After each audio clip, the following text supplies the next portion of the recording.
This is my state, this is my team.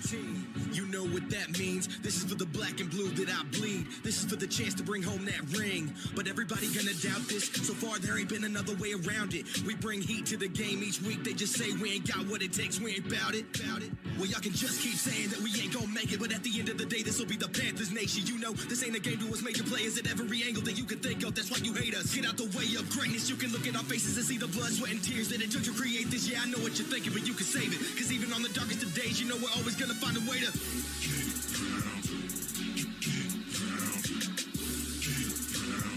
tell them what we gonna do. We gotta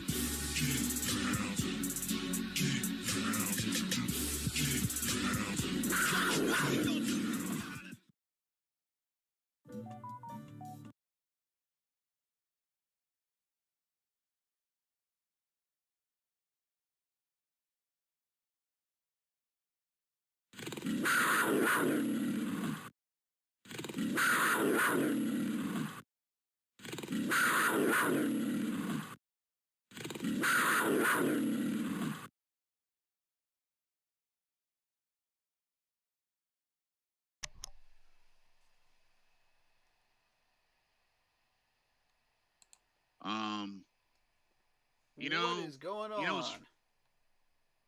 Oh, hey. What's good with you? Welcome. We are live on my stream as well. Cool. Hit that like button, hit that sub button, hit that bell, select all, leave a comment down below if you feel like doing so. And don't forget to check out my Keep Pounding Facebook group page for in-game posts, opinions, polls, and reactions to NFL news, as well as scheduling for the channel and information on the Yahoo Sports Fantasy Football League. Let's get into it.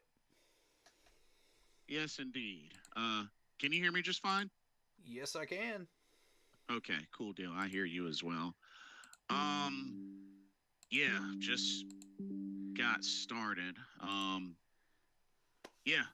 The ESPN matchup predictor, of course, has the Falcons 66.5% chance of winning, 33.2% chance the Panthers.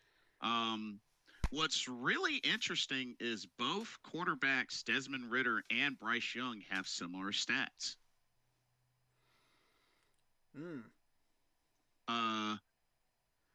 Desmond Ridder so far has 212 of 334, 2,376 yards, 9 touchdowns, 9 interceptions.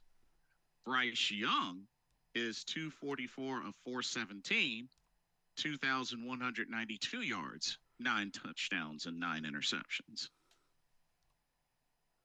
So, very similar.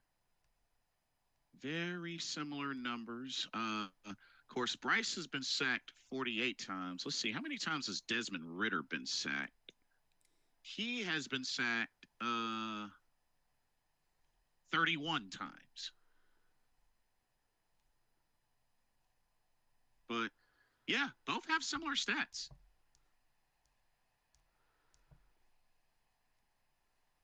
Thoughts about that? Well, one quarterback is just one person on the team. You got 52 other players. Right. So, with that being said, we have we don't have the offensive capabilities that the Falcons do. We don't have a system that works, and our play calling sucks in comparison to Atlanta's. They've got weapons, but their weapons fit their system. That's the difference, and that's where Atlanta's going to get us. So, I don't know. Lot Poppy says you need to react to those 4 clips I sent in Facebook filled with crazy information. Which 4 links? Which ones are you talking about, buddy? I've been hearing about those 4 links all week. I don't know which ones you're talking about.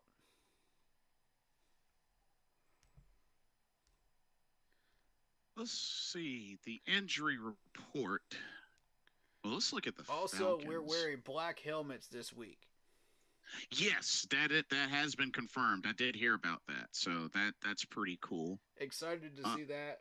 Last time was against the Falcons, actually in Charlotte, and we won that game. I was actually there. wasn't that a Thursday nighter? It was indeed.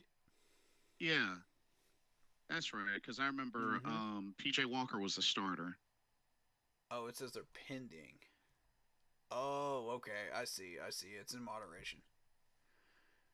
Okay, let's see. Um, Uh, proof. so looking at Got you. The Falcons injury report. I Okay, mean, I see him now. um, okay, well they still got a handful of folks on injured reserve. You know, notable names like Grady Jarrett still on injured reserve. Uh, Oh wow. defensive tackle Eddie Goldman is out. I have not actually Um, gotten to see it yet. Uh, one moment, I will pull that up Kentavious Street, for defensive everybody on tackle. mine. He is ruled out as well.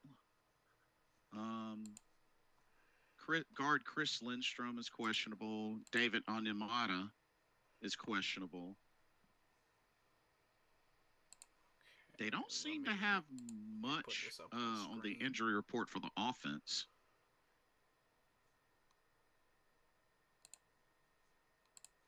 I mean, a couple of bodies that are questionable, but yeah, other than just no Grady Jarrett, uh, David Onyemata, Chris There you go. Lindstrom are questionable. No Kentavious Street.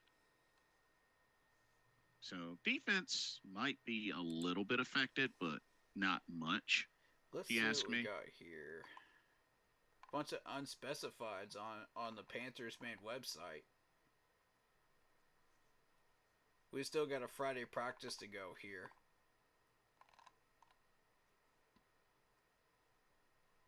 Yeah. And also, I heard our coach Chris Tipor decided to give our guys a day off on Monday. Yes, that is true.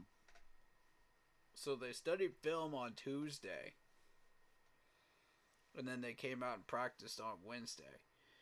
So we had a series of players that didn't practice. It's Brian Burns, Hayden Hurst, Deshaun Jamison, Justin McCray, Taylor Moton, Ian Thomas that did not practice on Wednesday. Uh, Hayden Hurst continuously did not practice because of the concussion. Jamison is still out on illness. Justin McCray still out on the calf injury. And Ian Thomas still out on the ankle. So none of those four practiced on Thursday.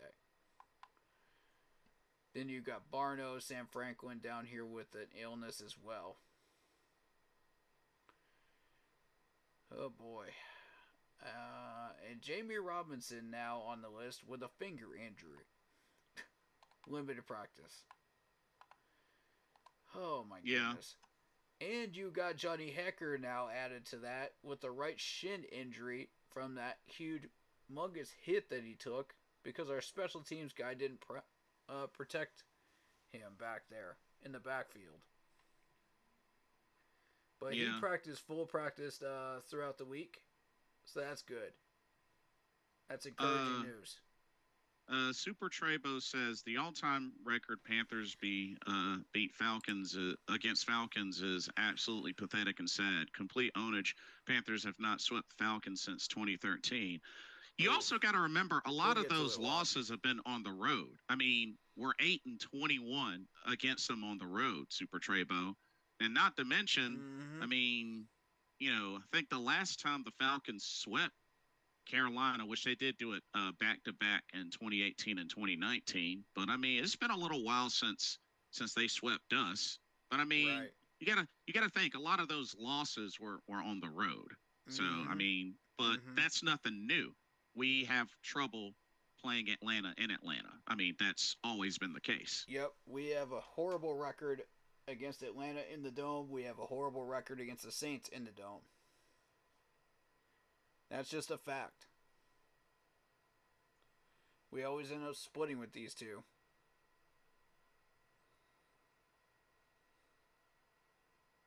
Yeah. I'll get to those videos in a minute, Lock Poppy. Appreciate you putting them out there. I just posted them to the page, so accepted them and put them up there.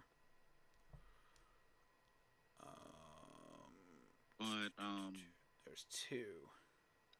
If you ask me, bro, I think they should shut down Hayden Hurst for the rest of the season. I agree. That concussion is nothing to play around with. Yeah, and not only that, having that PTA, like there's really no point in having him continue to play if he has all of that. You know what I mean? Right. So I think they should shut him down. Just don't let him play another snap. You know, his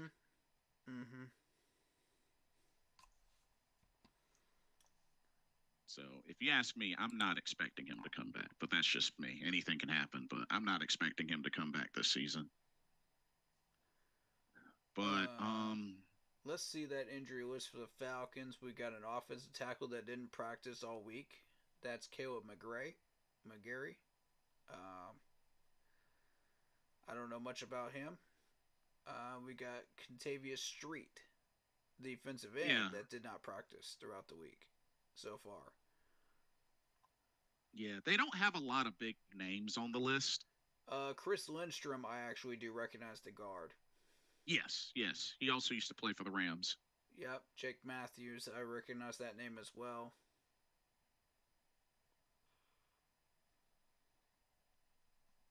The rest I don't recognize. Oh, Jeff Okuda. Yeah, I recognize him too. Yeah, their cornerback. Just trying to kill a gnat. Sorry. Let's see. Yeah, nobody I really recognize, but it's mostly not in areas of major concern. Yep, you are correct. But I mean, regardless of what Atlanta does in this game, that's still not going to help them. You know, even if they somehow win the division, they're gonna lose to Dallas in the first round. Oh yeah, regardless of who makes it out of the NFC South, I don't expect them to go far at all. Right. They will be gone in the first round. So they might as well just, get ready to just accept their divisional title and just be done with it. Yeah. My thing is, Dallas is going to go into the second round, and then they're going to lose. Because they don't have enough firepower to last all four quarters with the Detroit Lions, with Philadelphia, and San Francisco. Right. So I don't see them going any further. So it's going to be those three.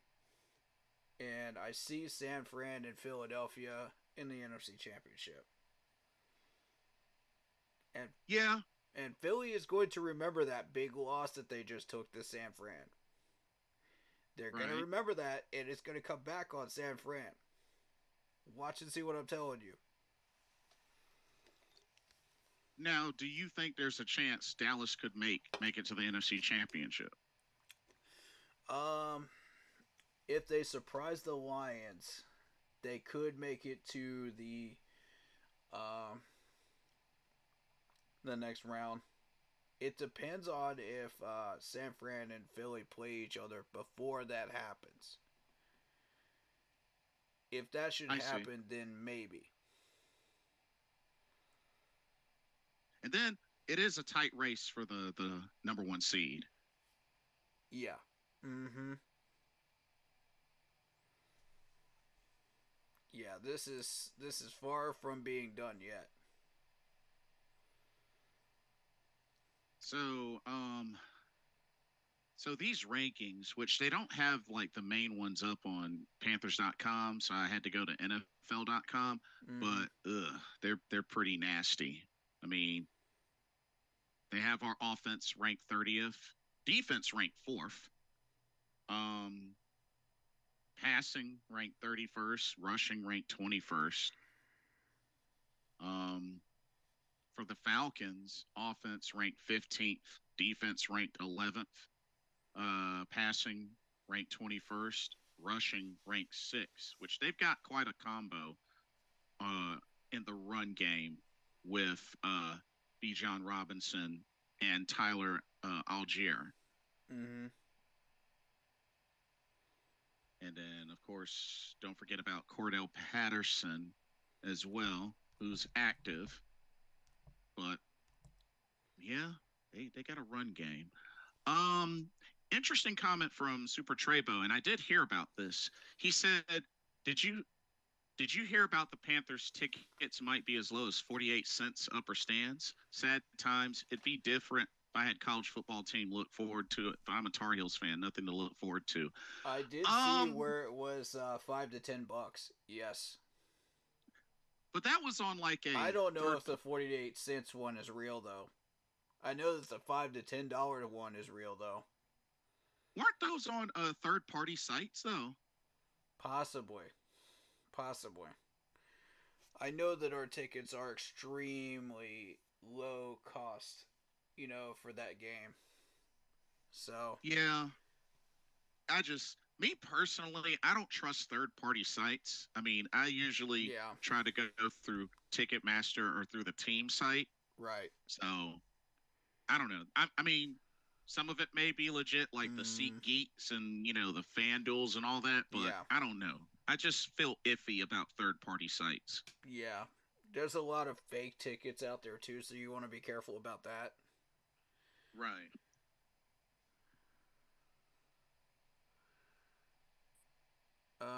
Lock Puppy says I'm going to the Packers game on Christmas Eve. Just for fun. It's gonna be cold. You brave man. You're gonna see a loss. I'm telling you right now. Probably gonna see a lot of green and yellow. Oh yeah. But which I don't even remember the last time we beat Green Bay. It was probably when we had Cam. I think it was when we had Cam. Quite possibly. Because I don't. Yeah, actually, it was because it was the game where he had Clay Matthews. It's like, oh, it's that wheel route. Oh, you've been watching film. Oh, that's cool. Watch this, and then throws the wheel route touchdown to Christian McCaffrey. Yeah, yeah. And to top it all off, I was in the stadium for this game. They were driving towards my end of the field, and I'm sitting underneath the big board, and they're inside of the 20, and Rodgers throws a pick to Thomas Davis. The entire stadium goes absolutely ballistic. Oh yeah, the game-sealing pick, right? Yep. Aaron Rodgers goes over to the sideline and just throws the tablet into the ground. Oh yeah.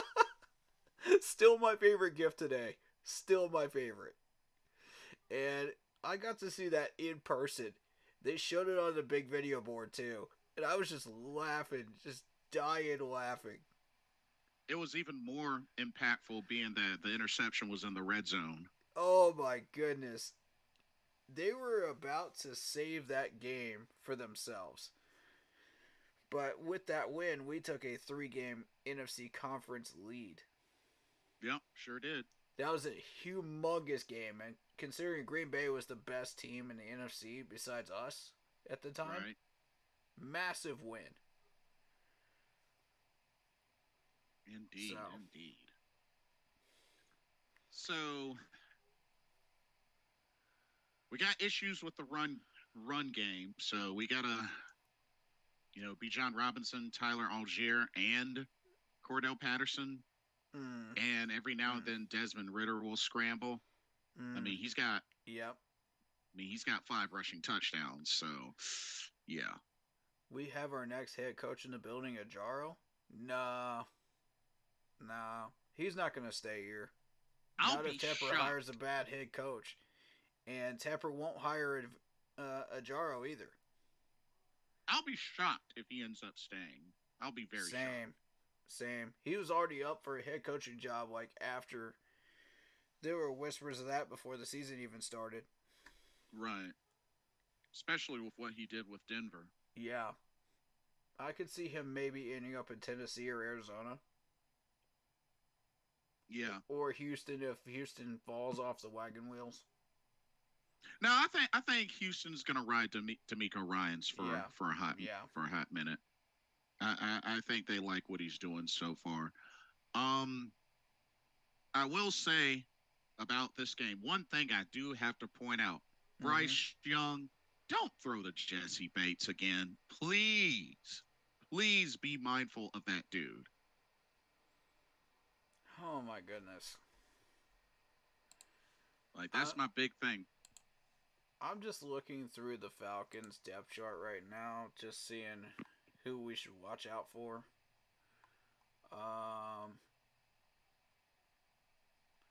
Yeah, Cordell Patterson's probably one of the most dangerous ones we gotta watch out for.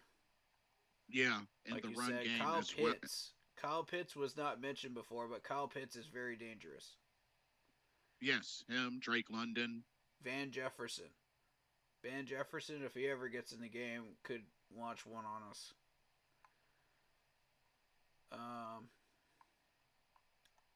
Could get one on us. Defensively, I'm looking at the Falcons Bates. just drafted Zach Harrison recently. Right. So, AJ Terrell, of course, is the most dangerous corner out there for the Falcons. I actually met him in person. Yeah, they've really upgraded their secondary, especially after getting Jeff Okuda. They still got Richie Grant, Jesse Bates, D Alford, AJ Terrell. They got a monster secondary. Trey Flowers. That is a nasty secondary. Calais Campbell. Yep, still got Calais Campbell on the line as well as David Onyemata, who is questionable, but something tells me he's going to play. Yeah, this is an interesting secondary. The only person they won't have is Grady Jarrett because he's on IR. Right. This is a very interesting D line. That doesn't get much pressure normally, except for Campbell. David does every now and then too, but you won't see as much from Huggins or Arnold. So, but that's secondary. There's Trey Flowers back there too. Yes, don't forget about him. DeMarco Helms, this is. There's a lot of players you want to watch out for and not throw that ball near. Yeah. I think the most dangerous one out of all of them is AJ Terrell. That man has like a ton of pass deflections, and I know exactly who he is because he's a former Clemson corner. 6'1", 195, 4 years in the league, 23 solo tackles. Now, the number they're not showing immediately is the pass deflections. This dude's got 4, 5, 7, 8, 10 pass deflections already coming into this game. That's the number I want people to pay attention to. Because that's what he does. He is a pass deflection machine. And if anybody happens to be in the area, that could be a pick. Right. Be aware, guys. Do not let them get those pick balls that get batted up in the air. Super Tribo says, was it the Panthers-Packers game from 2015 or the one from 2017? So the one from 2015 was the Thomas Davis pick. Exactly. The one from 2017 is the McCaffrey wheel route, and also the game where Cam threw 4 touchdowns. Yep. That's correct. Yeah, Cam went off. Cam went so off that game. And not only that, Greg Olson went over 100 yards receiving that game. Yep, sure did. So, getting back to AJ Terrell, he's got 42 career pass deflections. Jeez. Yeah. 236 combined tackles, 162 of those solo. So, yes, he can open field tackle. He's also got a sack to his credit during 2021 campaign. This dude is extremely dangerous. He has had 4 forced fumbles in 2020. 1 in 2021. So I don't think you have to worry about forced fumbles right now, but it's those pass deflections that could lead to picks, though. He's had 4 picks, speaking of which. 3 of them in 2021, 1 of those in 2020. Mm-hmm. But since then, he has not picked one off. Okay, so be aware he is due. Yeah, and it could be this game, unfortunately. I hope not. But he has started 44 career games. Right. And I think that's significant. Very much so. Now, it's his first career fumble recovery against San Francisco in Week 6 of 2022. Just an interesting stat there. I met this dude in person. Great human being. Great player. Love him to death. I told him, if you ever end up a free agent, come talk to us. Because we're always looking for corners. Always.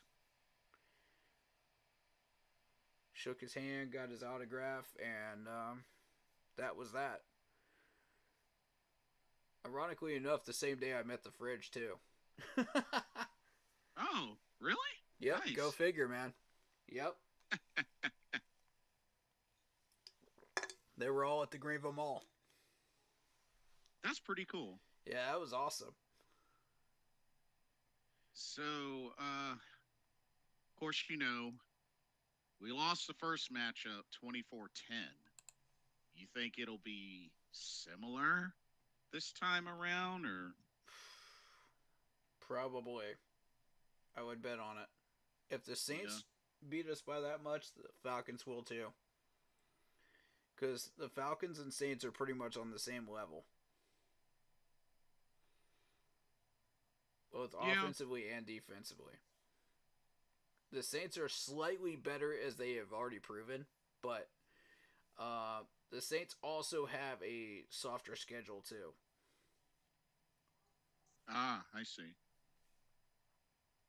I think the Buccaneers, once they finally start hitting some of these bigger opponents, are going to drop out. Enjoy your first place while you have it, Tampa Bay, but you won't hold it long. Yeah, I got a feeling it's gonna come down to the final game of the season to really have the division champ for the NFC South set in stone. Yep. Only thing we can really do is play spoiler. Yep. But. Okay, so, are there any other topics you wanted to discuss, or should I just get into mine? What you got? Okay, so, what I had previously shown you in chat. Hold on. Let me, take that off of the screen so I can properly display what I want to throw up there. Plus, we'll get the Lock Poppy stuff as well. Now, just the FYI, the video from the last stream, I got flagged. Oh, you got flagged? That was my bad. That was my bad. Yeah, that was straight from Fox. Sorry about that. Yeah, no problem. You didn't get a warning, did you? I did. It was just, it's just not going to get monetized. That's all. Okay, that's fine. You're not making money off these anyway, right? Not intentionally. Oh, okay. I am so sorry about that. That was my fault. I didn't No, it's all realize, good. It's all you good. know. I'm usually a lot more careful about that. No, we good. We still rolling.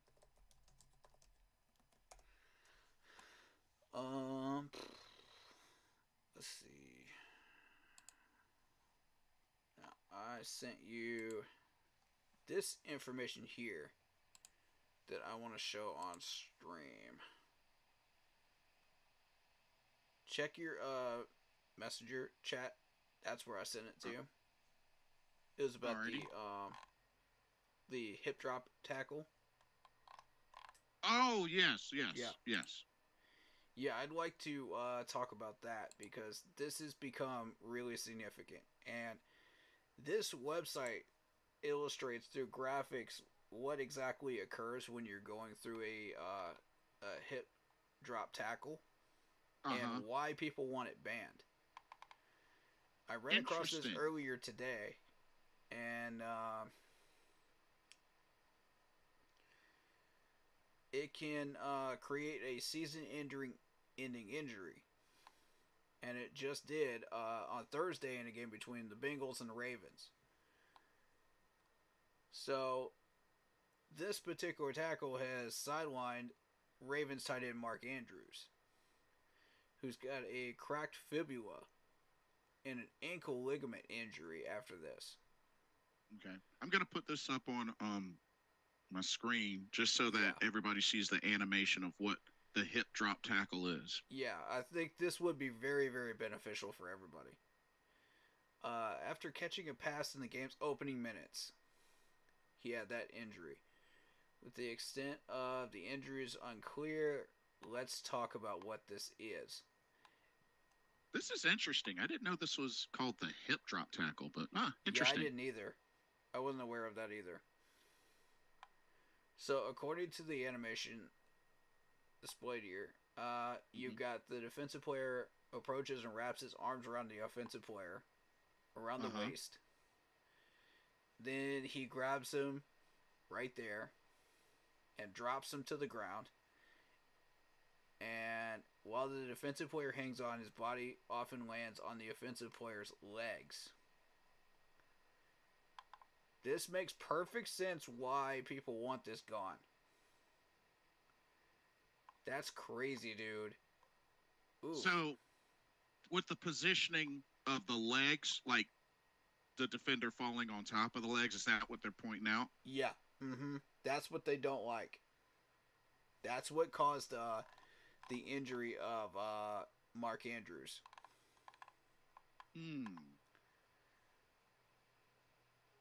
Alright, so they haven't officially banned it yet, but they're going to try to get it banned. And it's unclear what the punishment is going to be if they do it. So, I guess how can you really how can you really stop yourself as the tackler from falling on the opponent's legs? I mean, That's what I'm thinking too, you know? You can't because really the whole help it. idea is you hit and wrap, but you don't want to let the defender go, or True. you don't want to let the runner go. Exactly. So, according to Rich McKay, he's saying what's happening on the hip drop is the defender is encircling, tackling the runner, and then swinging their weight and falling on either side of the leg, which is their ankle or their knee. Mm-hmm. And according to Dr. Robert Glatter, a hip drop tackle is so dangerous. The defender essentially swings their full body weight as they fall on their ankle, leg, or knee. This leaves their lower body at risk for serious ankle and ligament damage. Whew. Oof. Okay, I guess. I don't know. And they actually did show the slow motion thing of Mark Andrews getting hurt here. And then Logan Wilson was the one that made the tackle. Yeah.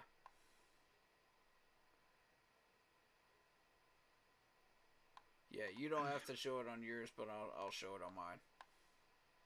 Okay.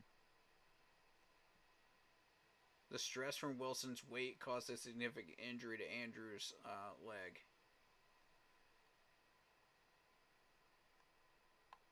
Oh, man.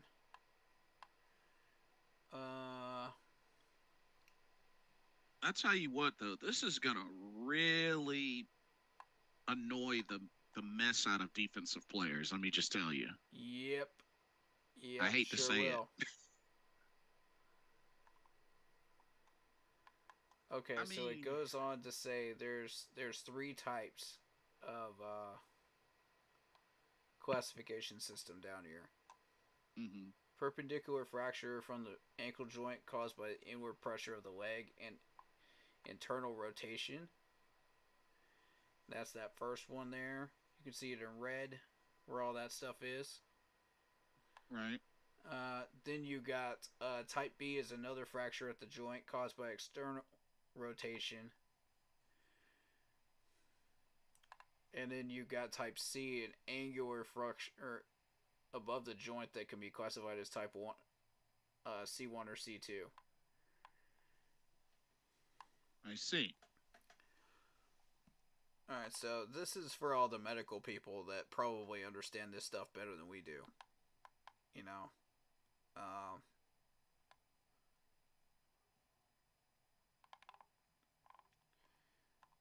I thought this was really fascinating.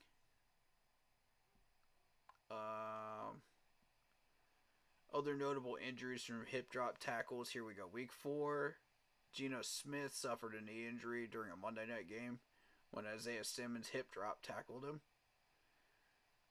Ironically, a referee's flagged Smith for a personal foul when he got into a scuffle with Simmons after that play. Good. Huh. Jeez.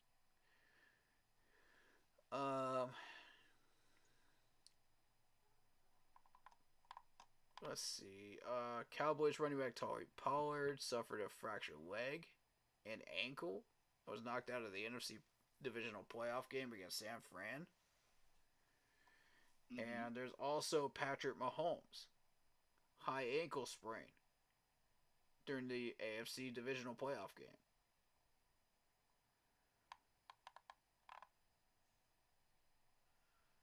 Recent rules created to protect players. You got the horse collar tackle, obviously. Can't do that. Right. Helmet to helmet. You know, those are the obvious ones. Or grabbing of the face mask. Yeah. I mean, yeah, the face mask one can definitely injure your neck. Right. So I agree with all 3 of those being legitimate ones for sure. Mm-hmm. That, you know, if you're trying to limit injuries on the field, this is a great way to do it. So I support that.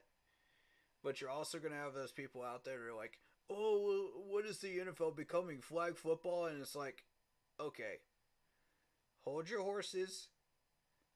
Hold your horses, because we're trying to prevent injuries, career-ending injuries in the NFL, plus season-ending injuries. You know, there's a difference between, you know, a regular tackle and these. Big difference. So I want people to recognize that before they start talking about, oh, you're not allowed to do this or you're not allowed to do that. Why? You know, you're limiting what you can do. So, here's my thing. Like, yes, I totally get the idea, you know, trying to prevent injuries, you know, horse collar tackle, face mask tackles, you know, helmet to helmet. I mean, clearly not cool. Clearly devastating and could result in terrible injuries. I guess my thing is now, you know, being somebody that's played on the offensive side and the defensive side before, which by the way, I like offense more. in the midst of a play, the difficulty is going to be processing at that moment. Okay, I got to tackle this guy, but I got to make sure I tackle him the right way. And I just feel that it's hard to consistently do that in the heat of the moment, being that you have this moment of, if you don't make this tackle, he's going to score. Or if you don't make this tackle, he's going to get the first down. And the moment that you get into the open and you got like a chance to make that play, like being able to do that and also think at the same time, okay, I got to make sure I don't hit him, a certain kind of way. I can imagine that's got to be hard for defensive players. I mean, especially you got to react. It's in the game. You got to react. So it just makes me wonder, like, how are they going to better, like, reintroduce, okay, what are the most effective, proper, and legal ways to tackle? That's going to have to be reevaluated at some point, the more that they keep piling these type of changes on. You know what I mean? Yeah. Mm-hmm. So I can see both sides of it, but at this point, they're going to have to come to some sort of middle ground.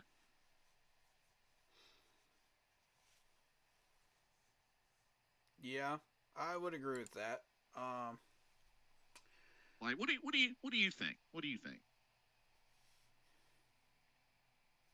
The players' union is going to be very, very adamant about protecting the players, but also as far as not putting too many restrictions on the players too. So it's very tricky, to find that balance. Exactly. Like, we've had so many fans complain about the fact that we're doing too much to protect the players. We're doing da da da da da, over the years, and like, frankly, there are some areas that need to be addressed, that aren't. Quick comment from Kevin, since we're talking about this. He says, hello. Speaking of injuries, and I believe that the NFL has gotten a little soft in some ways. Don't hit someone's helmet, of course, but most of Ray Lewis's hits would not be allowed in today's NFL. But he used perfect technique and was a great tackler. He was a hard hitter, and that was what people love watching. Yeah. Yeah, I agree. And then he also says, on the other hand, though, you had dirty players like Vontez Burfict that did it with bad intentions and, in my opinion, single-handedly destroyed Antonio Brown as a person. Yeah, that's fair, too. Yeah, that is fair, too.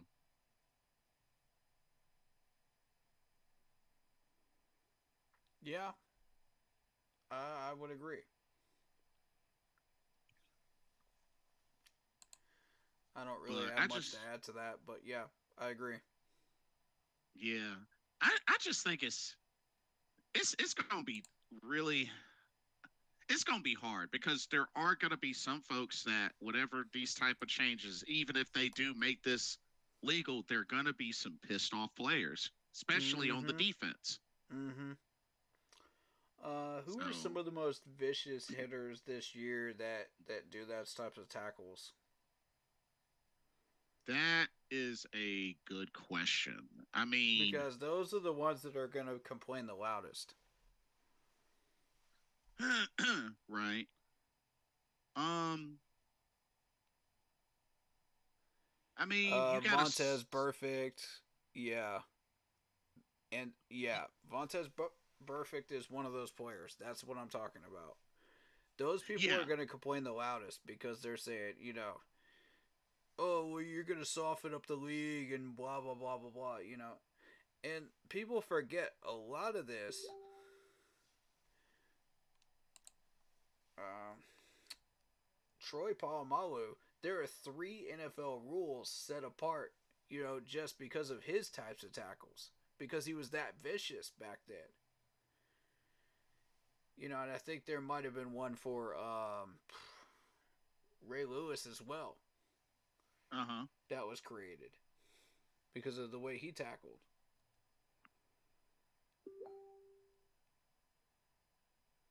Yeah, yeah. I just, I don't know how they're gonna, I don't know how they're gonna do this. I really don't. I mean, there's still even some complaints to this day when it comes to, you know, sacking the quarterback. Mm-hmm. Right. Because you're going at somebody full force with, you make the hit, or if you overextend, I mean, Right. you have so much momentum. It's going to be hard to catch yourself. You know what I mean? True. Like, because you're trying to make the play. And Mm-hmm. that's what you're supposed to do is, you're trying to make the play. You do your job. Yeah. But I don't know. Just this hip drop tackle. I mean, It got my attention, and I was just like, wow. Like, something's got to be done here about the injuries in the league, but I don't know how much you want to do, though. yeah, because if they ban that, then like I said, how are you supposed to? I guess how are you supposed to tackle then? Because you have that Right. plus, you can't hit the quarterback a certain way. You Mm-hmm. can't you can't do high low. You can't do high low combos. Right.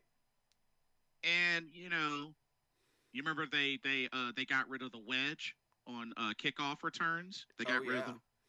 rid of the wedge. So it's like, Okay, you what know, now? yeah, of course, no helmet to helmet, no horse collar, Yeah. no face mask, which, for obvious reasons, but it's just like, dang, like, what do you do then? Yeah. That's a little concerning to me, too. And they just updated the kickoff rule, too, recently, too. Like, they knocked it back to, what, the 35 now? Oh, With the wow. touchback rule? Oh, wow. Yeah, you've been watching games this year. You haven't noticed it? I thought it was still the 25. Oh no, they changed that a while back. I honestly did not know that. Wow. Yeah, so whenever you have a touchback, it's either on the 30 or the 35. Somebody in chat confirm that, please, Okay. because Uh, I forget exactly what that is. I know Lock Poppy knows. let's see. Kevin says, and have watched some old highlights in games and heard the commendations say, nice no fly call because it was a fair pass block. Let them play the game, especially on third down stops, but no helmet to helmet hits. Those can be avoided in the moment, in my opinion. Which I agree. Typically you should be able to Yeah, avoid, leading with your helmet. yeah. Mm-hmm. Um, he also I says just a special shout out to some of the Panther players with superb tackling, and that goes to Dante Jackson, Luke Kuechly. Dante's an underrated tackler. He's crazy. I would not. I might have to disagree. Yeah, Dante. Dante's tackling hasn't been the best. He's actually gone for like shoestring tackles and stuff like that, and it's cost him on one-on-one coverage. Yeah, I might have to disagree with you on there, Kevin. Dante, superb tackler. Nah, I'm gonna have to disagree. Um, But because even he's gotten broken apart when it comes to tackles. um, what was the point I was gonna make? Let me see. Um,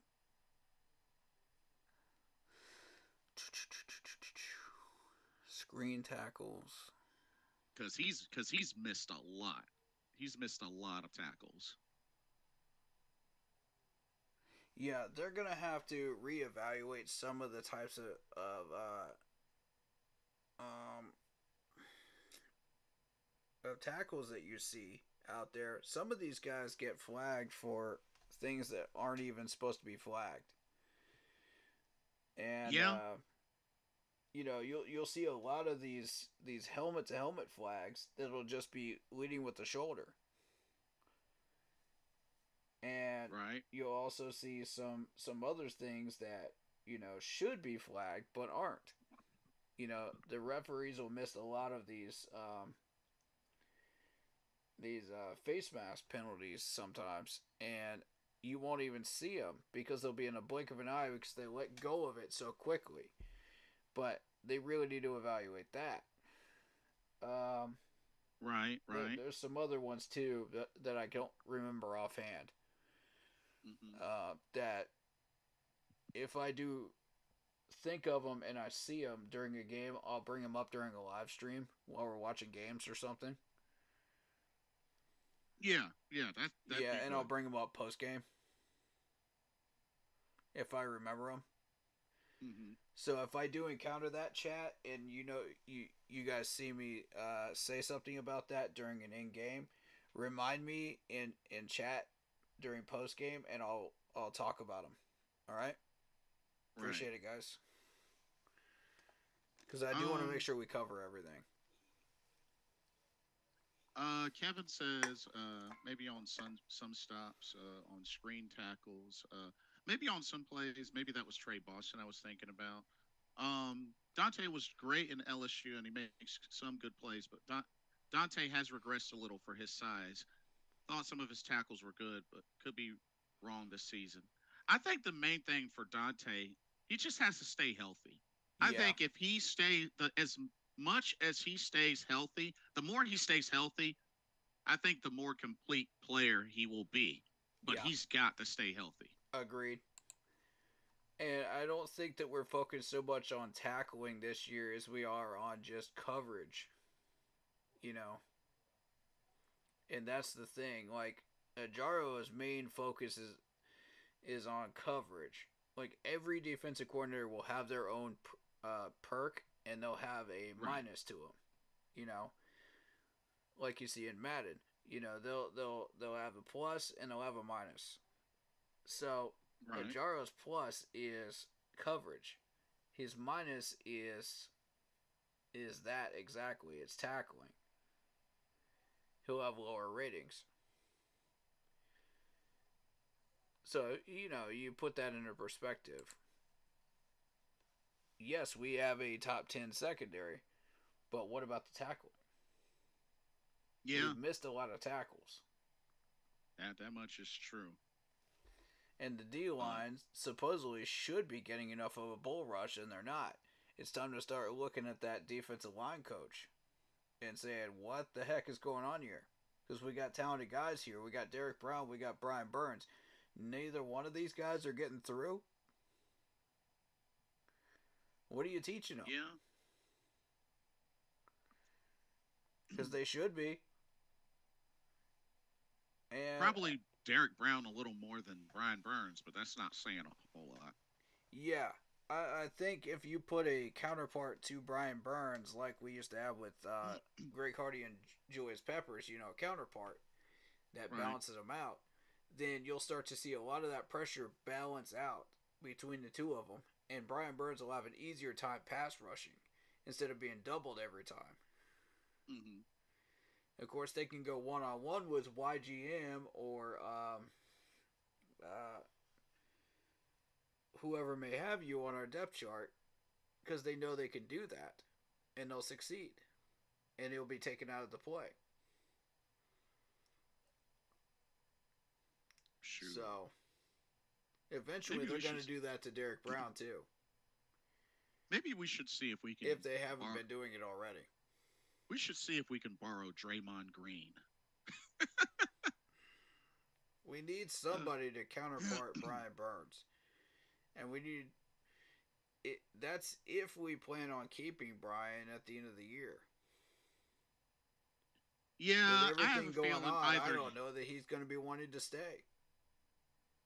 I have a feeling either him or Frankie Louvu will get franchised. They better franchise Brian Burns and pay Frankie Louvu. Yeah, that's really how it should be. Yeah, If it has to come to that. yeah. That's got to be the way you do it. Um, Kevin Uh, says tackling is really important. You see it on every Super Bowl team. In 2015, we were good at making plays. Josh Norman was at least. yeah, Seahawks have good tackling. We all know that. They have some good training there, especially in 2013. I think the problem with some players is they're good for the quick hit tackler and don't wrap up. It only takes one guy to make the play. Yeah, that's yeah. why you gotta hit and wrap, hit and wrap. Solid point.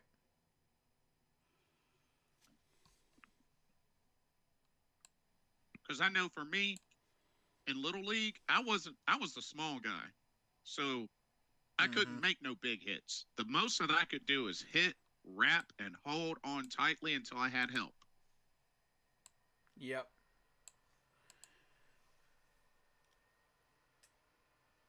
Um, now with this game, We'll I get to mean, those videos in a minute, Walk. on Go ahead. paper, this is a winnable game, but even we've been losing winnable games. That's true. It's true. So I don't know, dude. I just don't have confidence that we'll win this game. I really don't. My apologies, folks. I get calls all the time. It's part No, of you being a good. YouTuber. Yeah, you good. Continue. But yeah, I'm just not confident that we'll win this game. I want to be wrong so badly, but I don't think I'm going to be. But I hope I'm wrong. I hope I'll be wrong. But I guess I mean, I all guess we we'll can see. really do is just bring our best and hope it's enough. You know? Right. At this point, we're worried about. We're more concerned about the development of players than we are about trying to win meaningless games. You know, since we're already out of the playoffs. So we want to make sure that we know what we have on this roster, what we could lose, and you know how much value can we get for these players if we have to move them. You know, we're not going to just get money for these players. I'm sick and tired of watching us just get money and no draft picks when we have the option to trade these guys and get nothing for them. It frustrates me. Right. The problem is, even if you get those picks, we have a bad head coach, you know, hired by Tepper coming in, most likely, that will influence Scott Fitter again to go looking for a mirage instead of an actual drinkable water, and he'll get the wrong players again with it. So, realistically, who's going to want to come here anyway? As a free agent, this is not going to get better next year, folks. I hate to say No, that. it's gonna probably take a couple of years. Yeah, Hate to say it. that all depends on who you hire, Mr. Tepper. It comes down to that. Uh, I guess we should address the elephant in the room. Bill Belichick is going to be let go at the end of the year. Let's get this Yep, over with. that's what the word is. Yep. Let's get this over with. I knew this topic was going to come up. Y'all know how I Yeah. feel about Belichick, so I'm not saying a word. I'll just say this, like, because I know you and me, we've been beating this dead horse quite a bit within the last Yes, few we days. have. Look, y'all, we need a young head coach. We need somebody maybe late 30s, 40s, early 50s, whatnot. Look, there is no point in going after a Bill Belichick. The dude is a coach, GM, owner, all of the above. Well, not Not an to owner, mention, because Robert Kraft still owns the Patriots. I was being a little sarcastic on the owner part. But Yeah, head just coach and just a GM, little bit. absolutely yes. Continue. Yeah, but we don't need this dude. Do y'all remember what this dude has done? Not only that, like us Panther fans, come on, let's keep it real. We did not like this guy, just like we didn't like Tom Brady, just like we didn't like Adam Vinatieri. And now all of a sudden, there's some folks that want this dude as our head coach. Really? Really? I mean, How quickly we forget about that Super Bowl back in '04 and '05. exactly. Like, come on, y'all. Are we that desperate? It makes me I sick mean, to my stomach that we're even having this conversation. like, y'all really Knowing who want this this man dude? is. y'all really want this dude? Come on now. The zebra At will not least, change his stripes. He will still be that same zebra when he comes over to the Carolina Panthers. not If you not to hire him. mention, not to mention. Let's keep it real. Who has this dude won with? Tom Brady. Each one of those championships, Tom Brady. Remember when he coached the Browns? If Eh, you really want to only talk only about if you really want to talk about championships, okay, let's toss one of those out because Seattle gave you one on a silver platter by pretty not running much. Marshawn Lynch up the middle. So that's one gone. Then we want to talk about one with Deflategate, one with Spygate. So that's two more out the window due to cheating. If you want to follow And when you that think road. about it, and if you think about it, the Atlanta choke job, because that was pretty embarrassing. Yeah. Atlanta could have kept up with them and possibly won. So I'm going to give New England that one, though. I am going to give New England that one as a successful Super Bowl. Because, you never want to let off the gas against New England. That's Atlanta's fault. Right. They were dumb enough to do that, so that's on them. And it's sad, too, because that was the Yeah. year Matt Ryan won MVP. That's what happens when you get Matt Ryan the weapons he needs and the protection he needs. I've been saying it. Arthur Blank will not do it. He would not do it when he was with the Falcons. And the Colts wouldn't give it to him either. Frank Wright would not give it to him. I'm sitting there like, really? You're really going to do this to Matt Ryan? He could be one of the best quarterbacks out there. He could be the next Aaron Rodgers, Tom Brady, Peyton Manning out there. But no, you didn't give him protection. You didn't give him what he needed. He was averaging 2,000 yards a pop every season. That's bare minimum what he was able to pull out there every year. And that's his worst year. During the Super Bowl season that he went up there and took on the Patriots, he was racking up 3,000 yards. Yeah. Oh, but Matt Ryan is terrible. Matt Ryan is a bust. Stop it. Stop it. Now y'all know better. If that's our version of a bust these days, good God, man. Then y'all might as well call Brock Purdy a bust right now.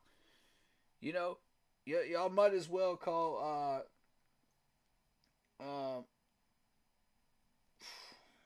Trevor Lawrence a bust at this point.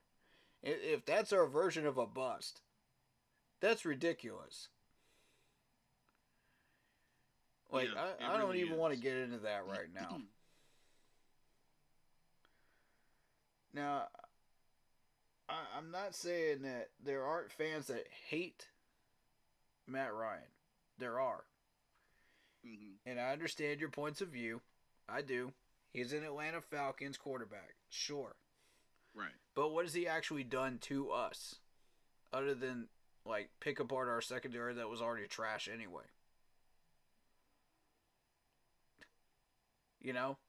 Like, Yeah. the dude's a beast. Let's at least admit that he has talent. That he has the skills that he has. You know, and people do the Exactly. same thing to Cam Newton. They won't admit that he has the skills that he has. You know, the haters. Haters gonna hate, man. That's what. That's the. That's all they do. But Yeah. Not to mention, if you're able to get through a season throwing less than 10 interceptions and over 30 touchdowns, you deserve to be an MVP candidate. facts, man. Facts. That dude was making Pro Bowl every single year. Every year. And people were like, "Ooh, Matt Ryan is a bust. Matt Ryan is terrible." Man, stop. I don't want to hear no more of that Matt Ryan hate. Not to mention completion percentage leader, passer rater Yeah. leader, Look at all four-time the Pro weapons Bowler. this man had. He had Calvin Ridley, Julio Jones. I Yeah. mean, come on. Not to mention offensive player of the year and rookie of the year Yeah. and an MVP. How do you Won the not MVP. respect that and admit that he's got skills and talent? Yeah. Not to mention, won the Especially after MVP 2016. won the MVP the year after Cam won the MVP. How can you forget? Shoot. You can't deny that they actually had that lead before they blew it, folks. That's the whole Yeah. point of the joke. They had the lead before they blew it. So that proves he's got the skills. That proves he could hang in that game against New England. All 4 quarters, folks. Now the defense, that's on them if they blow it. But you got to be able to play 4 whole quarters with New England, and they learned the hard way that day. You Right. got to play 4 whole quarters. They will wreck you if you don't. Yep. That's who New England was. Every time you go into battle with these guys, especially in Boston, you got to have a full. You're facing a 6-pronged attack. First of all, you got to be healthy. You got to be executing well. You've got to actually keep your foot on the gas and keep performing Yes. through all 4 quarters. You got to make sure that you are not committing penalties and executing well, using the clock and time management well, and you've got to be able to make sure that you have the weaponry all the way down the roster to battle these guys. Yes. Otherwise, Exactly. you're in for a heck of a day, and you're not going to win. In Boston, it was just impossible because you're fighting the refs, you're fighting the Patriots, you're fighting the possibility of cheating. Right. You know, you're fighting yourselves. You're fighting your injuries. That's 5 already. 5-pronged attack already that New England's got on you. Plus the fact that it's in Boston, you're screwed. If you don't come in there fully ready to go, you're screwed. Before the ball's even kicked off. If New England even thinks that they look at that roster and they think that, oh, they don't measure up to us, you're done. Right. That's just how powerful that dynasty was. And the one time that we beat them, and I'll tell you something surprising, and the Gettleman fans are not going to are going to love this, but the anti-Gettleman fans are going to hate this. Under Dave Gettleman, he has coached 2 teams now, and he has only lost once when going up against that Patriots team. He's only lost once. That's in Boston and at home. With the Giants and the Panthers. I just want people to be aware of that. That was while he was GM. People can say what they want about Dave Gettleman, but the man was a master craftsman at beating New England. And that is no small feat. Yeah, that much is true. I mean, shoot, look at how Cam was able to handle New England for a while. Yeah. I mean, that But was after everything self-destructed in Boston, though. That was after, when they picked Cam up, that was way after. That was a good 4 or 5 years after. which is fair, which is fair. Yeah. So it was mainly just Belichick trying to recover his losses, which is going to take a while. The dude has amazing skills at drafting. I've never seen anybody pick up the players that he picks up in those drafts. He'll find hidden gems at 32 that you'll never even think were on the list. It's incredible. He's got a great scouting crew. And I'm just giving the man his due. I was going to say the devil is due, but, that's my opinion of him. Hmm. Give the devil his due. He's got his skills. He's got the talent to do this stuff. He's a great head coach. I give him that. But, a lot of people are questioning, is it because of the fact that he was a great coach, or was it because Tom Brady made him a better head coach than he actually was? Right, right. So, there is that debate going on. But if you really look at it with the number of championships he's won, you throw out all the rest of those, you got 2 legitimate championships, which is the same amount Mike Tomlin has under his tenure. And like you said before on a previous stream, getting to the Super Bowl and winning it is incredibly hard. Yep. Incredibly hard. And to be able to do it as many times as New England did, you have to either be really, really, really talented and stacked out the wazoo for years and have a dynasty, Right. or you're cheating. Or a combo of both. Because I've never seen anybody pull that off before. Seattle almost had back-to-back Super Bowls. Do you know how hard that is to do? Yeah. I mean, They were this close to having 2 back-to-back trophies. New England's done it.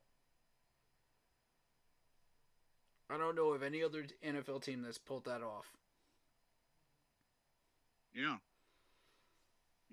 Denver, of course, Denver's won back-to-back Super Bowls as well. John Elway.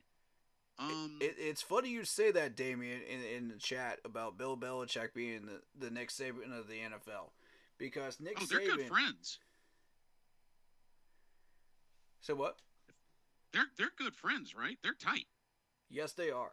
It's funny you mentioned that because Nick Saban's actually been falling off the wagon wheels as far as national championships lately, in case people haven't noticed. They just dropped out of the playoffs again this year. Very interesting. I think they actually might be in this year. I'm not 100% sure. Somebody double check me on that. But, yeah, the last 2 or 3 years they've been struggling with the people they've been getting because Georgia's been picking them up. Right.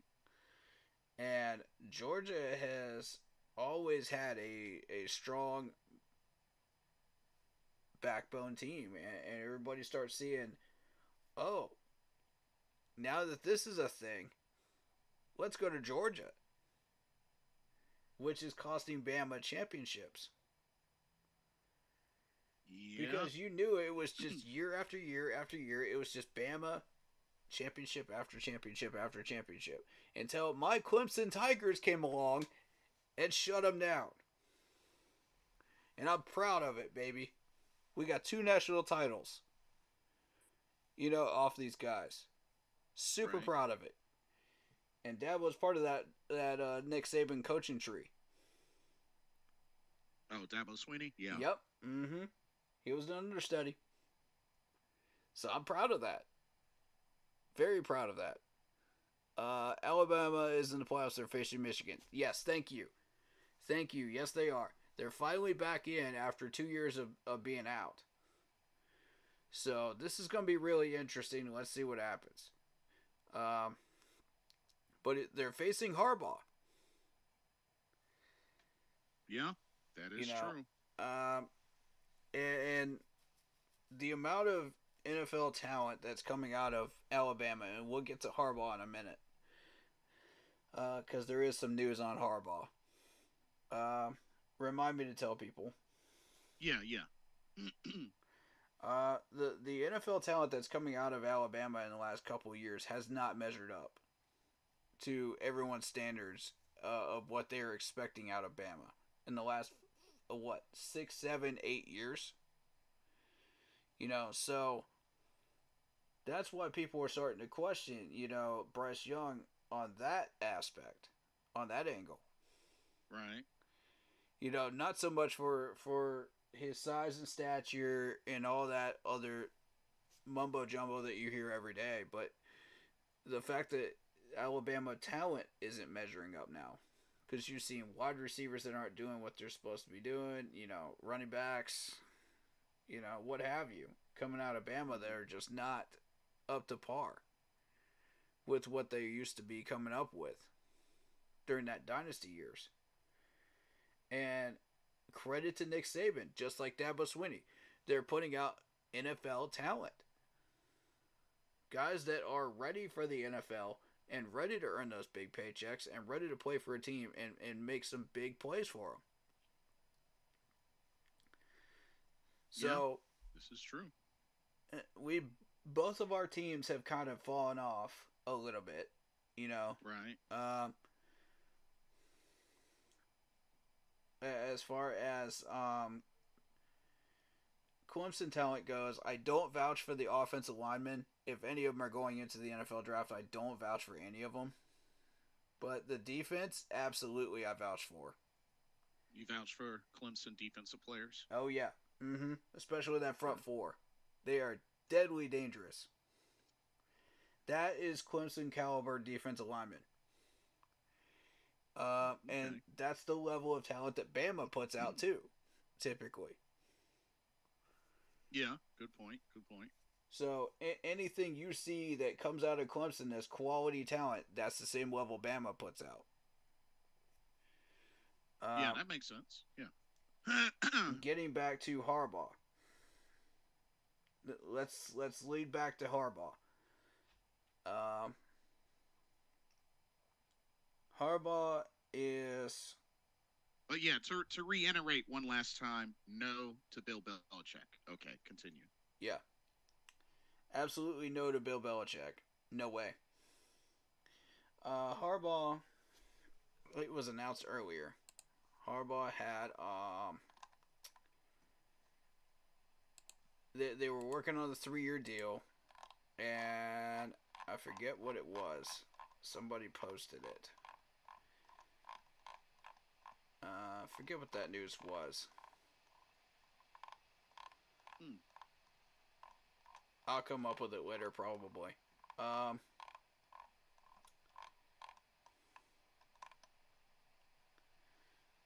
so, with that in mind,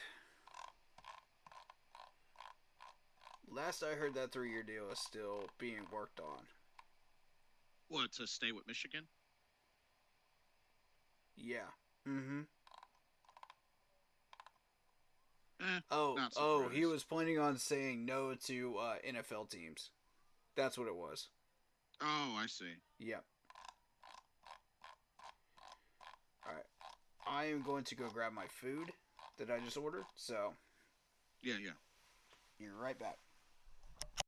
But yeah, like as I've said before, just like I really feel we need a young head coach. You know, between late 30s, maybe early to mid 50s.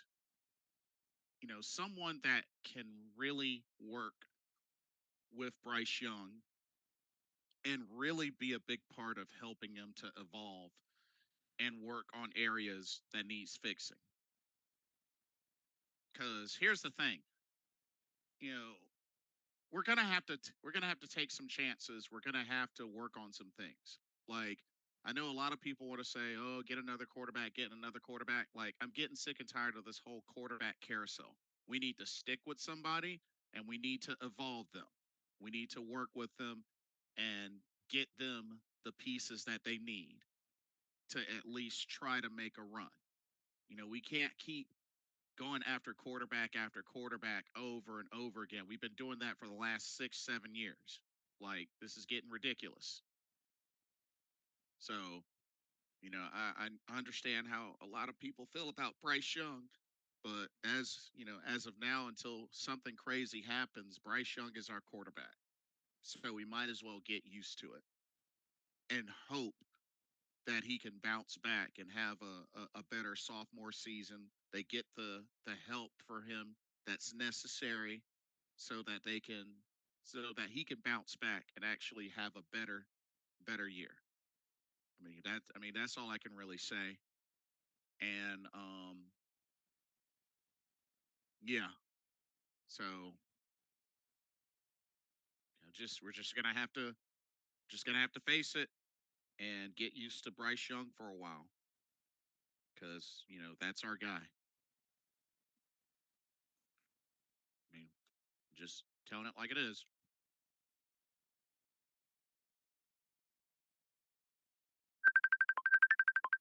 But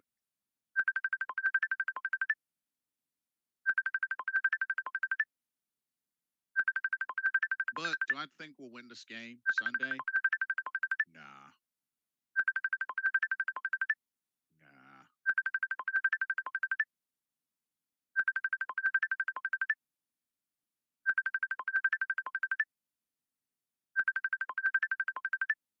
Nah, I don't see it.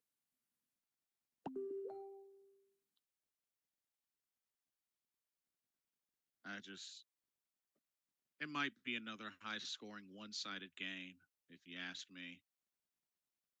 But only thing I can hope for is that, you know, Bryce does a little something, something. But we'll see. I'm not feeling very confident, but we shall see. I know they got the Chargers and Raiders are playing right now. I know my dad's probably watching that. He's a Raiders fan. But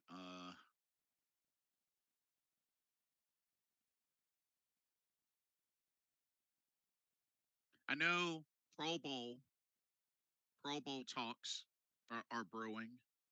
Um, Folks in the chat, do you think any Panther players deserve to be in the Pro Bowl? Let me know. Let me know what you think. To be honest, I mean, I don't. I honestly, to be honest, I don't think anybody on the Panthers has really done enough to warrant a Pro Bowl voting. To be honest with you, that's just me.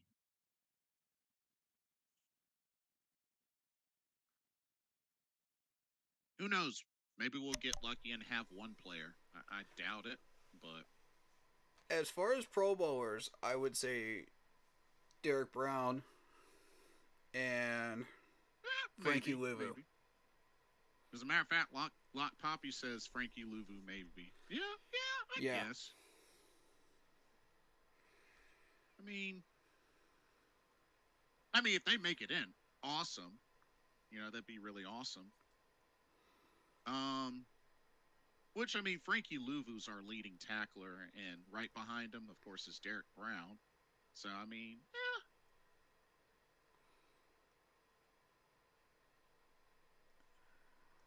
Frankie Louvu's on his way to 100 total tackles, and Derek Brown, he's at 74. That's a lot for a DT when you think about it. Yeah. So yeah. Yeah, those might be the two that just might pull it off. And I mean, Thielen is almost at 1,000 yards receiving, but I don't see him getting getting in. But yeah, I think you're right, dude. I think Luvu and Brown probably are the two that have the best chance out of the entire team to get in. You know,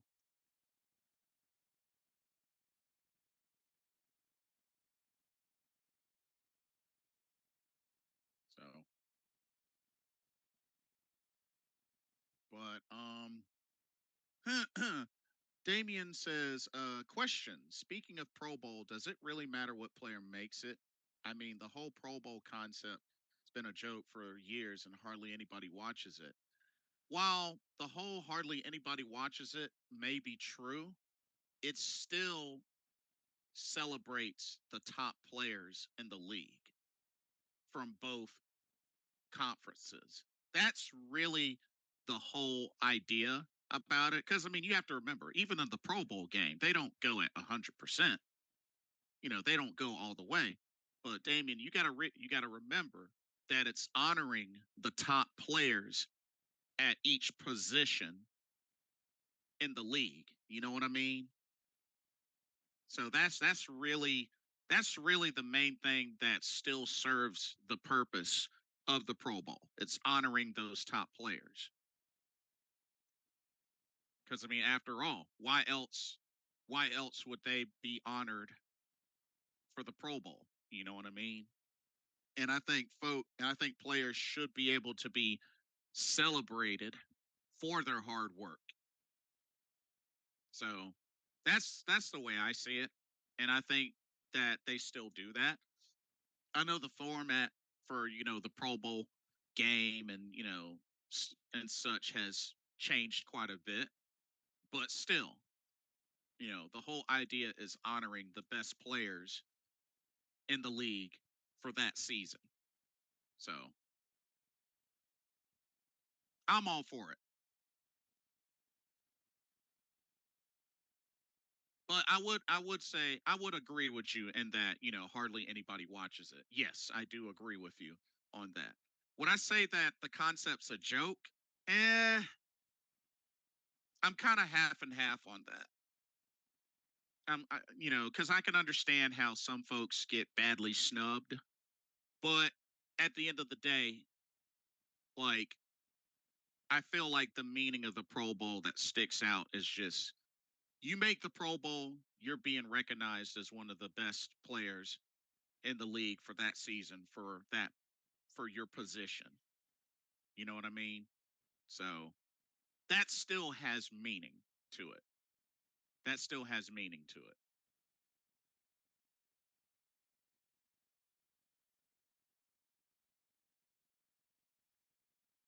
But but yeah, I do get the argument though. I do get your argument.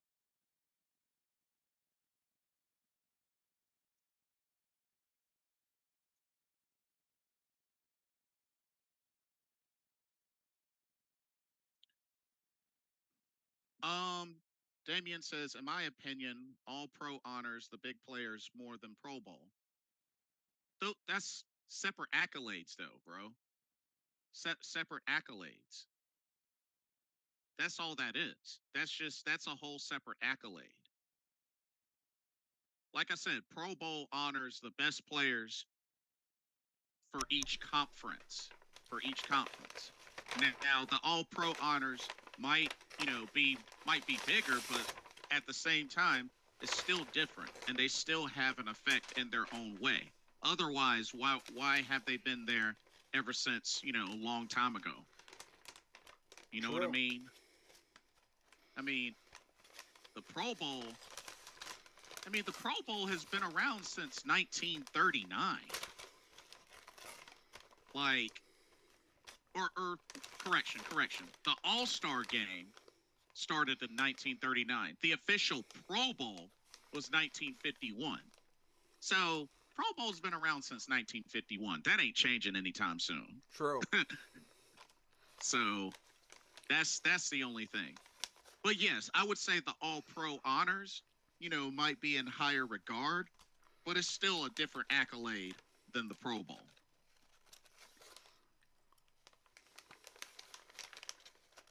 I mean, Not people to have been mention- arguing that maybe the Pro Bowl might be just an over-glorified game because, they don't take it seriously. Right. It's just a way of making money for the league. True. And But at the now, same time, you got to think it's kind of a vacation for these guys, too, yeah. that have I earned mean- it throughout the league. I mean, I don't see it as any less than like, if they were to do a flag football game or just a game where they don't have to go all out and just play for kicks. I mean, that's Right. that away from everything else. That's why And there at are one some point, people that want him to. yeah, And I'm like, That's nah, man. That's not what the Pro Bowl is. yeah. You're missing That's- the point.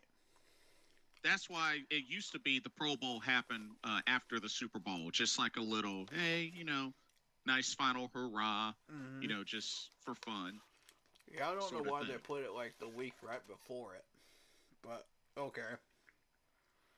Well, they do it the week before because, I mean, I guess for players that are going to be playing in the Super Bowl, they didn't want them to, I guess, play in the Pro Bowl and like And then risk injury, I guess. But, My thing is, if they're putting people that are supposed to be in the Super Bowl in the Pro Bowl the week before, they're going to get injured. right, So they need to put it like after the Super Bowl. That way, those players can participate if they wish. right, So you don't have sub ins. Same with baseball. You got the sub ins, and it's kind of ridiculous. If they want to play after the Super Bowl, that's their choice. If they don't, they don't. Then you can sub Right. in. right. I agree. I can understand that.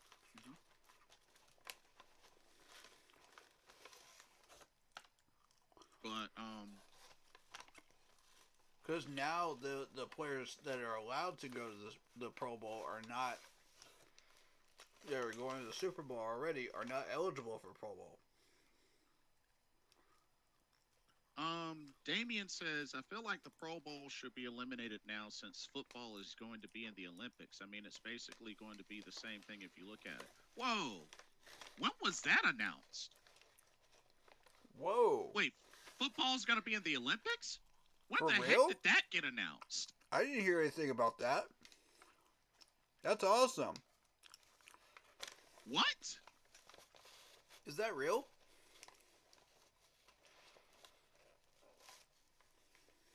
Somebody check on that. Is that real?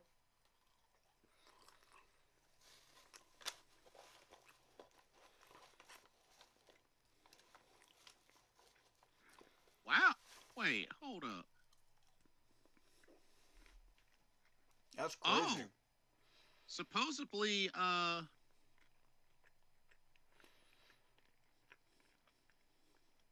wait.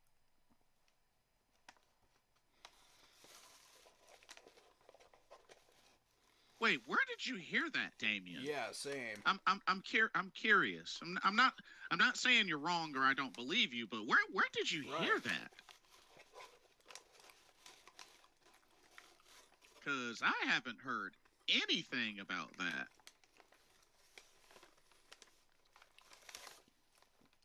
But see, wouldn't that be weird? That like, why necessarily football and the Olympics though? I mean, American football. I mean, there's a reason why it's more prominent in America. Yes, I understand they have games.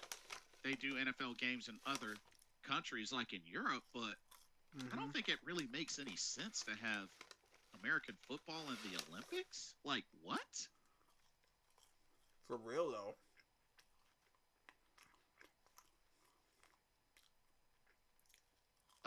Damien says, yeah, flag football is now the Olympics. It was bro, that is not Flag the same football. thing. No. It's that's not not a the same sport. thing. That's not a sport. Why are they allowing that? That Damien, that's not the same thing, bro. No. You want that to replace the Pro Bowl? Flag football? Nah, that's not the same thing, bro. No. No. That's not the same thing. No. Come on now. No. These guys are still hitting each other in Pro Bowl. Nah, that should not eliminate the Pro Bowl and replace it with that. No. Nope. No. Absolutely not.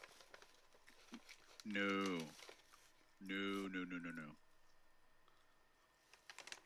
These players got to get rewarded somehow, man.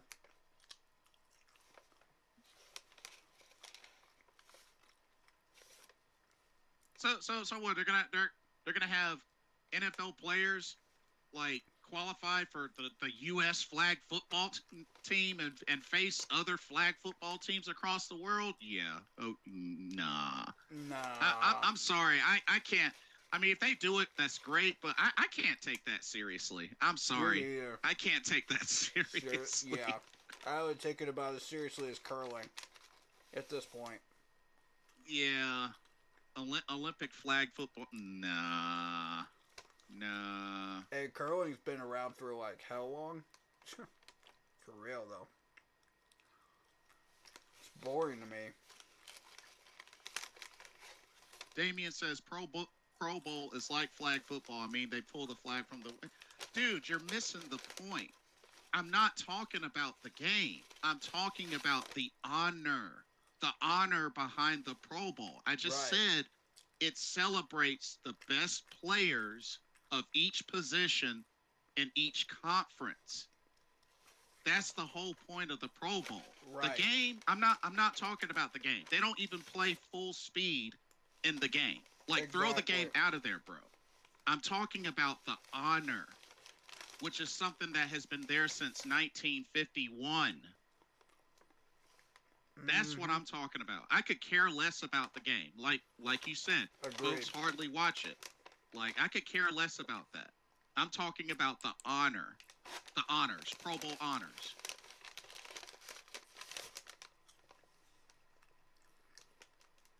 David Screws has 45-cent tickets for the Panthers games. Now that's crazy. Nah, I don't believe it's 45 cents. I believe the $5 to $10 one.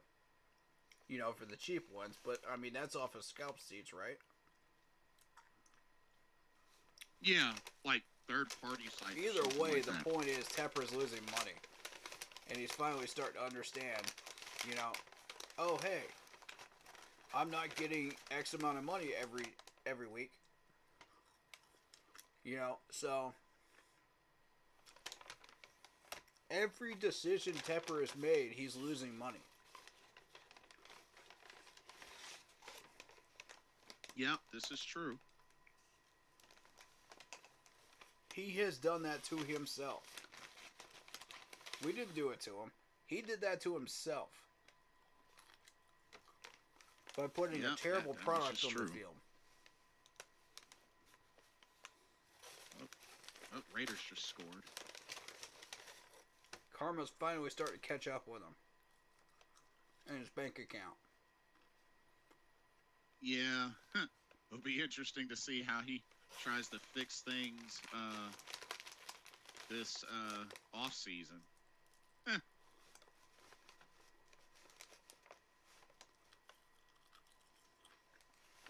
It's gonna be crazy.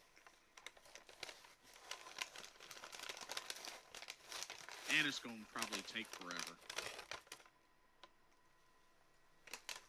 Or at least a couple of years.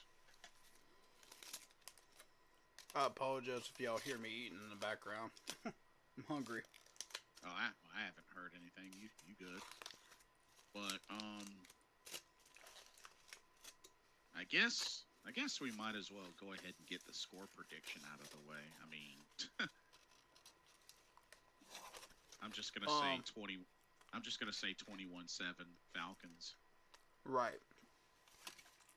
Oh, Lock Poppy has some things for us to check out. They're video clips, apparently. Well, I don't know if I'll be able to do the They're not of the game. They have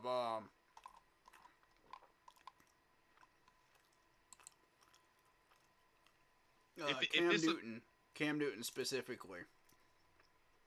Okay, if it's official footage, then No, it's not official footage.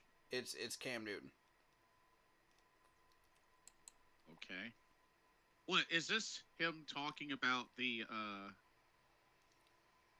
other quarterbacks? I'm not sure which one it is. Oh, okay. But I was sent these, so. Also, Matt Rule comes into a situation where that was an interesting dynamic too. That I'm like, yo, by the time I got there, right? Because I come back and I'm like, yo, I'm doing a lot of patchwork. Like, what the fuck? No, this ain't right. This ain't that. And I'm like, hey, turn yours up because it can actually. I can hear yours. Even at the end of the year, when you and Sam weren't even sure who was. If you can. Okay. If I can. Yeah. It's already at full volume. Oh, okay. I'll just go on my Facebook page, and you'll find them on there. Okay. There should be 2 links. They're off of Twitter. Okay. Let's see.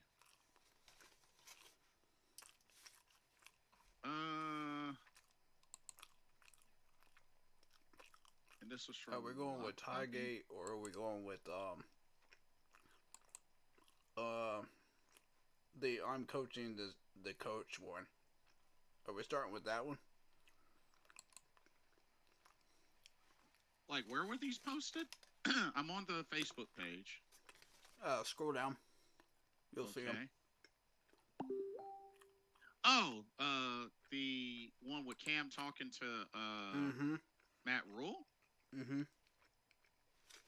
Okay. Talking about Matt Rule, yep. Okay. Yeah, I guess I can play I can send you those 2 links. Hold on. Okay. Give me one moment. Let me grab a toothpick right quick. Gotta put my sandwich down.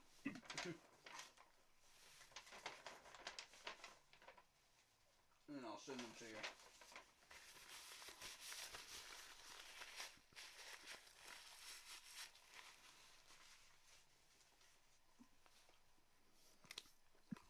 Okay, I'm here.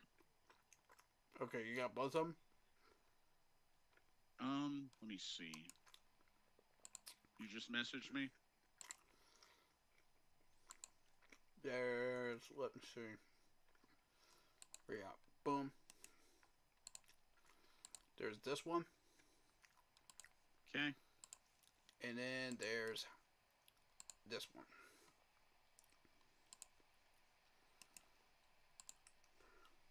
I don't know which one you want to start with first. I don't know what order they're in, so. Okay. I'll just go based on what you sent me first. Okay, so we're doing the I'm coaching the coach, man. Yeah. All right, let me put that on my screen. Okay. There we go. That way people can see it. All right. And we'll go with this first video. Alrighty. Hey, check this out. Second story. So for that 2020, I think that season that I came back. So it was almost like a high school kind of petty moment where, no, bro, I'm starting. No, bro, I'm starting. And I said, you know what? Fuck that. I ain't gonna keep going back and forth with you, Sam, because that's arguing like that is honestly, respectfully beneath me. Right? Like, bro, we're teammates. It's also neither of your choices who's starting. That's told by the coach. You shouldn't be put in that position. I shouldn't be put in that position. I said, you know what? Hey, Coach Rule. Yo, what's going on? Are you still in the building? Yes. Hey, can you come down and talk to us real quick? We had that conversation. And that was Matt Rule's first time being held accountable to told Sam how he really felt about him. Mm-hmm. Ooh. And as well as Matt Rule telling Sam and Cam how he really felt about both of our situations. Because I told Sam, I said, Sam, respectfully, if you was doing your job, I would have never been here, bro. Right? But also, Facts. I wasn't playing my best football. So the fact that I wasn't playing my best football, that put you in a position where you felt like, yo, I still am the starter. So I'm not above any type of accountability that's happening here. But the moral of the story is coaches have to also be held to a standard that players are as well. And Matt Rule was in over his head as far as how to operate an effective and efficient NFL locker room. Also, Matt. Ooh. Cam laying down the gauntlet on Matt Rule. I like this.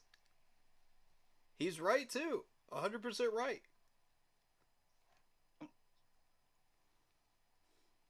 Ooh.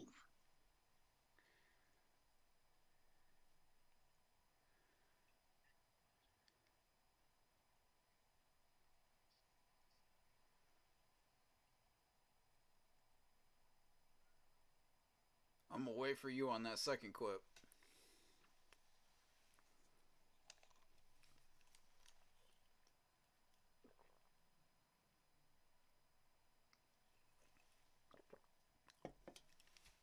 Wow. Okay, so that was the first clip, and My goodness, Cam is laying down the gauntlet. okay, now I'm gonna play this second one on here. Me too. Starting right now. And he didn't necessarily know it. So that spurred off to a situation where I was like, Coach Rule, bro, I would appreciate if we would meet every week. So I'll tell you the dynamic of the locker room, tell you what guys thinking and things like that. Because when I went to New England, it was like a what the fuck moment, right? Like Bill Belichick is so tapped into his team. He knows everything about it. He knows who's having girl issues. He knows whose girl is pregnant. He knows whose side girl is out of pocket. He knows how much ticket sales is happening. He knows, it was just wowing. He does that because he's tapped into the core landmark players who he respects. Mm-hmm. And he just doesn't have team captains just to have team captains. His team captains report the news back to him and say, Coach, hey, I ain't gonna lie to you, Coach. I don't think we should practice this week. Or not practice this week, but practice today, man. Guys are sore, blah, blah, blah, blah. That's not to say that he always agrees with it, but he still says that's something to consider. And then we're going to do it how I advise the team to do it. Mm-hmm. Matt Rule was not like that. And he just felt like they will get it. And I'm like, no, bro, that ain't how you do it. So to the situation about C-Mac, if he knew that and had a coach that could really coach the star, and not just him. I mean, I don't think the game in my lifetime would see another C-Mac. That Rule comes into a situation. Yeah. Several good points there. Notice how he said that Belichick was so tapped in to that team that he understood every inch of it, every bit of what was going on. We need a head coach like that. Point blank, we need a head coach like that. I need somebody besides Bill Belichick that could do that. To come into the Carolina Panthers and absolutely understands what everybody's doing, what we're supposed to be doing, offers suggestions, and then does it his way. Right. Yeah, I can agree with that. So I like where Cam is at with this one. I see his arguments for Bill Belichick. But the thing is, like, you know who Bill Belichick is. The zebra is not going to change his stripes. He's still a cheater. Right. But, man, that was quite crazy. Cam, like, respectfully, if you were doing your job, I would never been here, bro. Like, facts. Wow. Like, I mean, dang, man. But called him out. That's just him exposing that Matt Rule just wasn't tapped in with his players. Yeah. I mean, that was That was interesting to listen to. We got more. And it serves as another reminder that folks have to keep in mind. When we had Cam, we had an identity. We had a culture. The only other time where we had that when Cam wasn't here was recently when we had Steve Wilkes. Mm-hmm. Mm-hmm. That's really like, hate Cam all y'all want, hate Steve Wilkes all y'all want. But we had an identity and we had an established culture when they were with this franchise. Let's just keep it real. Facts. So now, should we do the other clips? Yes. The other four. Let's start with this top left one. All right. Ready? And then we also had another game following up with Seattle Seahawks. That week, we had to stay on the West Coast instead of traveling back to Carolina. Okay. So we had to pack in advance. Cool. So the Oakland game, I didn't wear a tie. That's what people didn't know. It wasn't even mentioned. It was just like, oh, Cam walking in. Blah, blah. I think I wore like a turtleneck or something. I wore 2 turtlenecks back to back, right? So boom, I wore a turtleneck for the Oakland game, and then I followed it up with a turtleneck for the Seattle game. So all of a sudden, this is where,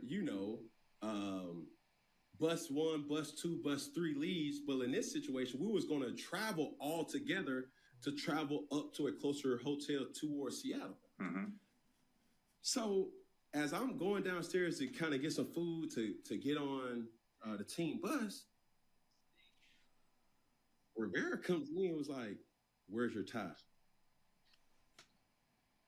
I said, "What you mean, where's my tie? I got a turtleneck on." I wanted to say, "I got a turtleneck on, jackass." What the fuck? You know what I'm saying? But my relationship with Coach Rivera, this is when I knew it was out of his hands. When he came to me, one thing about Coach Rivera, he allows his players to be his players. It's true. He did. Right.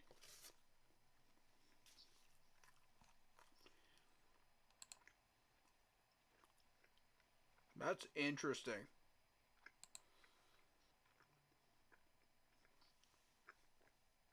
People have always been so concerned with how he dressed and everything else. This is true.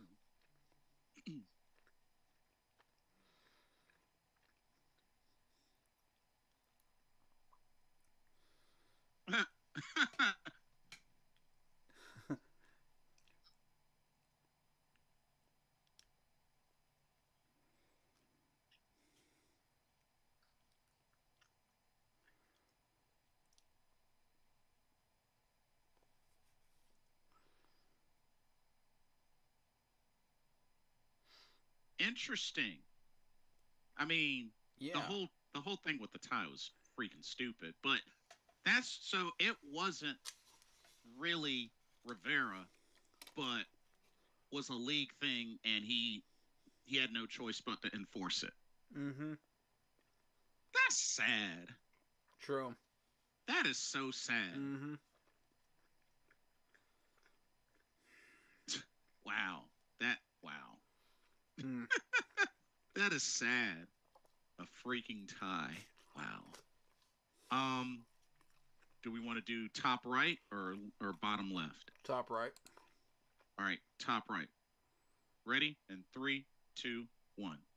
Bro, whatever you need, boom.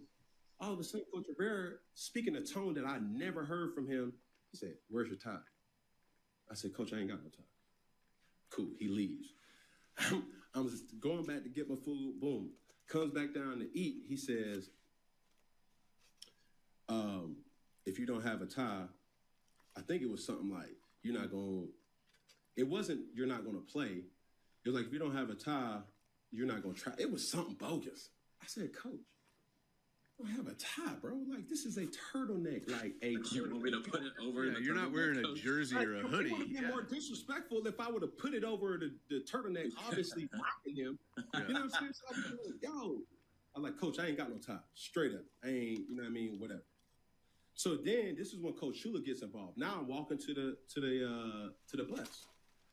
So Shula comes in and he asks the same redundant question, like, where's your tie? I'm like, man, Coach, first off, this is what I don't appreciate. If y'all wanted the point of emphasis to be wearing a tie on traveling days, y'all would have said something to me before Oakland. But y'all wasn't paying attention about that. Y'all think we're losing these games because Cam Newton is wearing a fucking a turtleneck to a game? Like, what are we, like, we're not keeping the main thing the main thing. What are we doing? But what are we doing, right? So then I asked the question, I said, you think Tom Brady, you think Peyton Manning, you think Drew Brees, you think Matt Ryan, do you think Phillip Rivers, you think these people have these conversations with the fucking head coach and GM and quarterback coach before a game to talk about a fucking tie? And I'm sitting up here saying to myself, I'm like, yo, I can see this is your Allen Iverson moment. Derogatory to everybody else. I'm like, bro, I had a trench coat, some slacks, and a turtleneck, and obviously a hat, right? I'm like, what are we? We're getting distracted by all this. Wow. Oof. Not a good look. Over a tie. Over a tie. He knows better than anybody about, you know, we're getting distracted over stupid stuff. What are we doing? I agree with Cam on this. This is ridiculous. Yeah, it really is. It really is. Shouldn't the focus be on winning games, not on what people are wearing?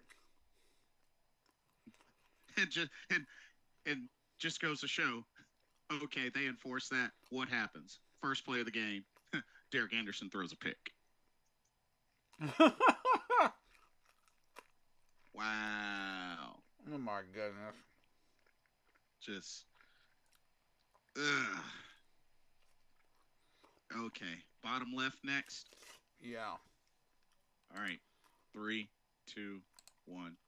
And I had to really discern the situation. I was like, it never came from Coach Rivera. It was Dave Gettleman. And Dave always wanted it to be his way or the highway. Backstory to that. We had a team meeting before the 2015 Super Bowl run going to San Jose, California. That's where we were staying for the Super Bowl. We met as a team, cool, captains, whatever. The captains went to Dave Gettleman and said, hey, Mr. Gettleman, I don't think we want to wear suit and ties. We just want to be comfortable. This guy was like, man, nah, fuck that. We did it over here like this in the Giants, so y'all gonna do the suit and tie thing too. Dictatorship, right? So I'm like, bro, you got your team. You ain't catching no passes. You ain't preparing for the game. You ain't doing all this stuff. So this is an opportunity to throw your team a bone when it's just like, yo, bro, you don't really give a fuck about us, right? So then he says, y'all gonna wear suits to the 2015. So that's where I was really making a mockery when I was wearing those Versace pants that went viral. It was like, man, bro, it's a backstory behind everything. Back to the initial story. So it was coming from Dave. Dave was really like the person that was like, why is he doing this? Why is he doing it? He thinks he's bigger than a team. Why we don't really need this antics. Cool. So Coach Rivera, when we got on the plane, he came to me for the final time. He said, if you don't have a tie, you're not going to play. You said, try me. I said, Coach, respectfully, you're going to have to just do what you're going to have to do. And I hate that it came down to this, but it's a tie, right? Mm-hmm. So I hate that it comes down to this, but you got to make the decision that you have to make. Mm-hmm. Wow. Why are You're about to play the biggest game of the year, and you're more worried about a tie than winning a trophy. A freaking tie. Mr. Gettleman, can we just take a moment here? What the heck? What in the actual heck is going through your brain? We're not trying to make a fashion statement. We're trying to win a Super Bowl. Seriously. Wow. It's like, did you forget that your team made it to the Super Bowl on a 15-1 record? And you're caring about a freaking tie? Oh, man. I get that the NFL's a business. I get that. But is there an NFL rule saying you have to wear a tie? Not that I know of. Are we walking into a big corporate office? No, we're not. We're trying to win a Super Bowl. Seriously. Now, I get people made a big deal out of his, clothes and all that. But, I mean, really? Is that the reason people really love Cam? Because if that's the reason you actually love Cam and you didn't give a flip about the game itself, then why are you even a fan of him? Oh, that's a good question. That is why a are good you even question. a fan of him? Just for his personality? There's personalities out there all over the world. You know? Go idolize them. Cam's out here trying to win a Super Bowl, doggone it. Show the man some respect. Alright, last clip. Alright, last clip. Alright, 3, 2, 1. Boom. Fast forward to the game. Boom. Fast forward to the game. I didn't start. So it was Sunday Night Football. Yeah. Right? Prime time. And the cameras were on me. It was like, you know how the quarterback runs out? And Cam Newton, like you have your own little silhouette and everybody like, boom, the success and the demise of the Panthers is going to be predicated off of these three things type shit. We all see it happen. Bro, the funniest thing, the camera guy was like looking at me and he's looking at the clock. He was like, I don't think Cam's like, so I'm looking at him like, You're right. You put your earpiece in. Yeah. Derek Anderson runs out there. And I fucking love DA. DA was the guy that was all, it's like, well, we're really talking about a tie. So Derek runs out there. Long story short, the first play of the game, he throws a pick.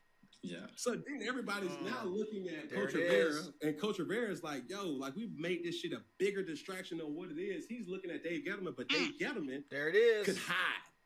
They never identified a general manager with situations like this, and that's why I will start holding upper management accountable. Yeah. Because that was a situation, that was a Dave Gettleman move, and Dave Gettleman used his power to manipulate Coach Rivera, and Coach Rivera used his power to manipulate Shula. Shula told me, and now when it backfired in everybody's face, Cam gets the brunt of the situation, or Coach Rivera, but the person who started this shit never gets identified as that person. Ooh.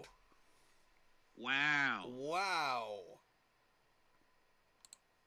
That was tough to swallow right there. I have to imagine, like, Dave Gettleman, he had to have been eating the giant slice of crow. Yeah. He had to have been. Yep. Like, wow. There you have it, folks. He said it. He said it. Derek Anderson came out and threw a pick. I remember that game, too. Oh my gosh.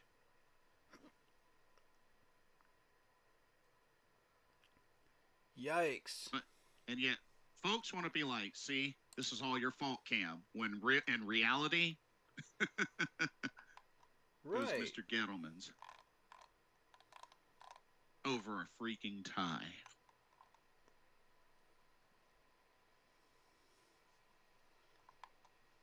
Oh my goodness. I guess we should start wearing ties from now on whenever we get on live stream. I guess so. My goodness. Like, this is getting absurd. But, dude, that's pretty pathetic. Yeah. Like,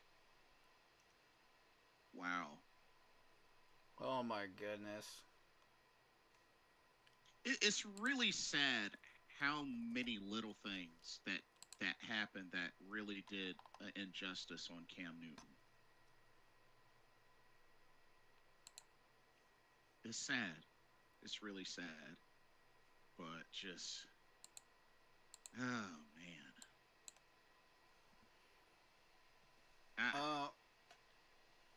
While we're talking about Dave Gettleman, I was sent a clip on Steve Smith wanted to leave Carolina despite the Panthers acquiring Cam Newton.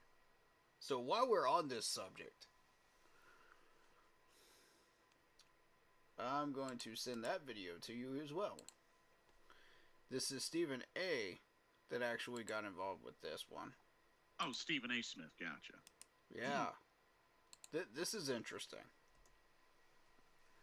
There you go. Now, before we start this, there's a huge there was a huge thing about Steve Smith getting kicked out of Carolina and all that, you know, and people were like, "Oh yeah, let's blame Dave Gettleman. Let's blame Dave Gettleman." When in reality, it's Steve Smith that wanted to leave. Mm-hmm. And this clip will pretty much prove that to you. So I want y'all to listen to this and get a taste for it before we I got two other pieces of interesting NFL news too after this. Okay, just let me know when you're ready. Let me put it up on screen for everybody. And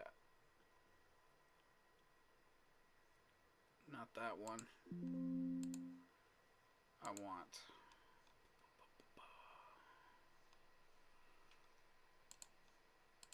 capture. Okay. This one.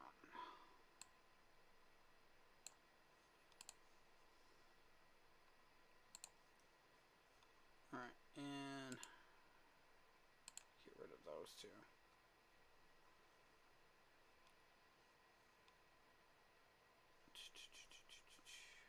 Where is it? Where is it?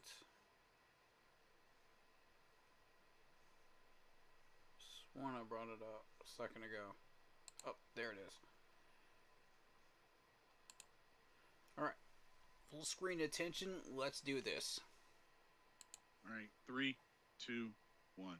You played the lion's share of your career with Carolina. It did not end the way you wanted it to end. Why Actually, it did. You wanted to leave Carolina? Yeah, I did. Why? Because it was time. I'm a very curious person. I was always interested in wondering, what is it like to be somewhere else? And so And you gotten comfortable in Carolina? No, I wasn't comfortable. We was losing. No, I wasn't comfortable. No, but I'm saying you knew the system. You knew everybody. You knew the coaches. You knew everybody. You knew. Hey, I was ready to go. I had asked for. Bro, you had just got Cam. I know. I had asked for a release. You had just got Cam. That was the best quarterback that you was going. You are correct. He was the best quarterback I ever played with. And you wanted to leave that because it was our record that was the issue. My clock, my championship clock was going off. Right. And so I wanted to go to I just wanted to go to a different place. And so I had, before I was released that year, I had talked to general manager of Jacksonville Jaguars. He was a 49ers coach. He was the 49ers general. I talked to Trent Balkin about about me going there, but I didn't want to play. I didn't want to play for the 49ers. And so my agent had worked out another deal, I actually had Under Armour working on a new color scheme because we had backdoored a deal, but the Panthers at that time had talked to another team, and so they gave me permission to talk with the 49ers, and I decided to stay. So I already knew I was leaving, but again, people thought I was unable to keep my mouth closed. I had conjured up, facilitated, and started to play out a whole different team throughout that season. And then when I knew I was going to get released, I kept it to myself and just kind of waited. Interesting. I mean, what in the world? Sorry about that. Yeah, I think that's the end of the video. Well, I'm skipping through. Yep, that's the end of it. I mean, interesting though, isn't it? He's speaking his truth. I mean, I could understand the many different thoughts that could be going through our heads about, after hearing that. But I mean, he spoke his truth. I mean,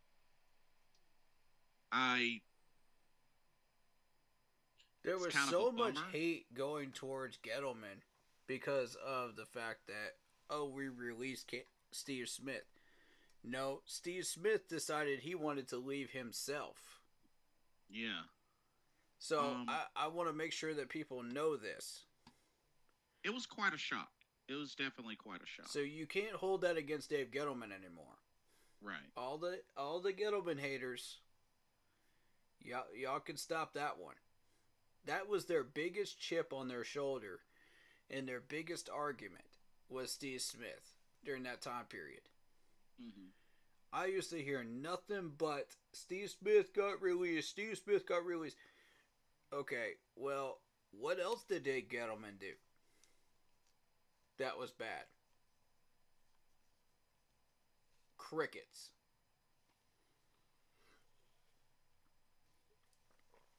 Yeah. You hear the same stuff about Scott Fitterer now that you heard about Dave Gettleman. Oh, they picked the wrong players. Well, here's the thing. You hire the wrong head coach, you're going to get the wrong players drafted. That's how GMs work. They pick up the players that you suggest as a head coach. Mm-hmm. If you don't have a system like Frank Wright didn't have a system, you're going to get garbage players. Or in our case, an Iowa to Misfit Toys. And you expect that to work? No, man. No. You're basically trying to put together a Madden roster with broken pieces all over the league that were really, really talented. And with 6 different systems, you thought that was going to work. No. So, with Dave Gettleman, and now is my chance to actually defend this guy, for what he's been doing during that time period. Yes, he did have issues connecting with the players. Yes, the contracts were very, very low. But here's the thing with the contracts. I'm not going to defend his relations with the players, but I will defend how he does his contracts. And I think I got an idea of how he's doing it. Because when you are a player expecting a bigger contract, like a really big contract, and you get a small one, you're going to play for a bigger contract, right? Right. Yeah. That's how that works. So he left these guys wanting a bigger contract, and they never got it. So in that case, they're always going to stay hungry. Well, what does that hunger lead to? It leads to them playing better. It leads to them balling out on the field. Because they're always wanting more. So in a way, it's kind of genius. I kind of like it. You know, you're fooling them, but you're fooling them for a good reason. Mm-hmm. And as far as the players that he picked up in these drafts, he was a positional draft picker. Now, on paper, they're not going to look like much. But if you take a look at these guys with the eye test, that tells a totally different story. Mm-hmm. Because we put all of that together on a cheap budget while getting us out of the red that was Marty Herning. Right. And still managed a 15-1 record. Why? Because we had a staff that actually knew what they were doing. A set of players that were fully hungry. We had depth out the wazoo at every position, which was magical, by the way. That was probably one of the best rosters I've ever seen created in the NFL. I dare say it. We had one of the best teams in the NFL ever. We could go up against some of the better ones out there that were historical and probably battle them out all 4 quarters. You know? Yeah. As much as the league had changed over the years, I believe that's a true statement. So, with that in mind, you're looking at a roster on paper that just looked average at best. The wide receiver core looked average. You know, your defensive players looked average, except for the Pro Bowlers. You know, the legends, Luke Kuechly, Thomas Davis, all of them. Mm-hmm. What we did was we turned all of these guys into household names. Everybody knew who they were once we hit to the Super Bowl. Everybody. Even Brenton Burson. Everybody knew his name. Yeah. You know, everybody down the 53-man roster, everybody knew who they were. That has never happened in Panthers history. Not even in 04 and 05. So when you really look at the system that he was running, it was a stepladder system. You know, first, you got to get your team assembled. Secondly, you got to try to have a winning record and win the division. Then, next year, you win the division again.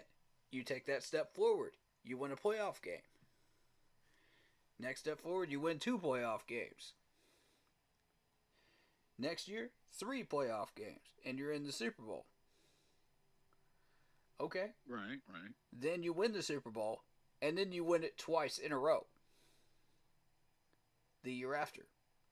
That's the stepladder process that he was using. And what it required was, yes, you had to get rid of some veterans to bring in the new talent. But that new talent would be just as hungry as the veterans were. Right. Yeah, you got Luke Kuechly, Thomas Davis, Greg Olsen. So, yes, I understood what was required. Yes, it sucked, but it was required. You know, because these guys were getting too old. You couldn't keep them on the roster. But if you wanted to keep winning and keep doing what Bill Belichick was doing, you got to keep up with him at that time in order to stay, you know, in order to get to where he was. So, this is what it required. And Steve Smith was just, that was him making that choice, apparently. Yeah. Because his championship clock was going off. So,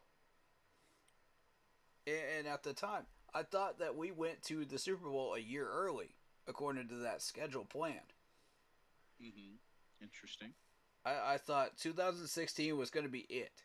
I didn't expect us to get to the Super Bowl in 2015. I expected us to get, you know, make an appearance in the Super Bowl, but not win it until 16. So we were playing our best in 15. And I thought maybe this might be the year we take that extra leap. 2 steps forward. You know what I mean? Right. And not 2 steps back. I thought maybe this might be it. because of the way we dominated Arizona. But we peaked too early. That's the problem. We peaked too early. If we had saved some of that for the Super Bowl, and we played exactly like we've been playing up until that point, I thought maybe we might have a trophy in Charlotte. Yeah, which is fair. Then Mr. Richardson decides, and this is all him, because he had to. This is when those allegations started coming out about him. Oh, yeah. He had to cover. He was CYA, cover your you know what. Yeah. So, who does he fire? He fires the worst possible person he could fire. Gettleman. Yep. Who was setting him up for success, his team up for success. Everything started to go downhill from there. I thought if we just had one more year with Gettleman and this crew, where he just had one more offseason to fix all of those very, very small holes. And you noticed every single year those weaknesses got smaller and smaller and smaller until it was down to 2. Until it was down to 1. We were this close. And you decide you're going to fire Dave Gettleman. Because Mr. Richardson got fed up with the fact that we're tossing away all of these veterans. Because he didn't like the system that we were running. He got impatient.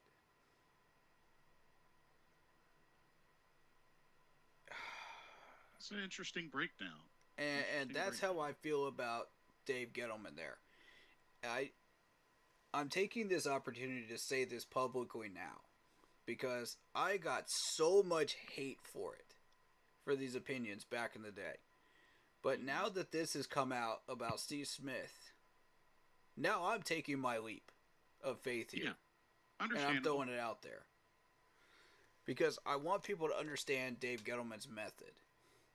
It's brilliant. It absolutely is brilliant when you really look at it in the full picture of it. But we got impatient. And everything went and hit the fan from that point on. We slowly started degrading. The team started breaking down. Piece by piece. People started retiring. Until you have what you have now.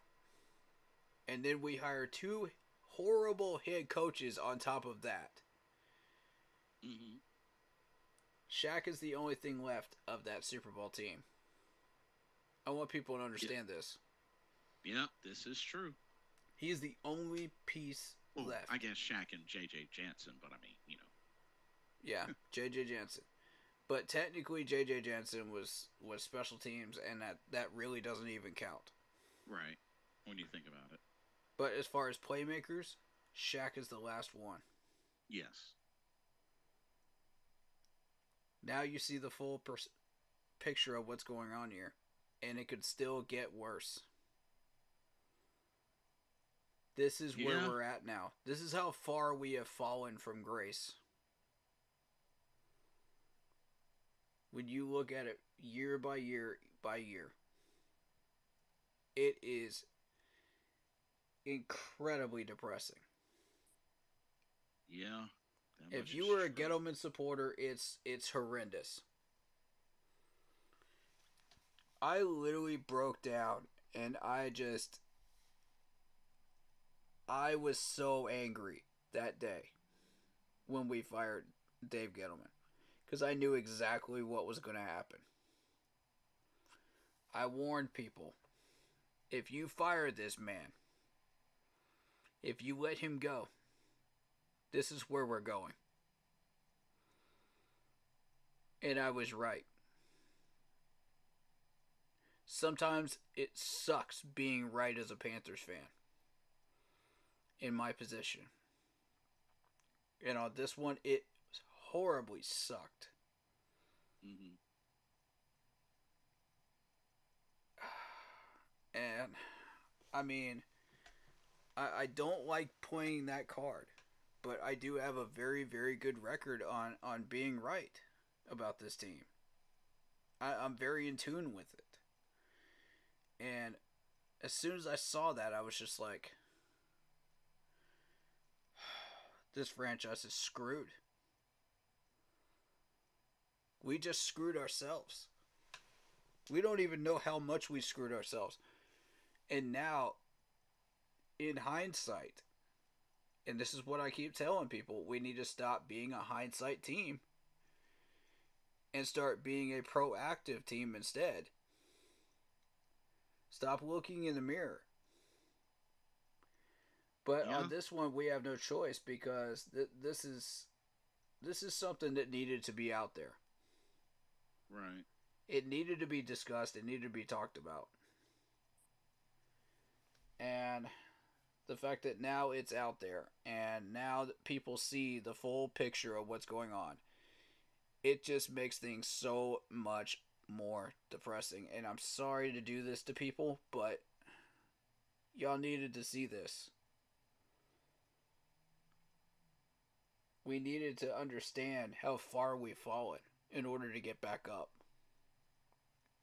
Yeah. Totally it hurts. Understandable. It hurts a lot. But we will see the light, and we will get out of this eventually.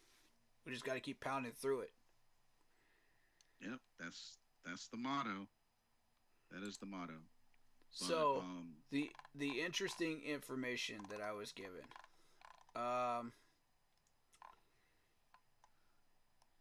Actually, there's 3 pieces of news. We're actually going to have an NFL season game played in the arena in Brazil. Yes, I did remember hearing about that. Yep. Let me see about the rest. 1 second. Yeah, no problem. My alarm went off, but I'll let you do the pieces of information before I get off here. Yeah, and I'll continue streaming afterwards. Yeah, so folks, be sure to continue watching. Head over to Keep Pounding, Corey's channel on YouTube and Facebook page to continue along. All right. That piece of information was let's see. Oh, the ex-Jags employee was accused of stealing over $22 million. That came through ESPN. $22 million? Yep. How wild is that, huh? Yikes.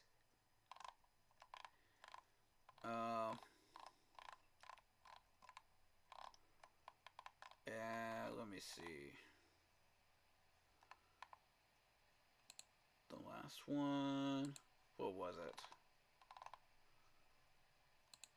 I think it was Carl that sent it to me. Oh, there was a funny video that I sent Carl saying Tom Brady felt disrespected by Ndamukong Suh. That was pretty funny. Why? Why did he feel that way? Because he would always tell people, stay out of my backfield, because some of these hits hurt. So, Sue was just like, I am not your friend. I mean, is he wrong for saying that? He's not wrong at all for that. I mean, they use some colorful language there, but, my point is, he was just like, I am not your friend, Tom. I mean, hey. Like, the way I've always looked at it as in the game, I play to win. Afterwards, we can be cool, but during the game, it's a whole different story. Facts. That's the type of player I would be too. Yeah. Yeah. It's like, yeah, we'll shake hands, before and after the game, but during that game, yeah, we're not friends. Yeah. So my final thoughts are, with this Atlanta game coming up, I mean, let's just play the players that we could play. Let's evaluate them. Let's find out who these guys are, and I look forward to doing draft streams with you guys. I'll be doing one probably either tomorrow or Saturday, where we just discuss all the different draft picks and getting to know them. You know, so again, name those players in the pin post on my Facebook group page. Keep pounding in all caps. You'll see it in the pin group. Comment the name of the player, the college they come from, the position they play, and why you like them. And we'll do a draft stream on that, either Friday or Saturday on my channel. I'll have both Facebook and YouTube channels open, so you guys will be able to comment on both. But really, it really comes down to this. Are we really trying to just survive the season, or are we just trying to keep as many players as we can? My point right now is let's keep as many players as we can keep. I know some of them are going to want to leave after they realize that Chris is not going to get the job. And Adro's not going to get the job. And I can't say I blame them, but let's see how many of these guys we can keep.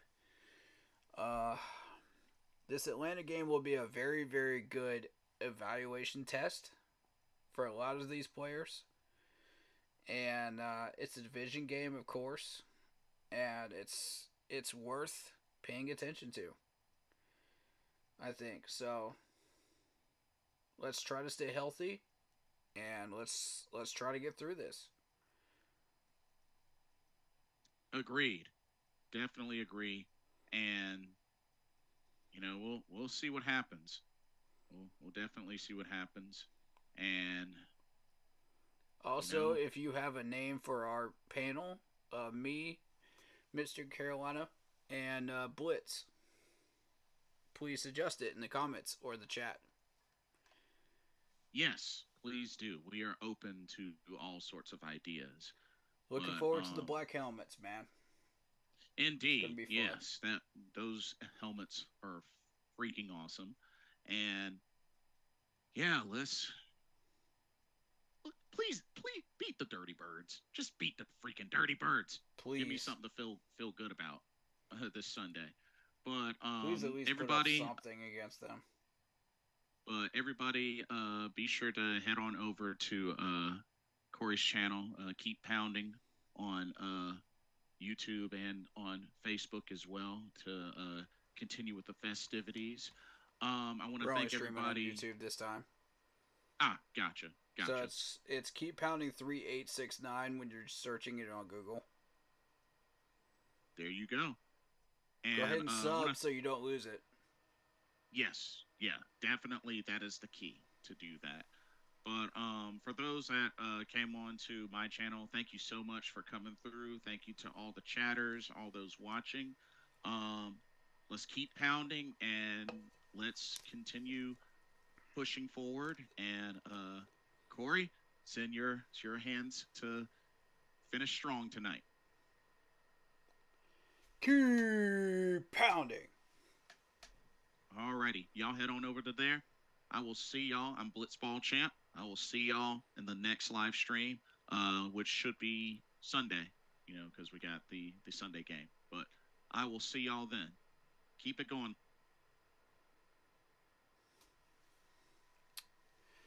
Alrighty, folks.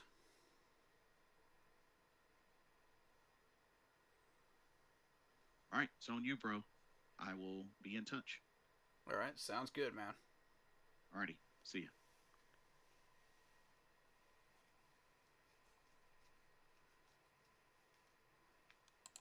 All right, guys. So I thought that was really interesting.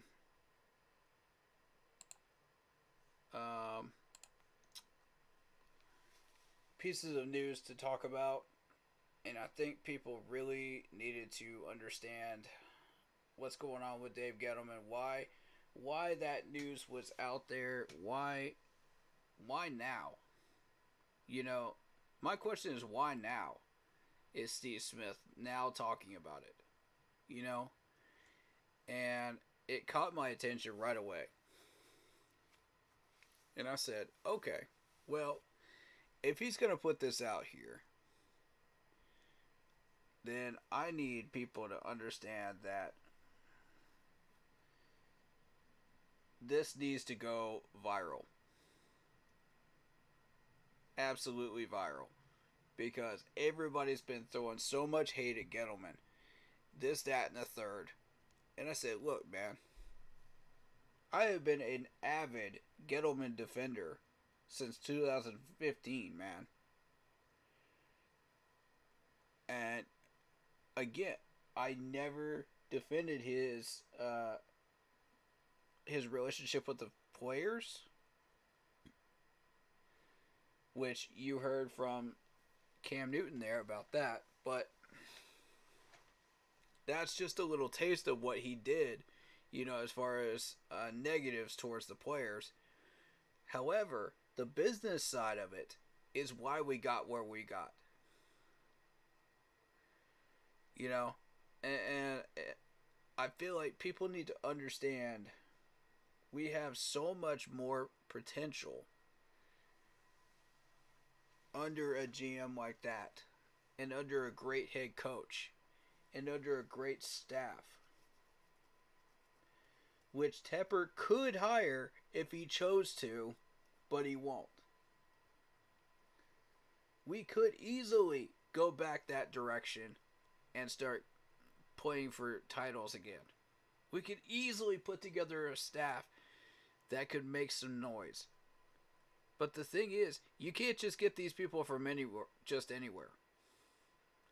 You can't get them from off of a cereal box, just because that cereal maker was successful in the past year. No, you need somebody that actually knows what the heck they're doing and what's in the doggone cereal. You know what I'm saying? Like, this is why we got a problem right now. None of these coaches know what we actually have. And that's the real issue here. Chris DePore does. Chris DePore's been sitting there silently in special teams just going, when do I get my turn to speak up? When do I get my turn? At what point do I get a shot to let people know that these players are not the right fit for us? When do I get my shot at telling people that I can do a better job than you can because I'm more in tune with this team than you are? And he finally gets a shot after we're out of the playoffs. After, not before, after. That's what pisses me off. Like, Tepper, you had all this time to put Chris DePore in there as an interim, and you didn't do it. You knew exactly what you were doing. You are sabotaging this team, sir. And we're here again.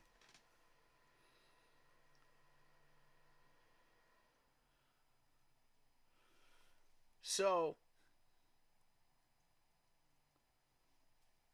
we need a head coach that's in tune with this team.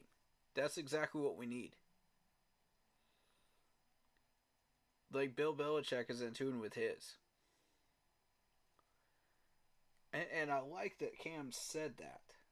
Because it needed to be out there. It needed to be said. Like nobody in New England is going to go out there and boast this. You know, and say, oh, well, all of these things are true about Bill Belichick. You know, you hear about certain things, you know, but all of it is true. He does understand his team. He understands his locker room. And that's another reason he's successful. And I know the anti-Bill Belichick people don't want to hear this, and I hate admitting it because I'm anti-Bill Belichick myself, but it's true. Cam is absolutely correct. You can't refute that. He's a good coach, man. He's a great coach. Anyone would love to have him. Except for the fact that he's a cheater. If that wasn't on his resume, I'd hire him in 0.5 seconds. And y'all know I would. The problem is he's got a cheating history and he's a prick to his players.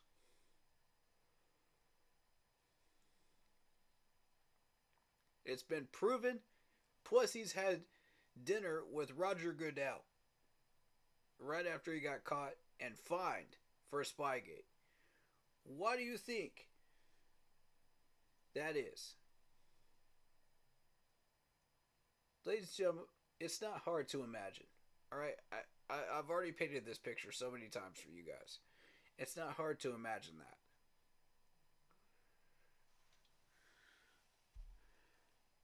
What more do you need to not understand about this man? He's not going to change his stripes just because he comes down to Carolina. Oh, I'm suddenly Mr. Goody-Goody coach after all of that. No. No. If you believe that, I'll tell you about another one. For real, man. Like, I don't understand why people think that might be a thing. And if I have to talk about this and lecture you guys on integrity in the game of football, then I don't know. I'm seriously concerned about people that want this man as a head coach here. I'm seriously concerned. Because where are your moral values when it comes to this game? Where? Have you completely thrown them out the window? Are you that desperate for a doggone championship?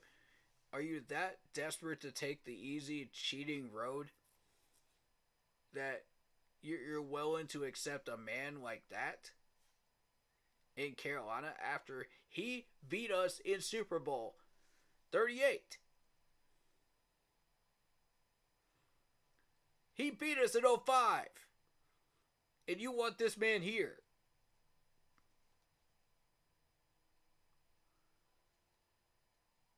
The countless times his players abused our players over the history of us playing each other. The times that he spied on us during that one year. And spied on everybody's playbooks that played against him. And you want that here? Are you insane? Have you all flipped your lids? Like, I can't comprehend anybody that would think like that. At this point, it makes my stomach turn to even put this man's name in the same sentence with the name Carolina Panthers, in which we're playing against him.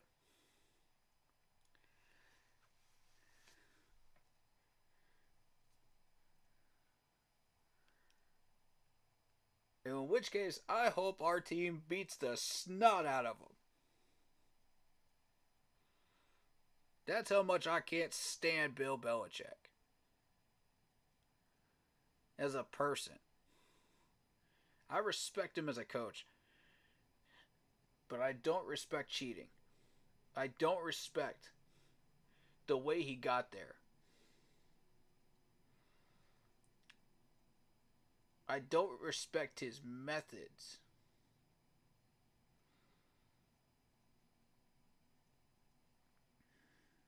Do you understand the difference between what I'm saying? and his actual coaching reputation. Guys, the what I'm saying is I respect the fact that he understands his players and the entire roster and he's in tune with it. I respect the fact that he's won some games with these players. I respect the fact that he actually understands how to coach this sideline better than anybody else right now. I understand and respect the fact that he knows how to draft these players better than anybody in the entire draft. What I don't respect is cheating and his methods to get there. Again, clear difference between the two. And if people can't see that difference, I don't know what to tell you. I can't respect a head coach that treats his players like trash.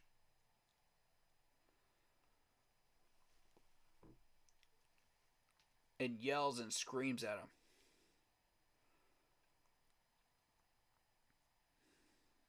I can't respect that. I'm sorry. Alright, David Screws says, here's a rant I have. Where are the black helmets? The black helmets are coming, bro. They're coming this game. We better have a winning season next season. No Bill Belichick. I hear that, brother. I hear that one. I'm on board with you.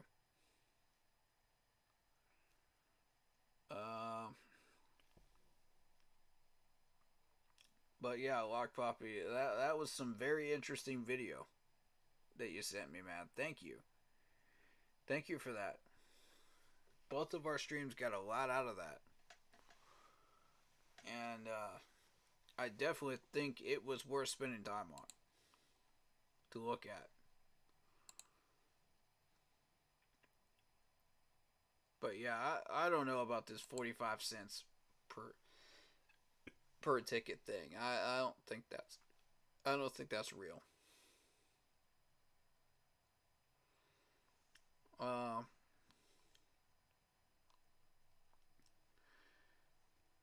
And definitely the hip drop tackle. That was worth spending some time on because people need to understand what's going on with that. I try to update you guys whenever there's like rule changes and stuff like that. That way you're aware of what's going on. Be sure to keep an eye on the Facebook group page. Keep pounding in all caps for that information. Although I will try to put that in streams when I can. I just need people to remind me.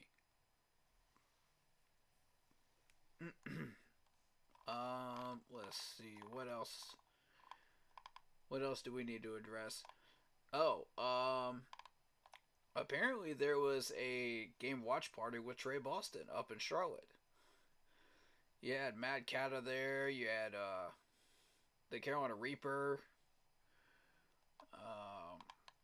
and a few other prominent super fans up there too. That is so cool, dude.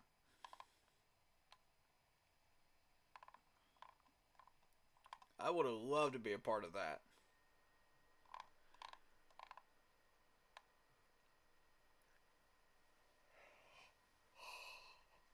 Ugh, sorry, I'm just tired. But yeah,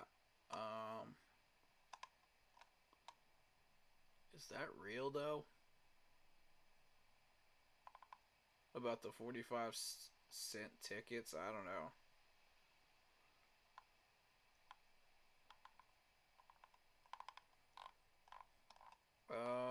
Let's see. Oh, we signed tight end Chris Pierce to the practice squad. I don't know that we really need another tight end right now, but okay.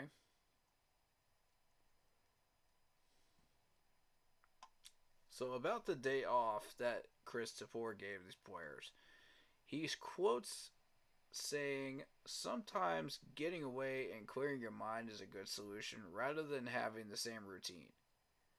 End quote. Um, and my response is that's a good point, but the problem is, you know,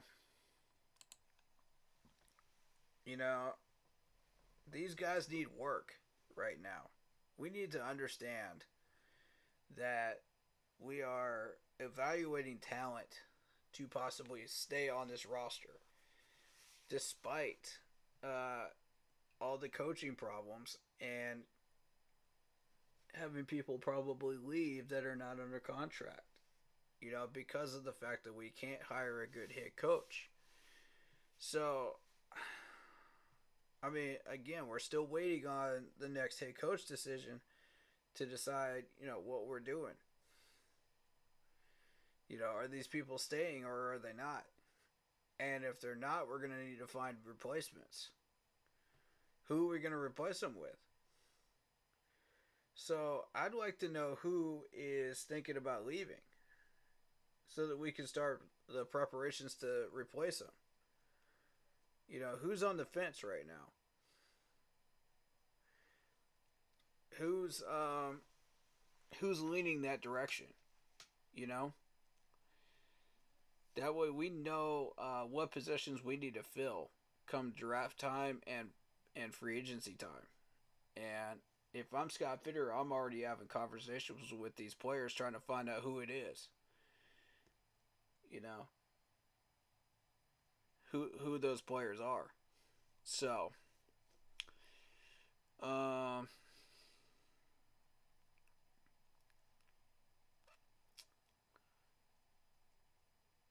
keep pounding, join the stream, like, share, and subscribe. Thank you, David. That's right. Like, share, and subscribe, guys. Hit the bell if you haven't done so already. It's free. Share the stream to your friends who love football. Yeah. Like, anybody that's new to the game of football and wants to ask questions about the game or about our team and learn more about us, I welcome it. We welcome fans from all 32 teams. Come on in. You are more than welcome here. You are welcome to share your opinion and have it reacted to.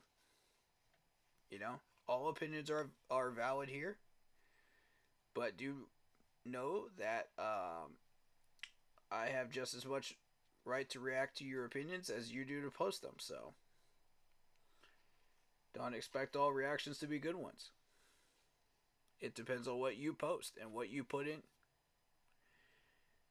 If you put in good energy, I'm going to return good energy. You know what I'm saying? If it's a dumb... If it's a bogus point, I'm going to call you out on it. Because that's who I am. I'm always real. I'm always going to tell you the truth, and that's just who I am. So, yeah, share it to your friends that love football. We welcome them in here, for sure.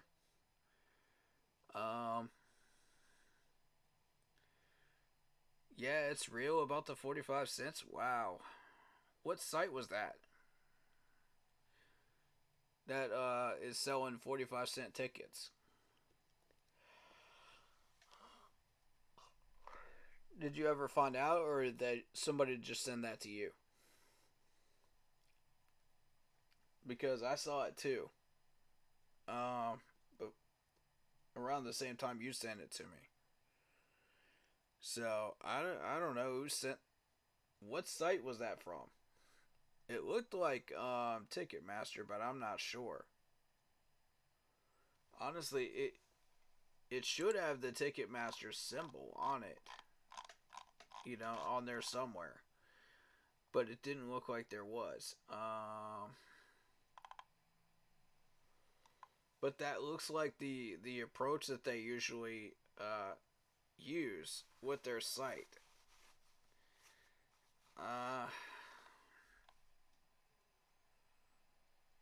I'd venture to say that's somewhere else. That's a different website.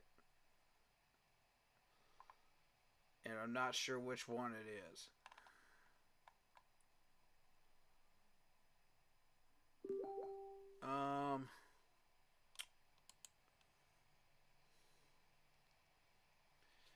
Yeah, I'm looking at it now. I'm looking at it now. What website? What ticket site did they get that picture from? That's what I'm trying to get at.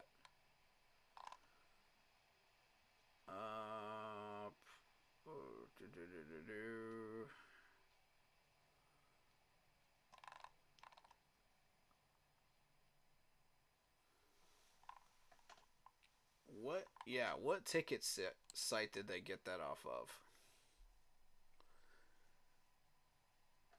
That's the same thing I saw on my own newsfeed, so I don't know.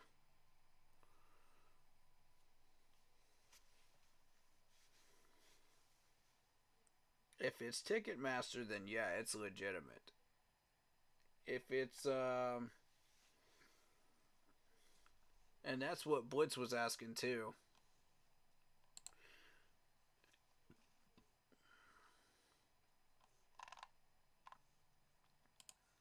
I'm gonna see if I can find.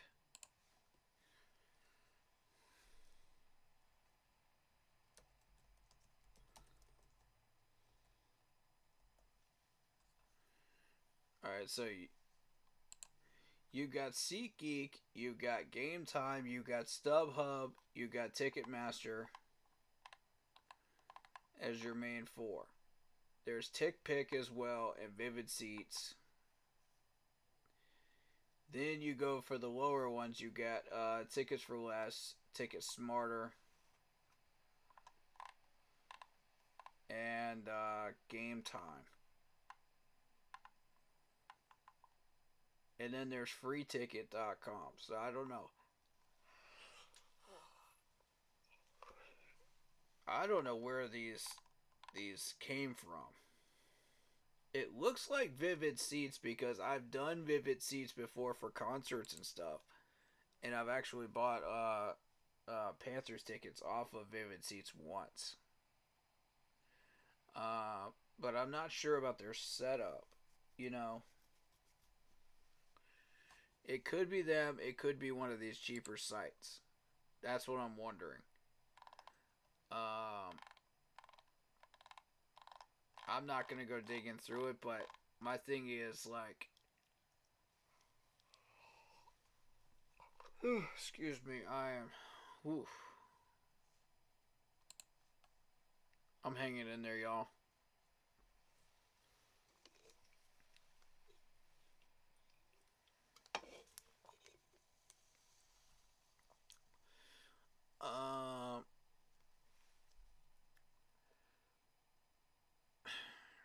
If we can figure out where it's from, then we can figure out if it's real or not.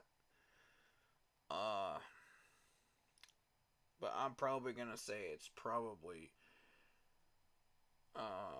one of those cheaper sites. So maybe not. We don't know for sure. Don't believe everything you read out there, guys. You know?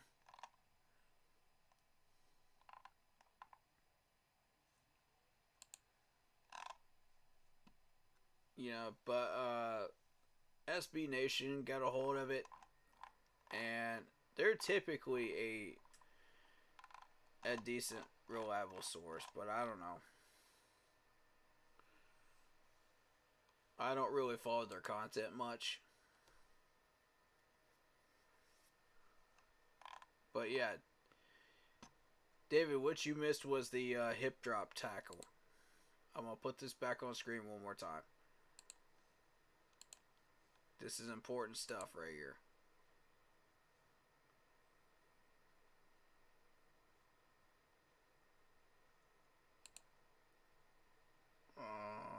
Let's see. Capture 2. Nope. It's this one.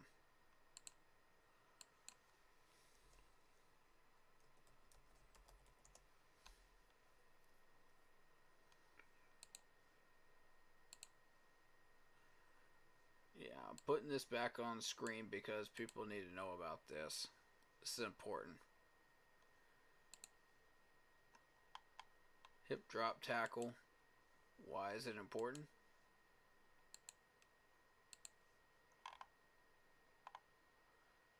This graphic shows how it's done and why it's people want it banned. I think the biggest problem here, and we discussed this earlier, me and Blitz discussed it earlier, was they're landing on the offensive player's legs. So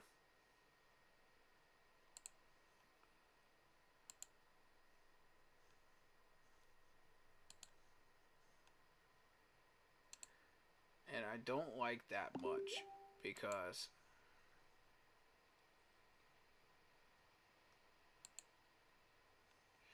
oh, you found something else on it? Hold up. On the resale market. Okay, resale market. That's different.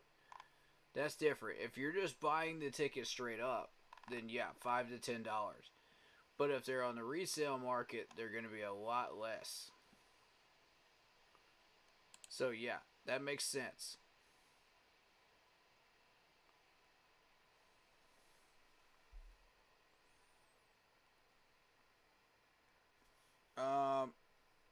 C-Dog says Bryce Young is trash.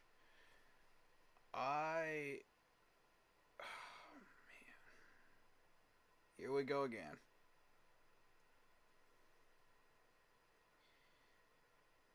C-Dog, man, I got respect for you, man, but some of these people out here are just out there just looking for something to be negative about. It doesn't matter what it is; they just have to find some kind of scapegoat, and I hate it, because we are in that position where we have to figure out what we're gonna do next.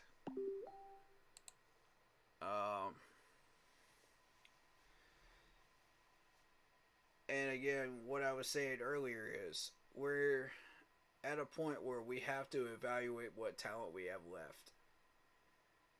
And if we hire another bad coach, this talent's going to leave. Straight up, plain and simple, if they're not on contract, they're going to leave. No one's going to want to come here. No one's going to want to sign here. No one's going to want to take that job. Because they know what's going to happen. They know what's going to happen. We're going to turn into the New York Jets for 20 years. That's exactly what's going to happen. And it's going to be miserable. It could get as bad as Detroit, where people were trying to hand out free tickets and nobody would take them. And they almost moved out of Detroit because of it. I hate that we're going in that direction. I hate every move we're making right now. And it's making me so angry. It really, really is. And Tepper's the root cause of it. He needs to get out of his own way. Stop meddling. Get your hand out of the doggone cookie jar and think for yourself, Mr. Tepper.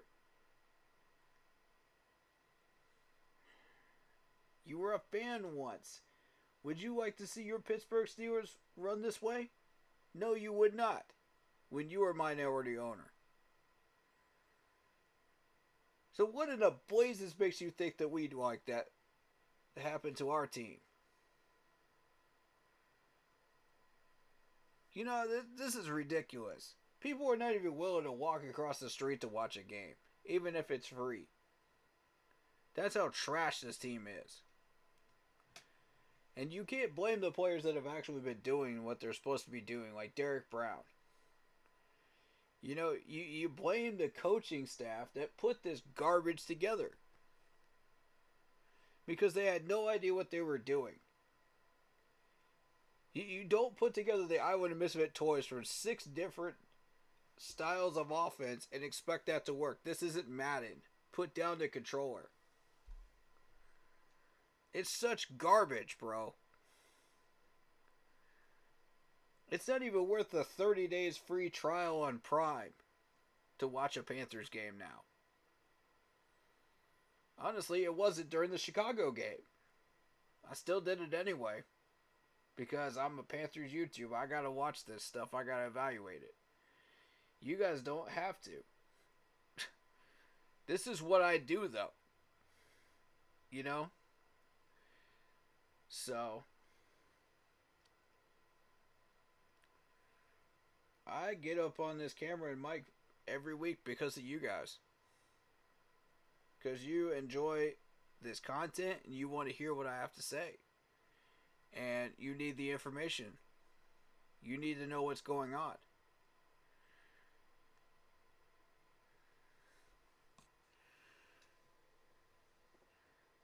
Alright, so Sea-Dog, you gotta stop, bro. You gotta stop. Alright. Bryce Young is not trash. First of all, he's average.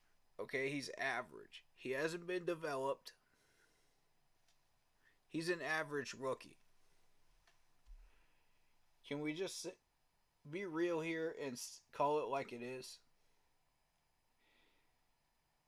Can we?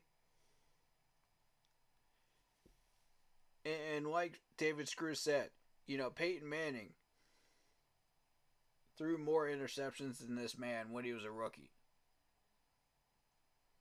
You know? But here's the difference between Peyton Manning and Bryce Young. Bryce Young is not Peyton Manning. He's not Cam Newton. You know, he's not Russell Wilson. Stop comparing him to everybody. Bryce Young is Bryce Young. Okay? He's never going to reach that level that people think he's going to reach. You got to develop him. Yes, he can throw deep balls deep downfield, but you have to give him proper wide receiver routes. And you've got to give him wide receivers that actually fit his system. That's what Peyton Manning did. He had wide receivers that fit his system. He asked the coaches, okay, I want these types of wide receivers because they fit my system. Instead of going out and getting people from 6 different systems and getting an island of misfit toys. This doesn't work. This isn't building a franchise mode on Madden. Like Frank is too stupid to understand this when it comes to football. He's too stupid. And he's shown it over and over and over again with this depth chart. He has no clue what the heck he's doing. And that's why he's gone.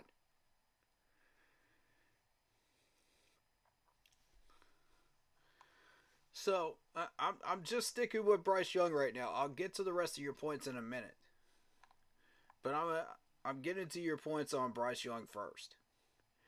When you put protection that is actually balanced protection, not run first protection, but balanced protection that can do both run and pass block, that will actually defend Bryce Young and not having run in circles like Sam Darnold was, like Baker Mayfield was, like every other quarterback was that we tried out so far. Guess what happens? He's got time to make his reads. Then, if you put a system in place that actually works, you give him the weapons that fit that system and give him time to develop and teach him proper NFL mechanics. With good coaching, watch what happens. He actually blossoms.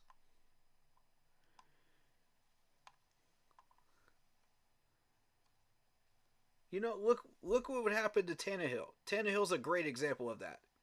Tannehill, before Tannehill got all those weapons and all that protection, he was trash in Miami because he wasn't given any of that.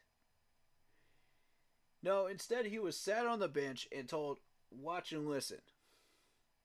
Watch and listen. because you don't have any of those things. So Tannehill was just like, okay, I'm going to go to Tennessee. I'm going to wait for people to in this coaching staff and this management to give me what I need. And lo and behold, look what happened. The quarterback coach that worked with him worked on his technique, worked on everything he's doing, and he actually did well.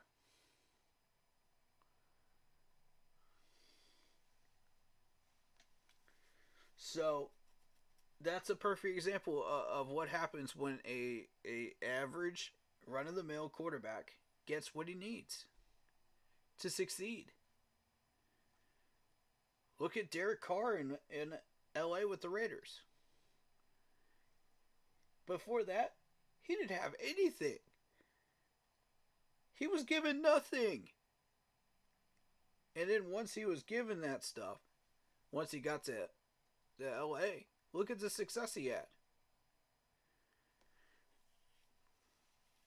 Look, what I'm saying is, it half the story is the quarterback, yes. But the other half is the coaching staff giving you what you need. And he wasn't given that stuff before that point that he started succeeding.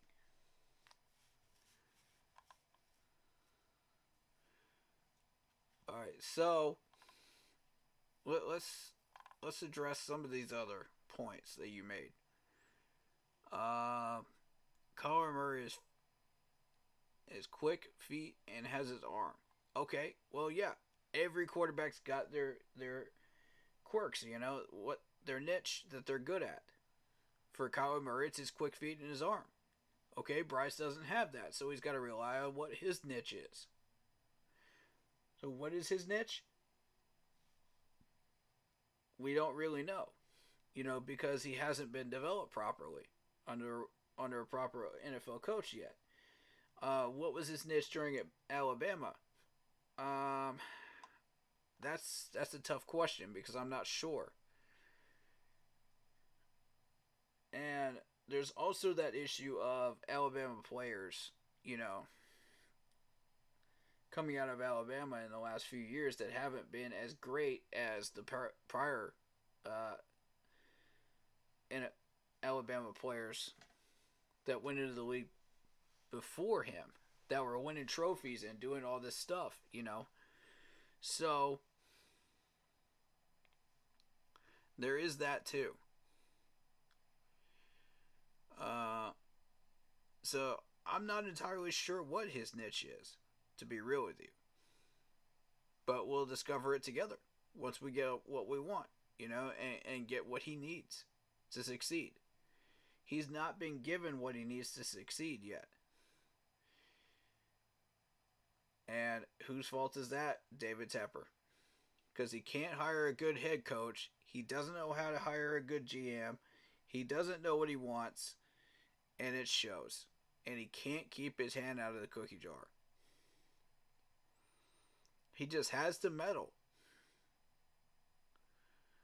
But, I think every Panthers fan out here could agree. Tepper is the problem. He is the main source of the problem. He needs to delegate this to somebody that actually understands this organization.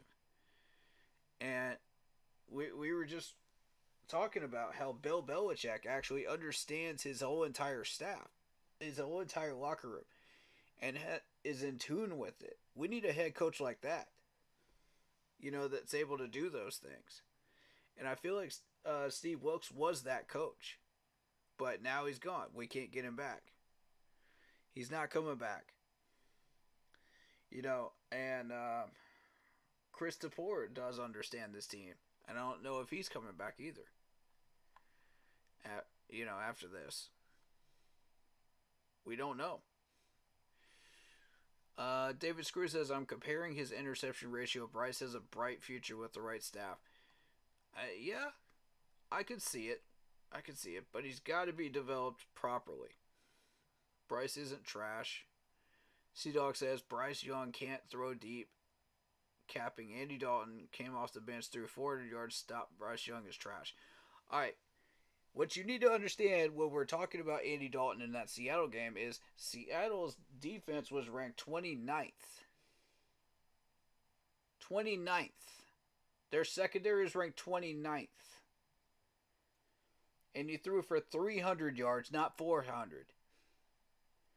Get the number right before you start comparing numbers. I can look it up right now and show you.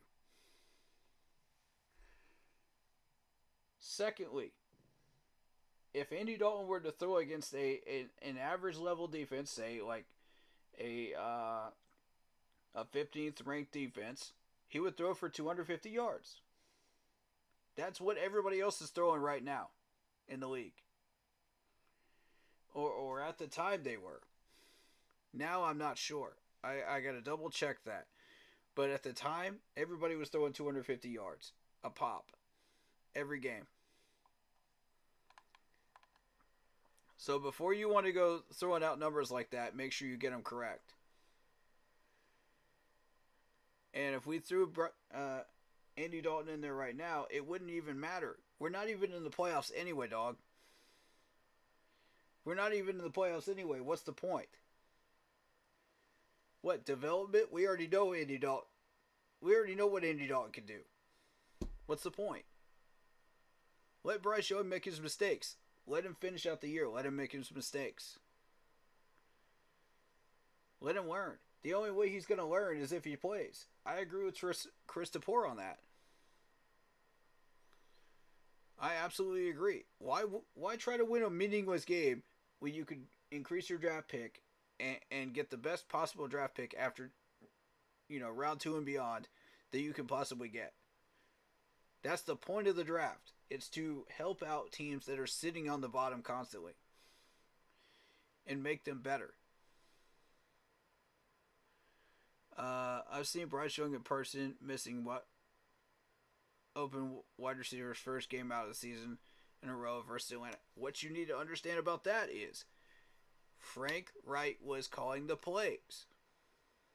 Was he not? Was he not, C-Dog? And Frank Wright's playbook is trash.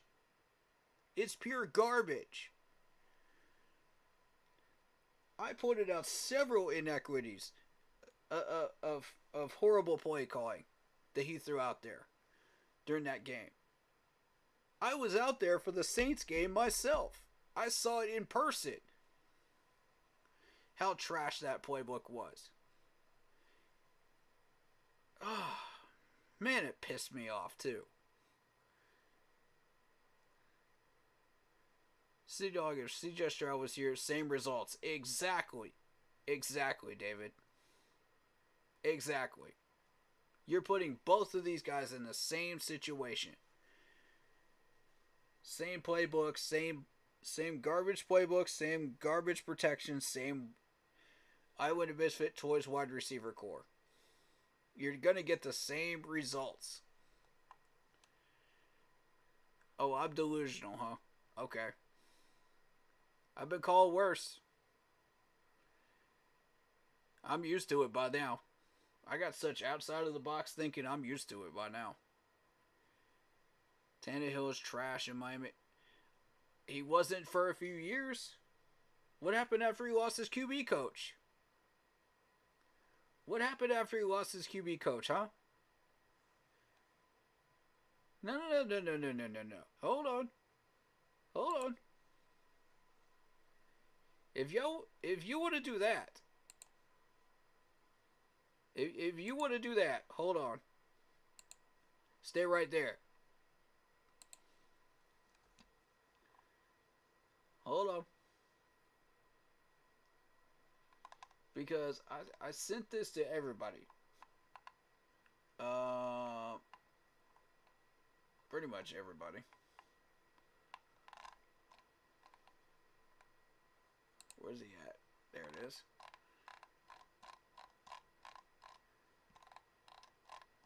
Give me 1 second.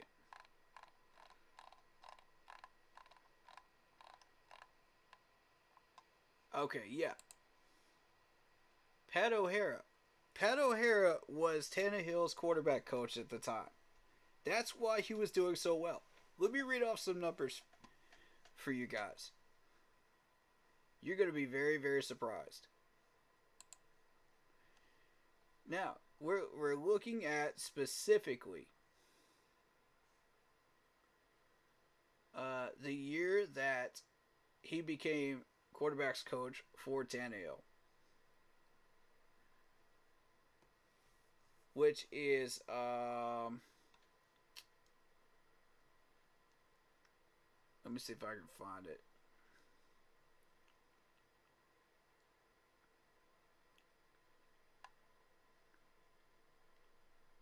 Okay, yeah. It was 14 and 15, wasn't it? 14 and 15?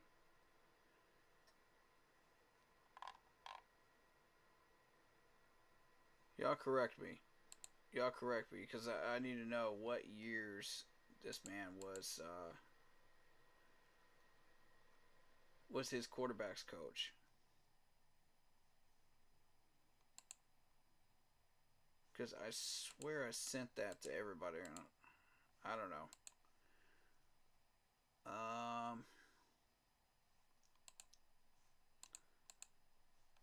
So during this time of 14 and 15, this man threw over 4,000 yards with the Miami Dolphins during that point in time,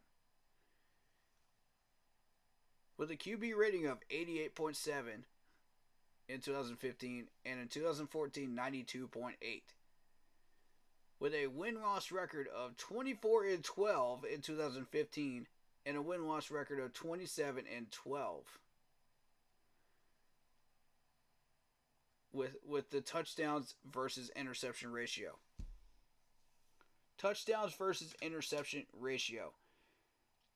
Oh, here's another good one.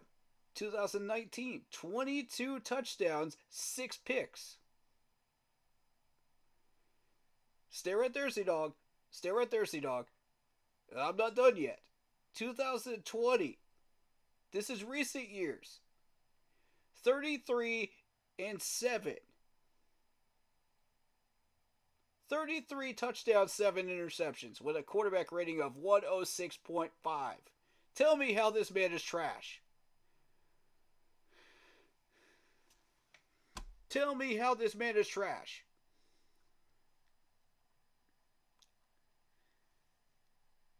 Please tell me how he's trash. 13 touchdowns, 6 interceptions last year.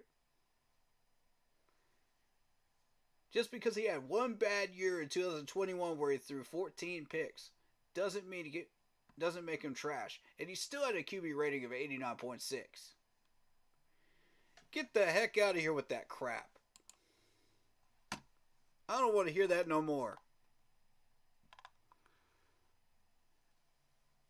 You had Pat O'Hara as a QB coach during two or three of those years. Of course he's going to be better. The second he loses them, oh, okay, now he starts throwing picks. Okay. Proves my point.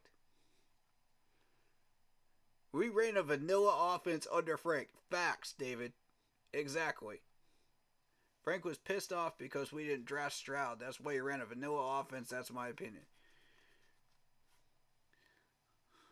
That's true. That's your opinion. And I respect it. Jesus Christ can't help Bryce Young. Oh my gosh. I know what's wrong with this team. The main problem is Tepper. If he brings in Bill, I'll be livid. I agree.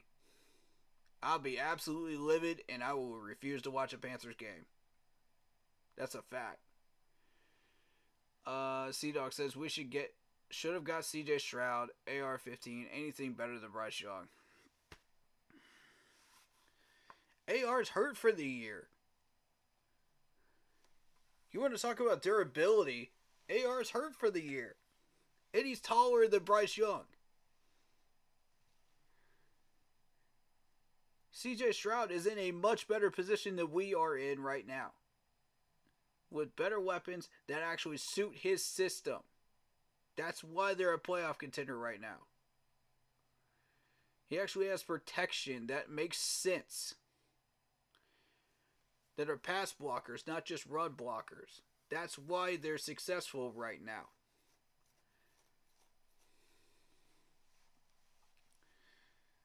It would have been the same results though, C-Dog. If you put CJ into this situation, CJ wouldn't do any better. He'll be putting up the same numbers, dude. And then you call him trash. Wouldn't you? Because I've seen you do it in other people's chats too. In other people's streams. Don't act like you don't. Bryce Young is slow and noodle arm doesn't translate well in the NFL. Well, if you develop him properly, you might see some results, and protect him properly and give him the weapons that he needs to succeed with. And a system that works for him, you might see him succeed. But no, we got a terrible management that decides they don't want to do that. Bryce Young is better wide receivers than CJ Stroud and banged up offense. Stop with the excuses. They don't fit his system. You don't seem to get this, C-Dog. You don't seem to understand this. I've said it 5 or 6 times now. These guys are the island of misfit toys of wide receivers. They don't belong in anyone's... They're from 6 different offensive systems. You really think that's going to work here? No one's ever tried that before, and it doesn't work. That's why no one's ever tried it. No one's been dumb enough to try it. No one thinks this is Madden, bro. Put down the controller. Start thinking with your head. Start putting something together that works and makes sense together. David Screw says he doesn't have a proper O-line and a lot more things you should know. Exactly. I'm not going to argue. I just know facts. Alright, C-Dog says Steve Wilkes, DJ Moore, Foreman, Matt Corral, we're better right now. Keep all our picks. Steve Wilkes was the answer to our problems. He was the answer. And we rejected it. We tossed it to San Francisco and said, here, you have it. You have everything that we should have. I'm disappointed, but here we are. Steve Wilkes took keep pounding. No, he didn't. Tepper did. Tepper did. And you know it. David Screw says, here's a good realization of proper coaching. Steve Wilkes made this team better by coaching is everything. Understanding the team as a whole, not just one player. Exactly. Thank you. There's 32 other players. Guys. There's 52 other players on this roster besides Bryce Young. Stop it. You know, Bryce Young is not the entire team. 2 weeks ago, DJ Chark wide open and he had to stop, come back, get underthrown pass. Okay. But the route was awful. He shouldn't have had to stop. Why did he stop? Your wide receivers should not be stopping mid-route. They should be going. Now, if they're going to break, they break. If they're going to cut, they cut. But they shouldn't have to stop. You know, that's terrible route running. That's terrible design route running. Bryce Young is the worst first-round pick in history. Wrong. I could name a certain quarterback from Notre Dame that is. He was way worse. Way worse. That was garbage. You want to talk about a garbage quarterback? That's a garbage quarterback. We don't say that name here. we don't dare say that name here in any Panthers chats. Oh God. Why hasn't Bryce Young thrown a deep ball all season? What's your excuse? It's the system we're running. It's the playbook. Look, it's Frank Wright's playbook. Go look at it. Go look at the play calling that he's done. It's such trash, dude. You want to call something trash? That would be Frank Wright's playbook. And Thomas Brown is still running it. Still running it. Last Sunday. For what reason? Come up with your own playbook, Thomas. You were a part of a Super Bowl organization, for goodness sakes. Come up with your own playbook. Oh my God. And people want to talk about audibles. It's hard to have audibles when you don't have a playbook to begin with. How are you going to audible off of nothing? You can't. Oh, God.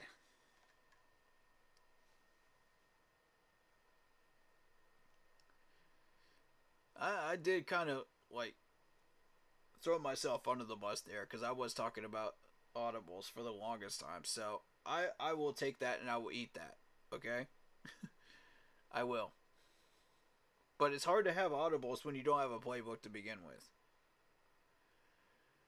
Let's see. I guess Peyton Manning was bad too with 28 picks his first year. Yeah, exactly.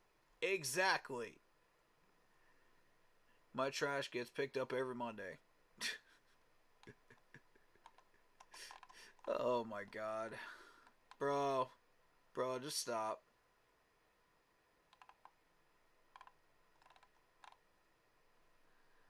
All these excuses. They're not excuses, they're good reasons.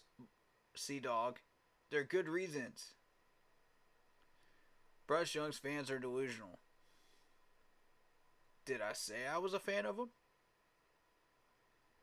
I actually picked CJ before we even started this. I came around to Bryce after watching him in person in the training camp.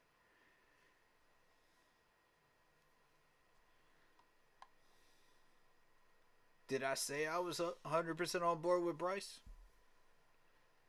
this year? I said it during preseason. I said it during, the first couple weeks.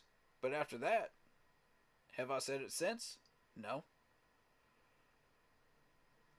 So you need to stop. I've thrown rocks at him too. I have actually called him out on some stuff too. So you can't just be like, oh, well, you Bryce hater, you Bryce lovers are delusional, blah, blah, blah, blah, blah. No, stop it. Get your facts straight before you come up in here with that. David Screw says it's facts, not excuses. Exactly. Thank you. Most going Pro Bowl off Bryce Young pick sixes. Okay, well, that's the playbook. That's the playbook.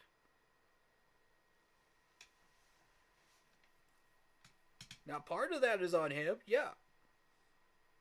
Part of that is on him.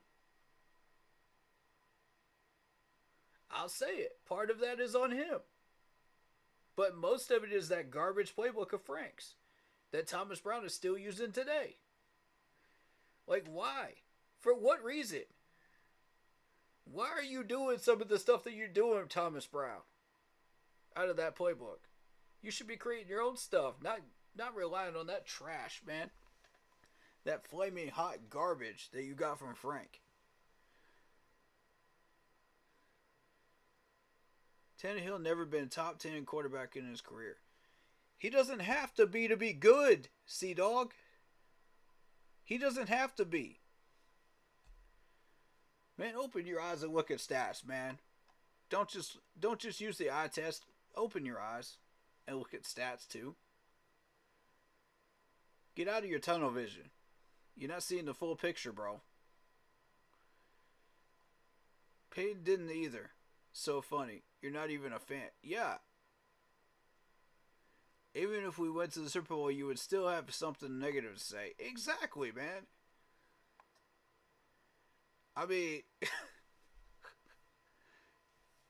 David's got a point there, man. I have literally watched you trash this team on a number of occasions. And when we win, you don't say a word.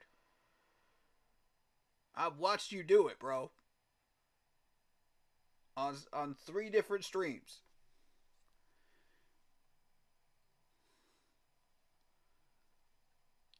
Keep that same energy when Bryce gets 100% cut selling cars.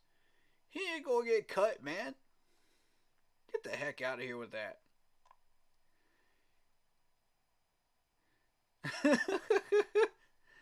David says, keep that same energy being a troll. Exactly. Bryce Young isn't getting tall or stronger. That's development. That's development. C-Dog, have you ever been to a gym, bro? Have you ever been to a gym? And they give you a spotter? You gotta actually do the work, bro. You gotta actually do the work. You gotta listen to the person that's spotting you.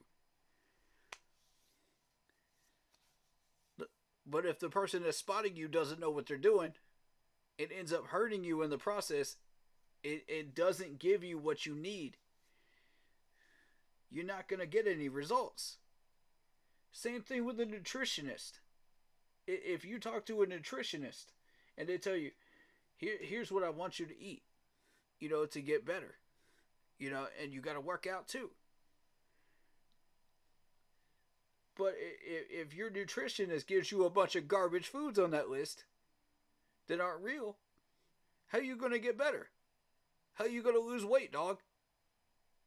You ain't going to lose weight. You're going to degrade. You're going to get bigger. Bryce Young ain't getting taller? No, he's not getting taller, and the height's not the issue that I had with him originally. It's durability, and he has made me eat crow on that one.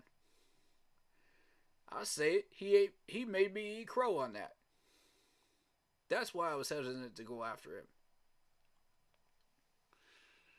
That's why I was hesitant to choose him, out of the gate. I said, okay, CJ can handle that. He can handle that durability. He's got better durability. I was wrong on that one. That's on me. That's on me. And that's proof, y'all. I could be wrong once in a while. I could be wrong. I don't have to be right all the time. But I am in tune with this team. That shows you I'm not egotistical. I don't play that card. Unless I absolutely have to. I don't throw that out there unless I absolutely have to. Bryce Young has better wide receivers than CJ Stroud. You don't know anything about... Look, guys. They're talented football players. Yes. They're talented and they're number one wide receivers in their respective fields. But they're from different systems. You're missing that point. You're ignoring that point, sir. You're blatantly ignoring that and not listening on purpose when I say that. Pay attention, please. God. Name one wide receiver on the Texans better than Thielen.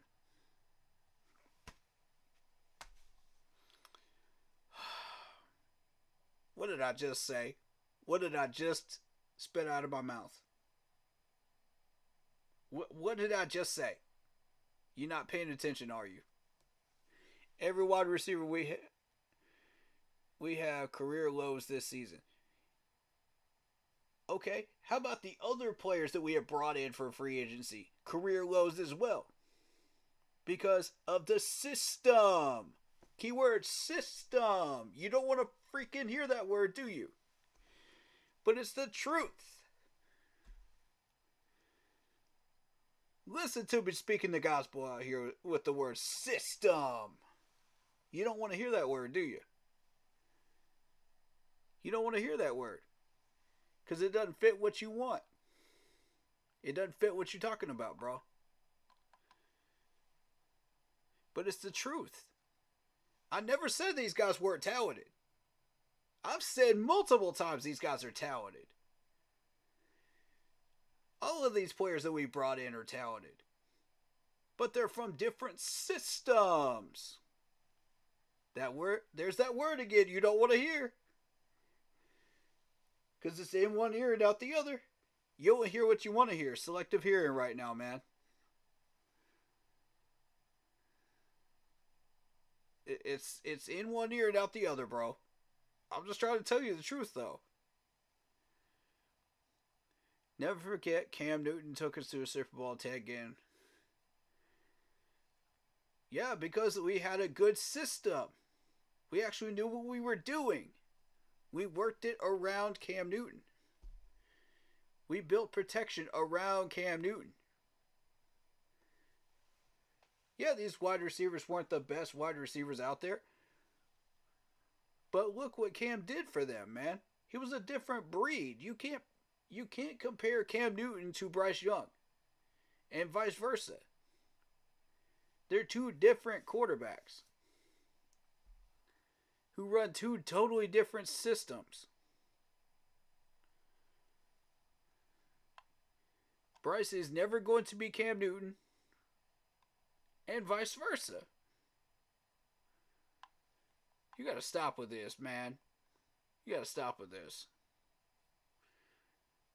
Props to you for being a troll, Sea-Dog. Must feel great. Yeah, I know, right? Got my own channel, not even a content creator. Yeah, how many people are throwing your opinions under the bus on your own channel too, by the way? I'm just saying. How many people are laughing at you? At least I'm throwing in some facts with my stuff. Where's yours at?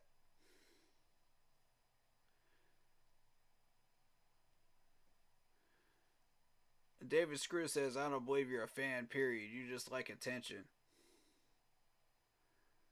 I mean,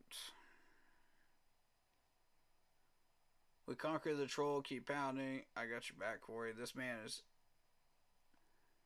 plaguing negativity of Panther Nation. Man, he just hears what he wants to hear. That's all it is, man. I'm just reading chat. That's what this man said. So, you put stuff in my chat, I'm going to react to it. I can't guarantee you're going to like what I react to. Or how I react to it. Or what I say in response to it. Because if you post some nonsense in my chat, like that man just did, you're going to get nonsense in return. You're going to get facts, and you're going to get that same energy back to you. I don't play that around here. I done told y'all that. Y'all seeing it now.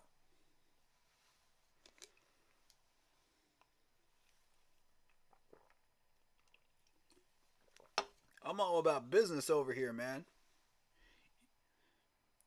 The only time y'all ever saw me playing Madden was this Sunday's reaction. And that was because I was so sick and tired of watching this garbage team play football. On Sundays, man. With this trash roster and this trash way of doing things. I'd rather play Madden. I'll be real with you. I would rather sit at home and play Madden. At least I know I can put together a franchise better than this idiotic management is right now. I'm just saying. That's why we're about to have some Mad Mondays going on. So I'm going to show y'all how it's done. I'm going to show you how it's done, man.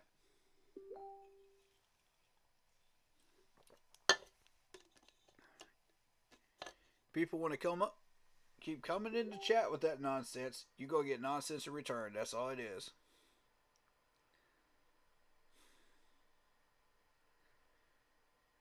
They're going to learn real quick. We don't do that here.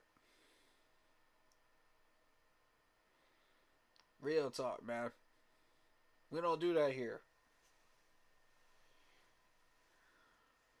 I get straight to the point and I tell you like it is. I tell you what I know. I tell you what I think. People don't like it. You know where the door is. It's that simple. Don't like my content? No one asked you to watch. I don't care how many subs I lose. The loyal ones will stick. The people that want to hear my opinions will stick. The people that care about what I have to say will stick. And yeah, we might disagree. That doesn't mean you have to get mad and be a spoiled child, you know? Just go, if you go act like that, go find your way out. We don't need that here. We don't need that here. Especially if we got to question whether you're an actual fan or not. And I mean, I actually agree with David on this one. Because I see you do some shady stuff in other people's chats. I see you do some shady stuff, bro. You think I don't notice this stuff? I pay attention, bro. I pay a lot more attention than you think I do. Sometimes I'm just in chat. I don't say anything, but I'm just in chat watching your crazy butts.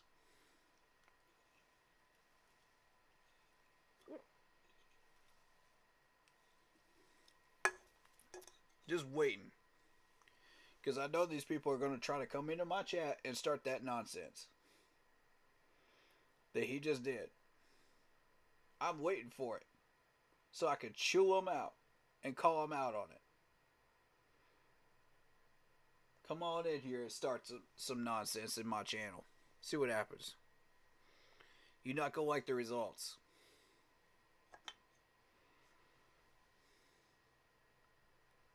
Now back to business.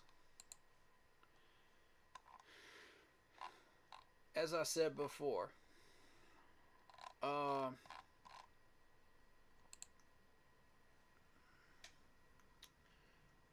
there's a lot going on with this team, you know, behind the scenes, and Cam Newton shed a little bit of light on it. But, you know, that's not the end of it. That's the beginning of it.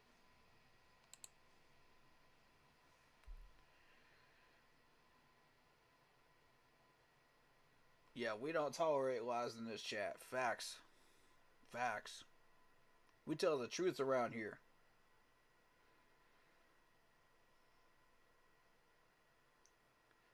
You don't like the truth, that's up to you. Just don't pitch a fit. That's all I'm saying. Don't pitch a fit.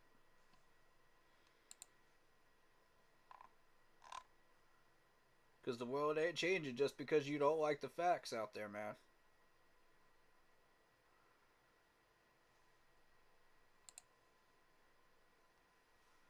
And don't tell me I don't know about football. Sir,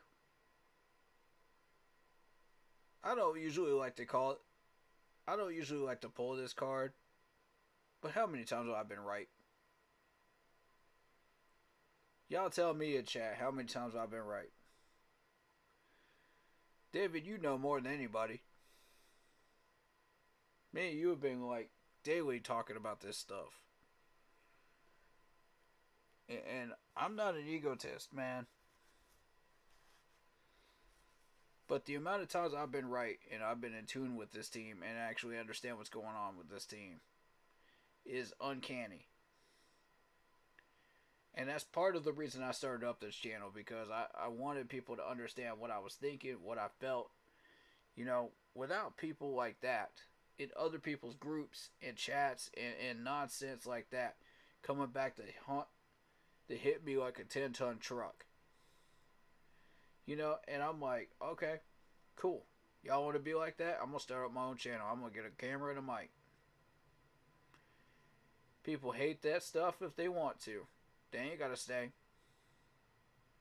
This is my channel. This is my way of doing things. Don't like it, you know where the door is. But don't get mad because I'm just speaking the truth, bro. Don't get mad. I'm into it, but you're more in depth. Appreciate that, David. I mean, I've done my homework on this team, you know? And that's what it takes to understand what you're dealing with. You gotta actually, like, see the full picture. You gotta go waist deep, dog. You can't just look at half of it and say, oh, well, I'm gonna paint a picture with half of this. What if we painted half of a Mona Lisa picture? What if Da Vinci painted half of the Sistine Chapel? You know what I'm saying? Like, this is ridiculous.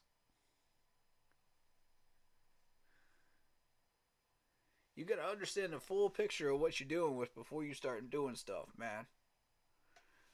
And anybody can pick up a camera and a mic. Anybody in the Panthers organization or fan base. And say whatever they want to say. And I will respect your right to say it. I will even fight for your right to say it. No matter how nonsense it is. But the nonsense that people spew out of their mouths, though, that's when I'm going to have to call you out and say, nah, that's not true. Here's the facts. And did I not give this man numbers, folks? I give this man numbers to chew on. So there you go. That's what I do. Props to your channel, Corey. I have your back. No nonsense. And here, I have the utmost respect for you as a person and your knowledge of the game. You're a genius, and I'm glad to be part of this channel. I always have you back in chat. I appreciate that, David. I'm not a genius.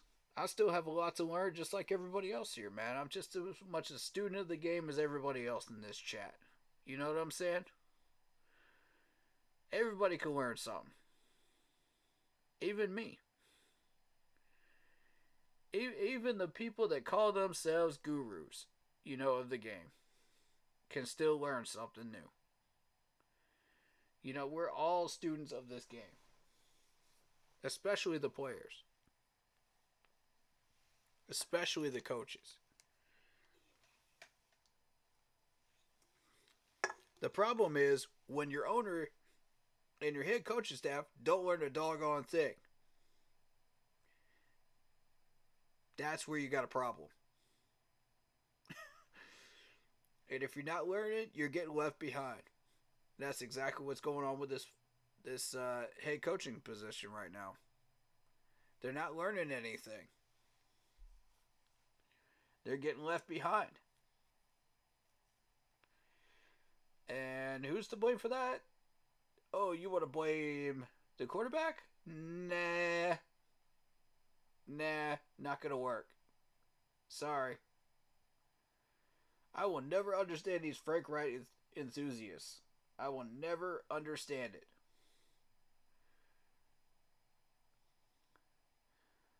I had a sixth sense about Frank before any of you did.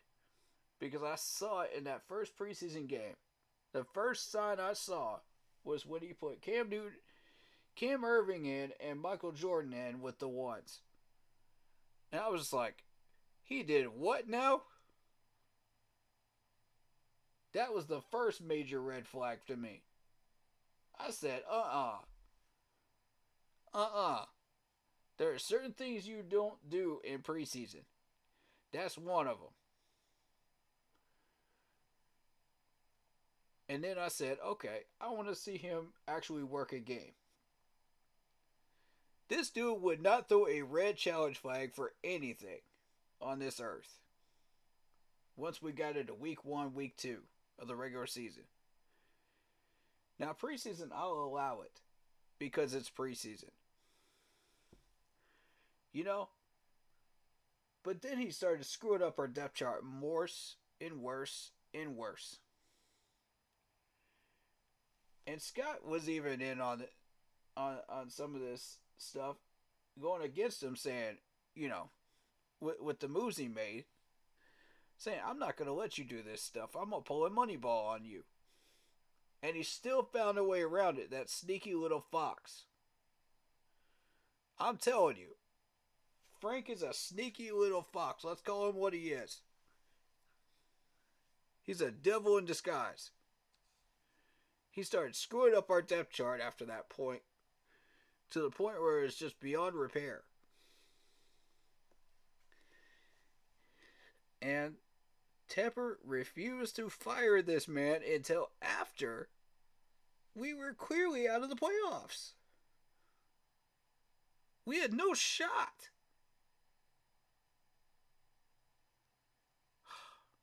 You should have fired him after the Bears game.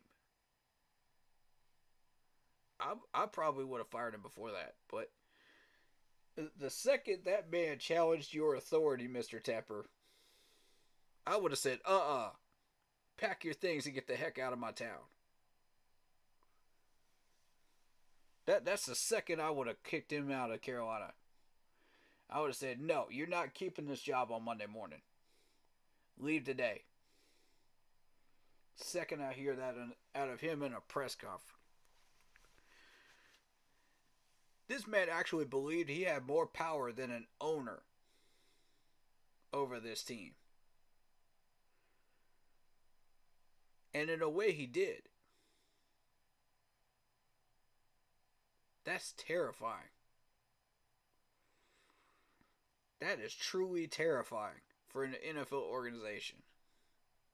When you've got a head coach that thinks he is more powerful than a hedge fund billionaire owner.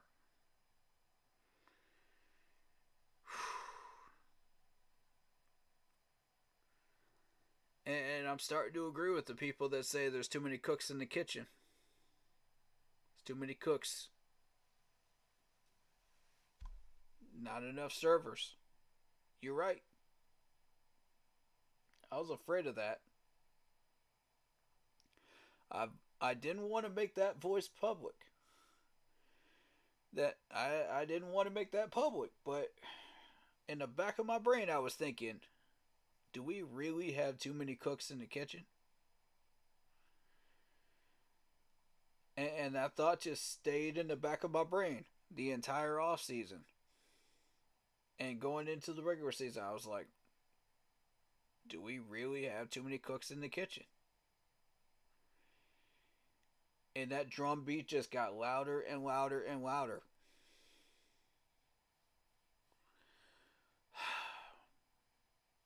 Until now we're here.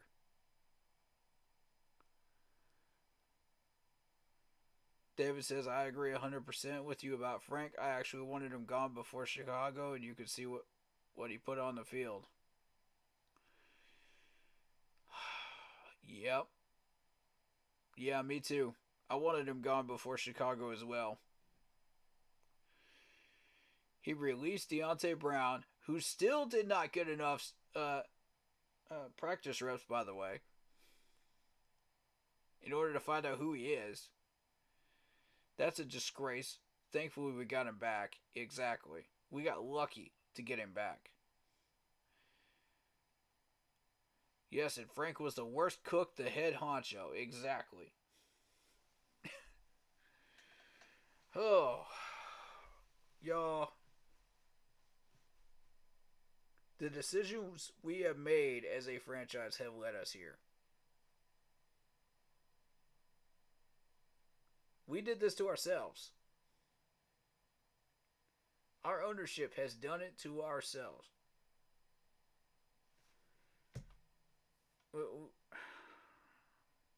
They've dug the grave deeper and deeper and deeper until there is almost no going back. Till you were stuck there. They're in a ladder big enough to get us out of this one.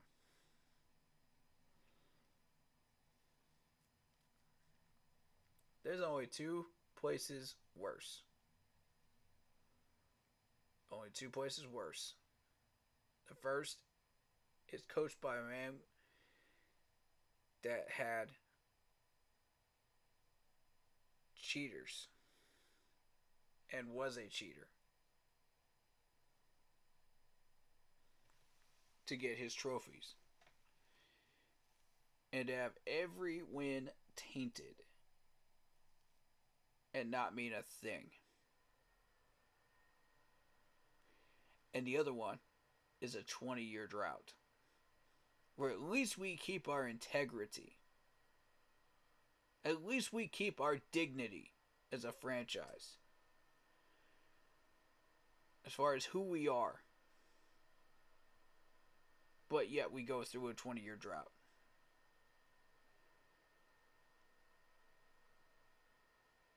The thing is, both of these are becoming even more realistic now than they ever have been. And the fact that Bill Belichick's name is even mentioned in the same sentence as the Carolina Panthers makes me sick to my stomach.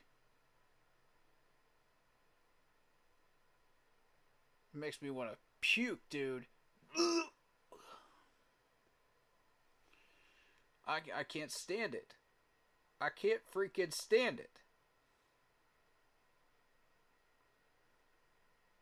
And here I'm hearing the Patriots are going to release him at the end of the year. My worst nightmare could become a possibility.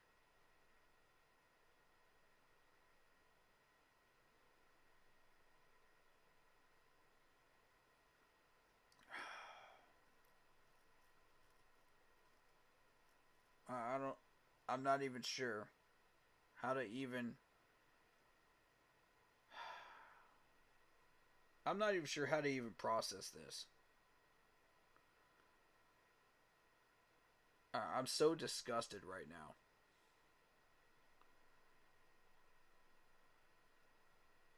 Tepper, if you hire this scumbag, I'm gonna go ahead and call him that. He's a scumbag. That's exactly what he is. He's a liar, a cheater, and a scumbag. If you hire this guy, there is no amount of digging out of the hole that you can do, in my book, to make things right again, relationship-wise, with me as a fan. There will never, ever be a way to repair that.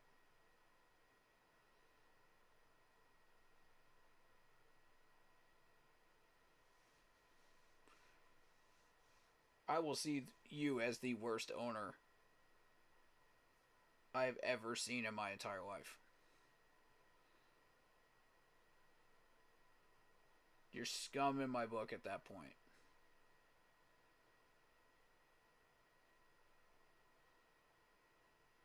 You're scum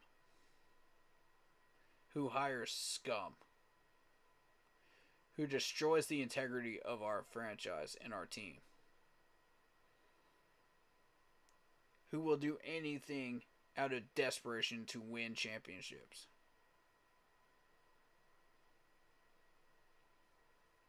Even make dirty contracts with this piece of crap in order to get a trophy. Is that what you want? Is that what you want, Mr. Tepper? You're going to alienate what's left of this franchise that actually believes in the good that this franchise has left in it. Whatever light we still have, you would snuff it out by hiring that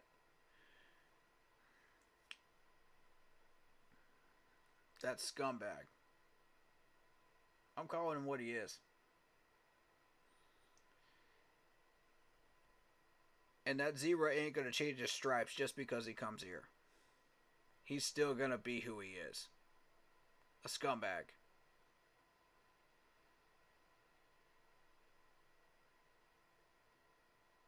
Do you really want that guilt on your conscience, Mr. Tepper? Every win is a filthy, dirty, cheating win. Do you really want that guilt on your conscience? While you stare at your disgustingly dirty championship trophy and think to yourself, oh, man, I did what I had to do, but nothing, Mr. Tepper. At that point, you have made the decision. You've driven away your fan base. The good part of it. Suffer the consequences of your actions. Suffer the consequences of your guilt. You did that to yourself. We didn't do that for you. We didn't do that to you. You did that to yourself.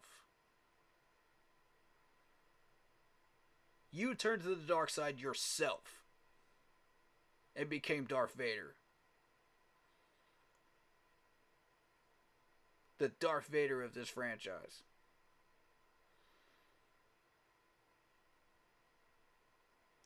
And do you expect us to feel sorry for you if you do that?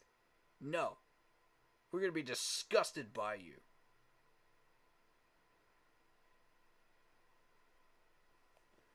So here's a clue. One last clue.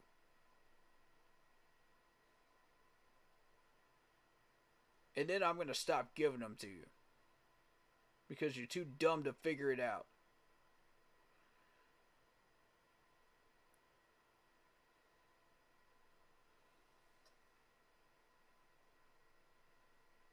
You really want dirty wins? You really want that lack of integrity? You really want all of this? Think about it carefully before you make this decision. Because if you make the wrong one, it will alienate all of us. That's your final clue, Mr. Tepper. We're done trying to save you. We're done trying to help you. I am done throwing you bones. Because you're too dumb to figure it out. Get a clue. This ain't Scooby-Doo. Figure it out. Like Dr. Strange says, Scooby-Doo this crap. You know? Scooby-Doo this crap. You did this. You fix it.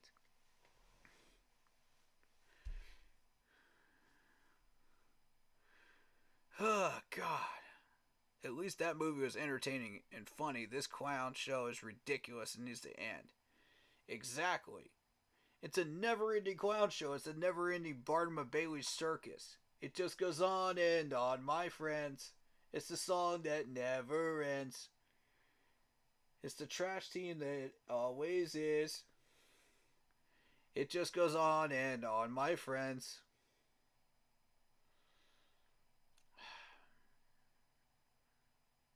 This is where we are. You did this, Mr. Tepper. You undo it.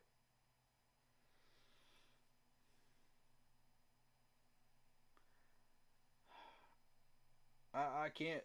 I'm run out of things to be positive about right now. I'm trying. But I can't do it anymore. There's nothing. There's maybe 5 or 6 things I could possibly be positive about right now about this franchise. But that's it.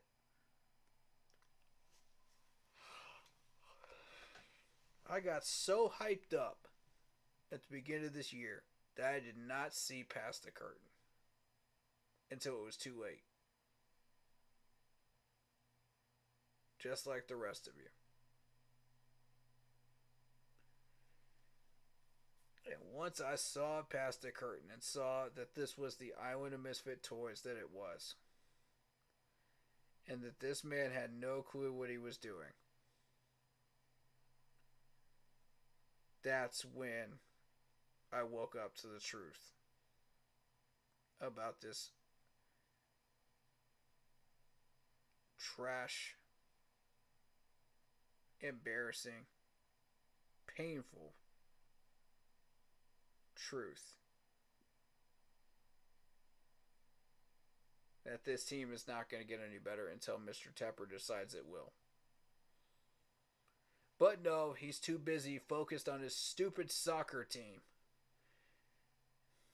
He's too busy focused on whatever little projects are going on that he's neglecting the main reason he bought this franchise in the first place. In this stadium. That has outlasted you, Mr. Tepper.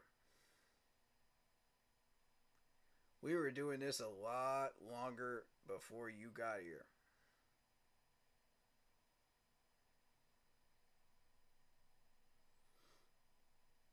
You hired Frank, who is a master manipulator. He Houdini'd everybody. He Houdini'd everybody. Let's be real. Name a person in this fan base that didn't fall for that. If you say you didn't, I'll call you a liar. Straight to your face. Because he even fooled me. And that's tough to do. That is not easy to do, folks. I'm going to be real with you. Because 98% of the time, I can read you right before you even do anything. This man fooled me.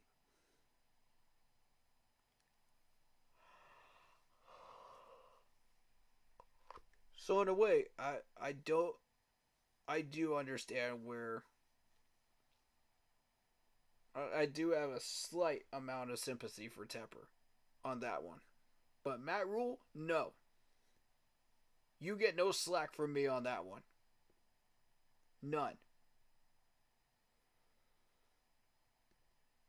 You did this to yourself. We have never had a season this bad in our history.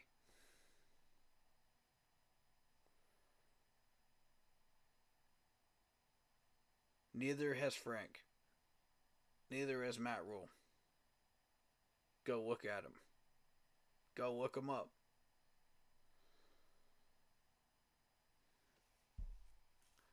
We're here.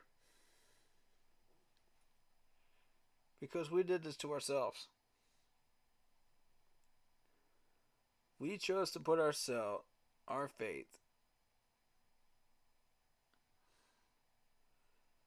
in a person that Houdini'd us. And to be real with you, Mr. Tepper's still Houdini'ing us. Anybody that still believes that Mr. Tepper is not the cause of this problem is being Houdini'd right now.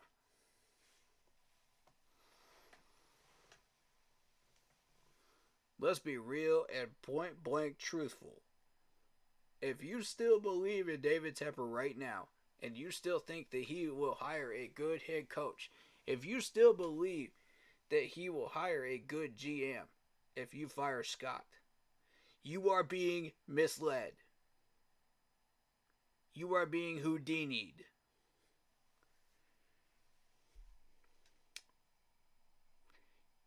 You are part of the problem.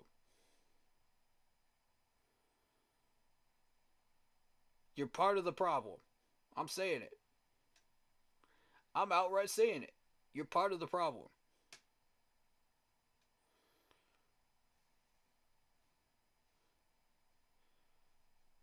Because you are failing to look at the facts as they are presented to you. You are selectively choosing what parts of them to believe.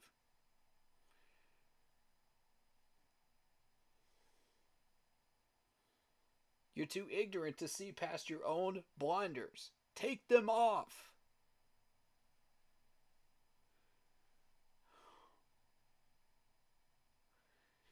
Is this 1-15 record not enough for you to figure it out?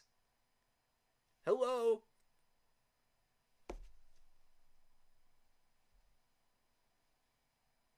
Ring ring, the facts are calling. Pick up the phone.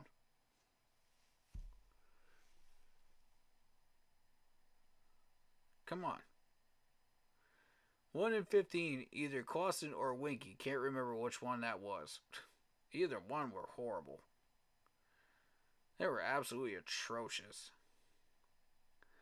Honestly, we went 1-25. 1-25.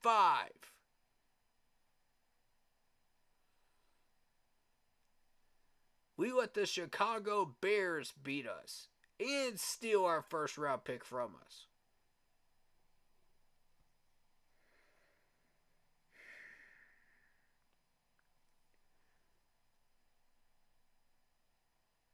If you're still a David Tepper supporter, raise your hand right now.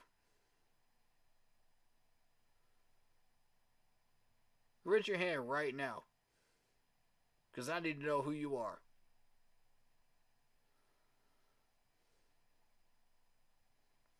Because those people are the ones that don't understand what's going on around here. And they want to say, I don't know football? No, those are the ones that really don't know football. Those are the ones that are not paying attention. Those are the ones that are still being Houdini today.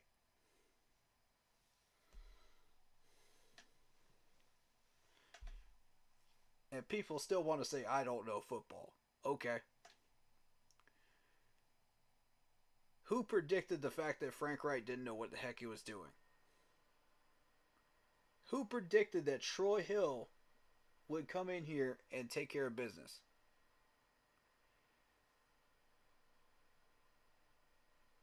Who predicted that we would still have at least one of the corners go down with an injury this year?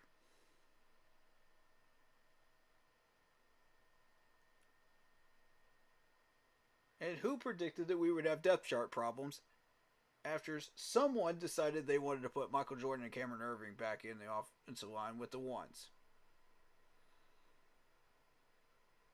I'm just saying.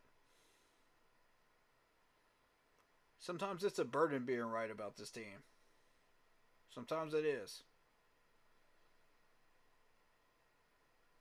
I like it, but I also hate it at the same time. Because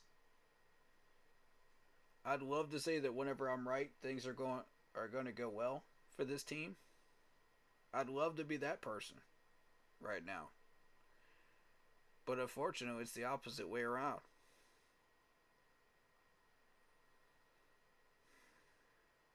And I'm seeing every move we're making, and it's going the other way around.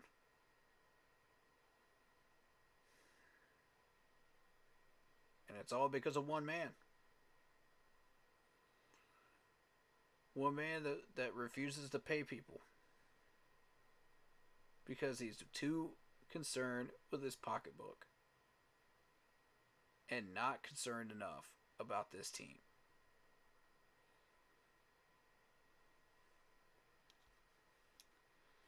I mean, I rest my case at this point. If you don't understand at this point that Tepper is the main source of the problem, you're never going to. Point blank, you're never going to. Stay in your delusional fantasy. Enjoy it there, because ignorance is bliss. That's all I got to say at this point about that.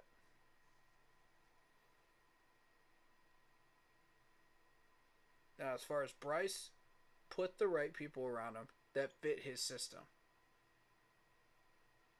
Give him a coach that actually knows how to coach him. Do the right things. Do what is necessary to support your quarterback.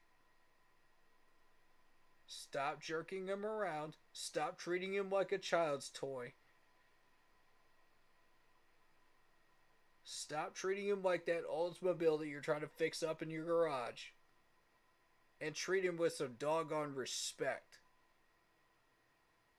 He's an NFL quarterback for a reason. He's a pick 1, round 1 for a reason. Put something around him. And I made the same argument for Cam Newton back in the day.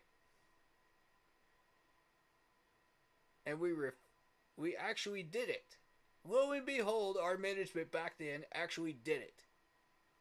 Because guess what? We were actually run by people that had some common sense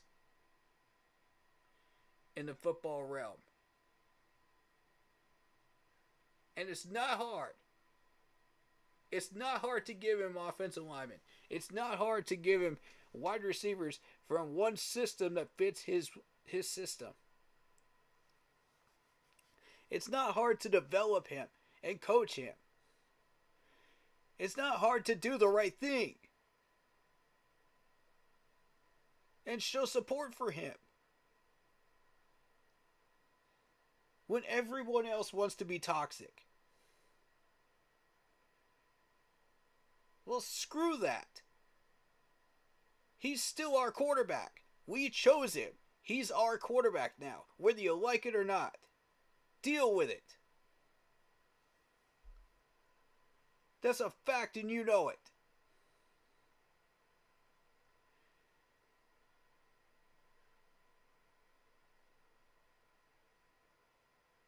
I am so tired of everyone treating this like it's politics in this fan base. We're the doggone Carolina Panthers fan base, for goodness sakes. We're a family. Stop treating each other like this. The heck is wrong with you guys? I have never seen a fan base rip each other to shreds like this. Never.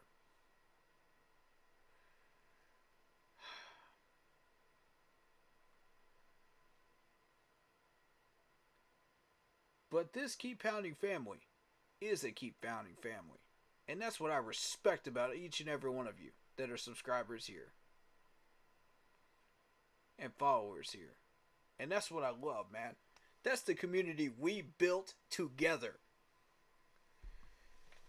We built this together. We're not always going to agree. We're not always going to be on the same page. And that's okay. Because we can always add to each other's ideas. And always try to encourage each other to come up with better ones. You know? And always push each other. You know? To find ways to help this team instead of throw it under the bus constantly and be toxic and negative all the time.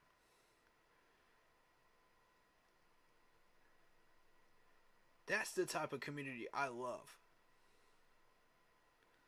That's the kind of community we built together. And together we will forge the future of this franchise. For better or worse. I want this community to be a beacon among the darkness. That this franchise can look to and say, we still have hope. We still have people that make sense, that have knowledge, that understand what we're doing, and have a connection with this team more so than anyone else. That's what I want this community to be. At the end of the day. You know?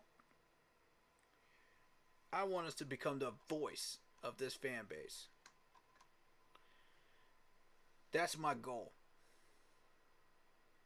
that they can rely on us and listen to us for positive advice that will help them and push them to the next level.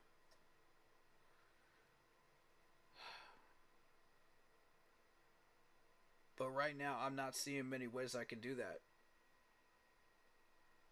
And I'm not seeing many ways that we can do that together. You know, we've been trying to get the truth to them. They just don't want to listen. Okay. You know, that's where we're at then. Then we're just going to go into draft mode, and let's just see what draft picks are out there. We're going to continue the work because that's who we are. Because that's who we've always been. And we're not going anywhere. We're staying right here. We are digging into this trench and building a doggone log cabin here and saying we are not going anywhere. We are going to put up any amount of information that we can that will be helpful for this franchise. Any amount. Anything.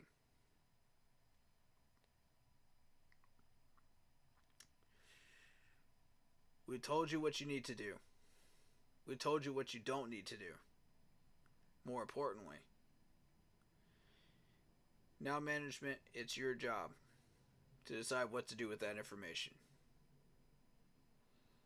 Are you going to use it correctly, or are you going to throw it away and say, we want to do what we want to do? Well, the consequences are there, positive or negative. Take them or leave them. If you don't choose to take our advice, all we can do is offer it. We don't run this team. We don't own this team. We're not head coaches. We're not assistant coaches. We're not GMs. All we can do is just offer what we know. If you don't want that information and reject it, that's your choice. But end of the day, we're going to keep trying.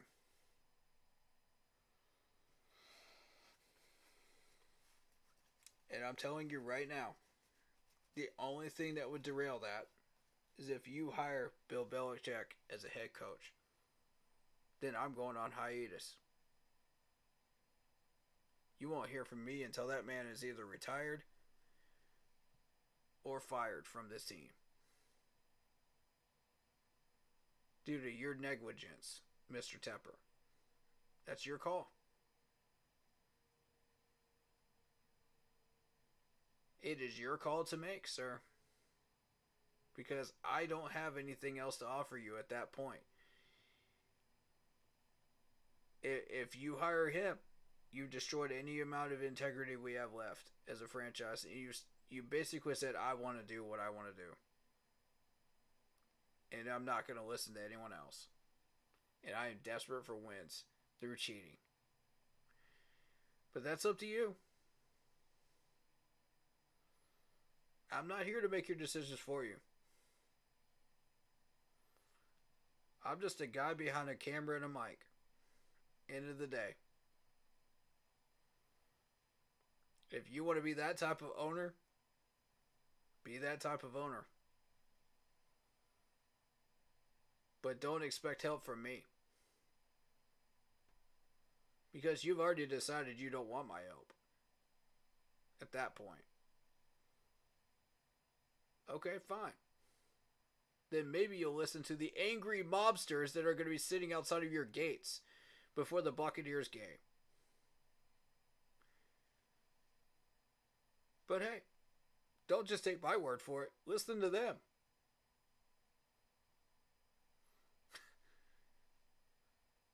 Because they don't seem to care about what you want. Neither do I at this point. Because you screwed us so much that you might as well just completely dig us into the ground. Why not? Why not? And I've tried to stay positive. I have tried to stay as respectful as I can. But this year has me so on edge, bro. I can't do it anymore.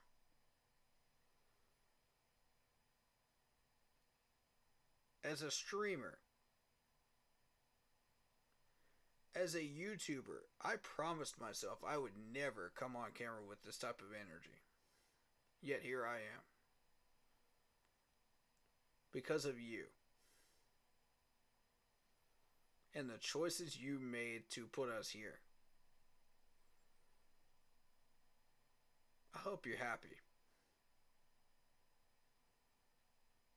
I don't know how you sleep at night as a Panthers fan. As a Panthers owner, knowing you have put your franchise in this much trash heap, in this much of a dumpster fire, that you are willing to go out of your way to dig us even further into the ground.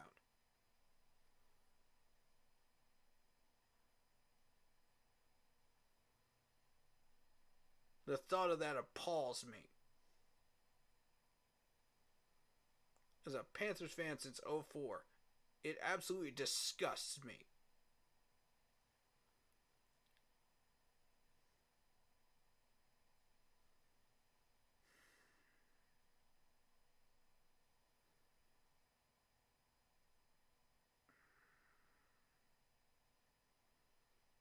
I'm tired of feeling like this. As a Panthers fan, I'm tired of feeling like this. I'm just echoing what everybody else is saying right now. Or afraid to say. I'm just speaking for the people that don't want to speak. Because we're so fed up with your crap.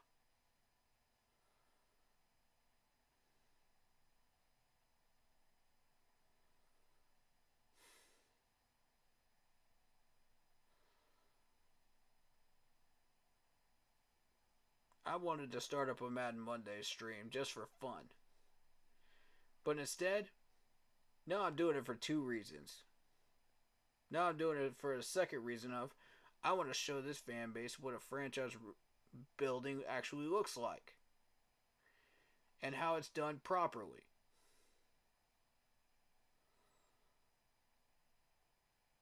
So that they have something positive to look at.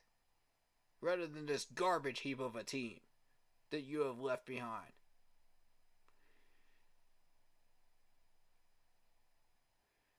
In the wake of your tantrums and doing whatever you want to do. Somebody's got to wake you up, Mr. Tepper. Somebody's got to set you straight.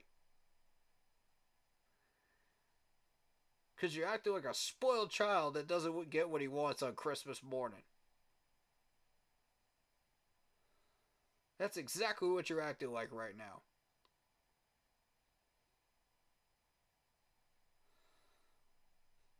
I didn't get my wins. I set all this team up and I didn't get my wins. $70 million down the drain.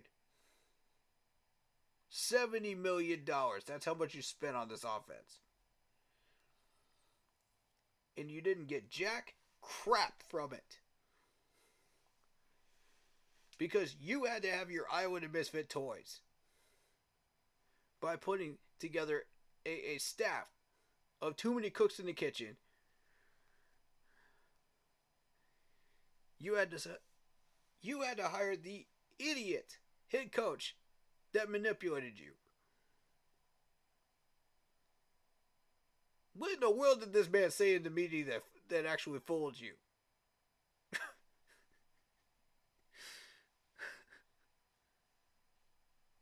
What in the world happened during that meeting room? That's what I want to know. What did he tell you? Because there's no way that this man convinced you over Steve Wilkes that he was the better candidate. There's no way. What does he have on you?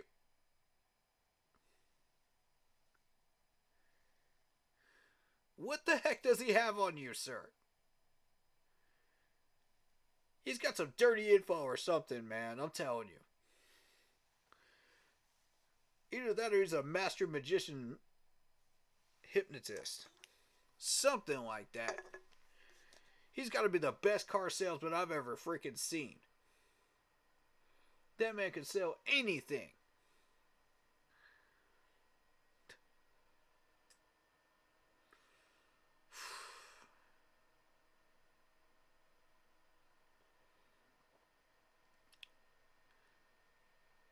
And yet we are still paying Matt Rule. We're still paying Frank.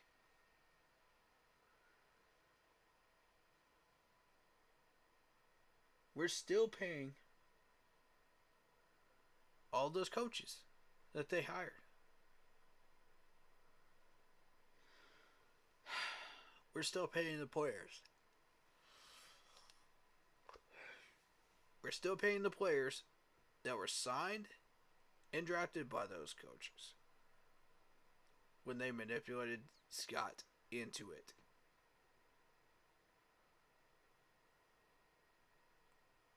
Who's laughing now? All of these people, because they're going right to the bank with our paychecks.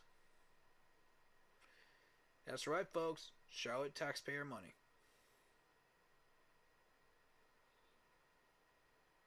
Those people have an absolute right to be at the front of that gate, protesting before that Buccaneers game. They have the only right. Put them in the front. Give them the biggest picket signs possible.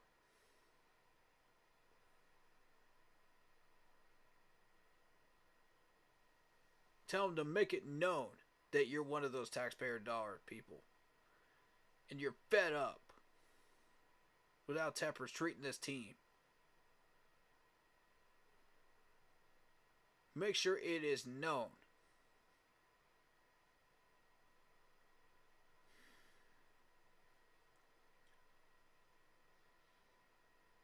I tried my best to help you, Mr. Tepper, but you rejected it. You wanted to throw my help down the toilet. This is what you get. I hope you're satisfied.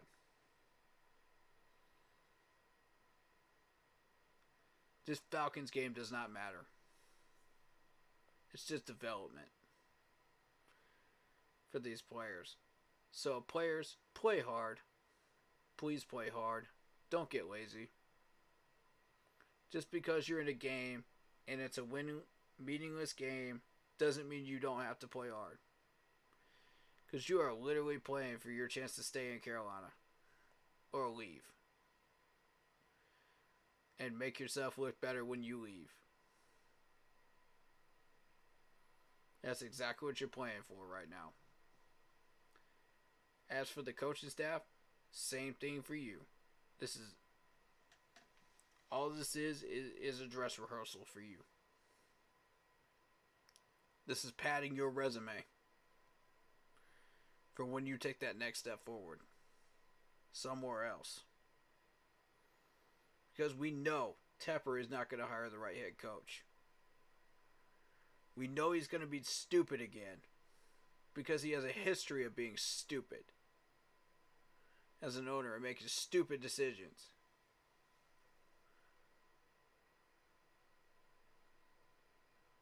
So, my advice, pad your resumes and find your way out of here. Because this is a sinking Titanic. You're not going to succeed here. If this man hires the wrong head coach, you're not succeeding here. Just go. You have my permission, green light to leave.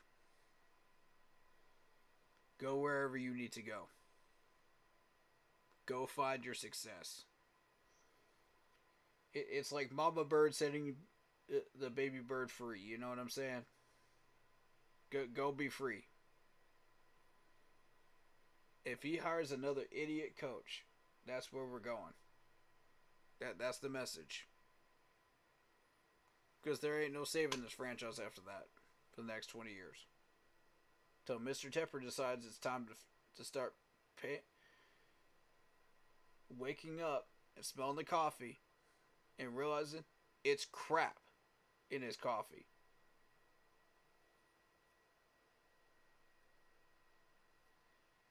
But no, he wants to smell his own crap. And believes it's not crap, but it's actual success. Okay. That's like, pick the worst coffee ever made. You're smelling that crap. And you're saying, oh yeah, there ain't nothing wrong with this. That's Tepper. Everybody else takes a whiff of it. Ooh. You know what I'm saying? And recognizes it for what it is.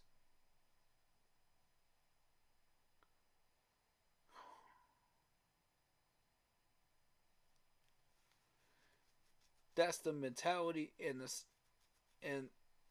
the thought process in Carolina right now. That's the ones hiring these people. Until he can figure out that he is brewing up some crap instead of what he needs to brew. Here we are. For the next 20 years, here we are. Don't just take my word for it. Watch and see the results. You can see it for yourselves. And all you people that want to be negative all the time and throw a bunch of pity parties and we're such victims as Panthers fans, blah blah blah blah blah. You're about to get your wish. You are literally this close to getting your wish. Because this team ain't recovering for the next 20 years. And you're going to have tons of stuff to complain about. Enjoy. Must be nice. Must be nice to feel that way. You know? Not even worried about what may or may not happen with this team. Just finding something to complain about. All the time. You're going to give yourself strokes, guys. For real. Real talk, you're going to give yourself strokes.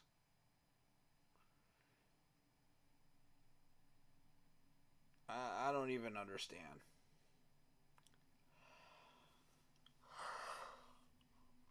I don't understand that mentality, and I never will. But okay, be that way. That's how you choose to live your lives. Be that way. Just leave the rest of us alone. Don't spread that toxicity to us. We don't want it. This team has created that by itself.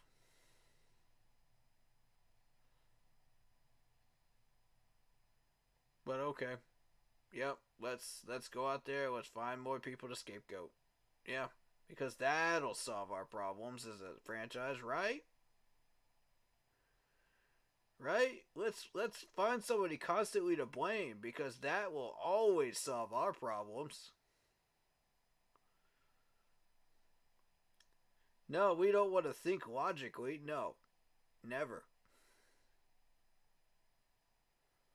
Why would we ever want to do that? That makes too much sense. As an organization, it makes too much sense to actually do the right thing. Right? Come on. Why would we ever want to do that? Why would we ever want to think for ourselves? And create some positivity? Nah, let's just wallow in our own depression and shame. Yeah. You know, the first problem, the first thing you have to do is admit that you have a problem. And David Tepper will never admit he has a problem. Until he admits he has a problem.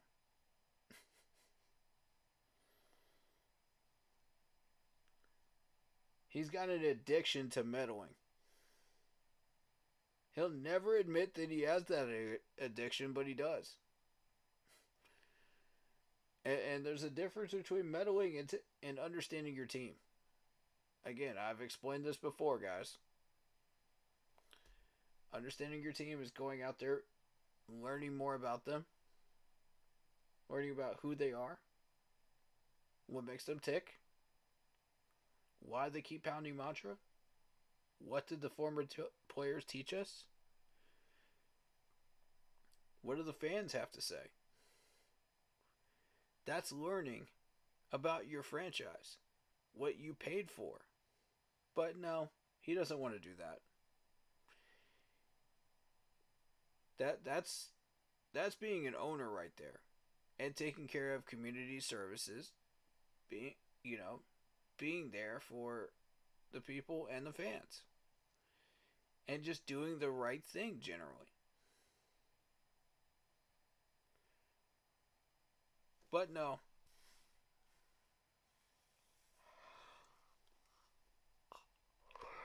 Mr. Tepper would rather create a soccer team. He'd rather create a Major League Soccer team. That's what he wants the Panthers to become. He wants us to become a soccer team.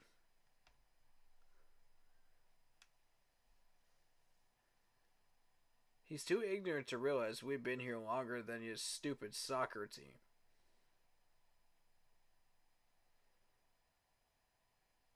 And honestly, it's a stupid soccer team because he's already had to fire a head coach. From there, too. Two, as a matter of fact. If I'm not mistaken. No, just one. What does it matter? Who cares? I'm not keeping up with it. But no, we're too busy throwing ourselves under the bus to care. He's too busy caring about, oh, well, I brought concerts back to Charlotte. No, you didn't. No, you did not, sir. There are 3 other venues in Charlotte right now. 3 other major venues that musicians come to. I've been to 2 of them. Good sir. I've actually visited 2 of them.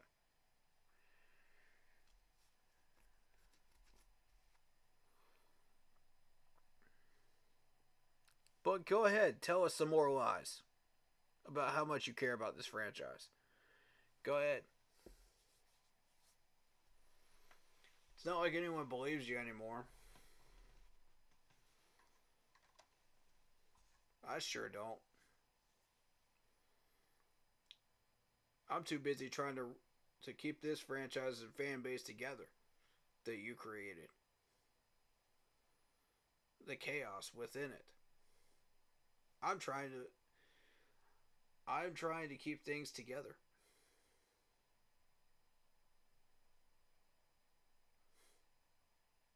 But you wouldn't know that.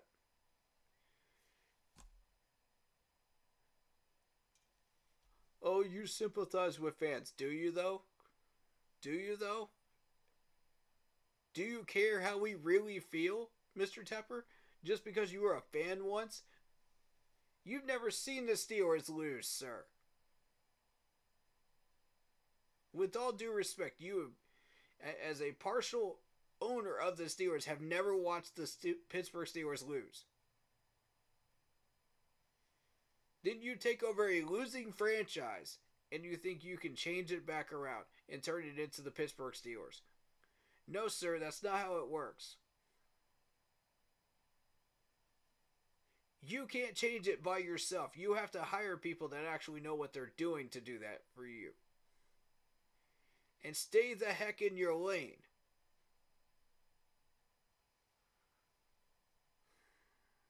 But no, you don't feel like doing that. Because you're too busy worried about your soccer team and your concert venue of Bank of America Stadium, and trying to build a training camp facility that you know they're going to pay you stocks and bonds for, to give a crap about us, the fans. We never asked for that training camp to go up to York. You did that yourself.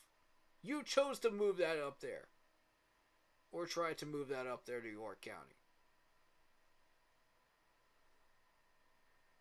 You chose to put all of those workers that worked on your training camp facility out of work. You chose to stop all work. So I don't want to hear it. When you're pitching a fit in the locker room, I don't want to hear it. When you act like a spoiled child because this team won't win for you. When you hire an idiot coach that doesn't belong here. Who picked up players from a misfit that are from 6 different systems that are basically the island of misfit toys. And you expect people to respect that? Heck no! We're going to be even more pissed off. You already ruined us with Matt Rule, who has no business being in the NFL. And then you go out and you hire him? When you got the golden goose of all coaches sitting right there in your lap. Right for you. To save this franchise for you that you don't even deserve. To have it saved for you. But no, he was sitting there ready to go. Ready to take over that head coaching reins. He didn't want that job. But he was sitting there waiting for you to do the right thing and put him in charge. But you wouldn't do it, would you? No, you're too busy with with saving money off of not paying Wofford and not maintaining the grass instead of the turf, which injures our players. I'm sick of it. Mandate this team to somebody else. Or sell it.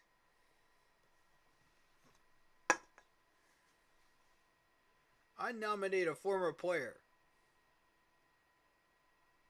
At least they understand what's going on with this franchise. You seem to not understand, sir. At all. And it pisses me off to no end.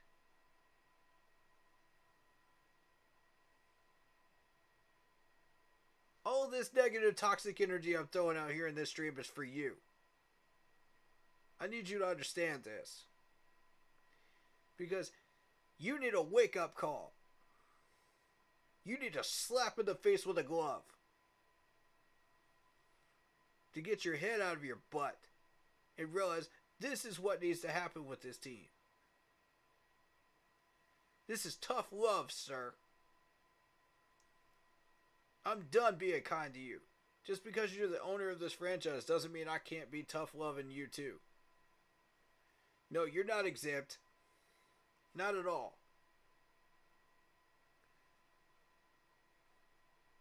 No.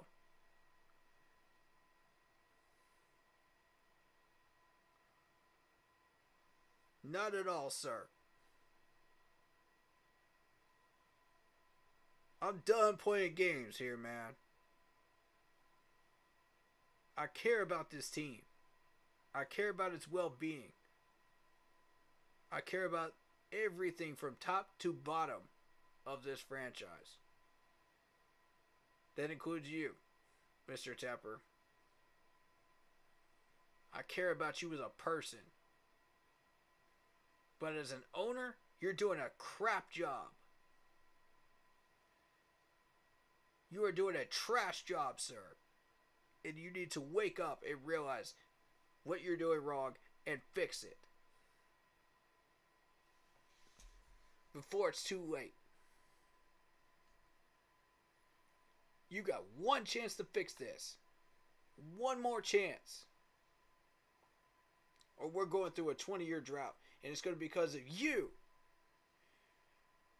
Not our coaches. Not our fan base. Not our players. You. Mr. Tapper.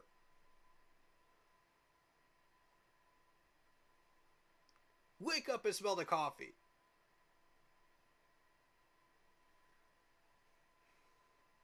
I'm done. I'm done watching this trash.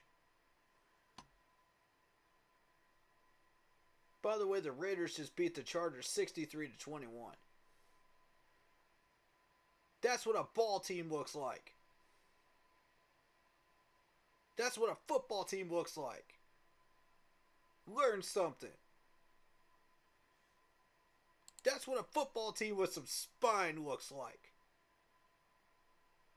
And some backbone.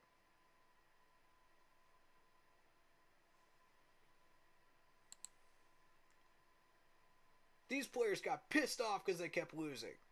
Guess what? They're 6-8, but they're still in the playoff race. Somehow.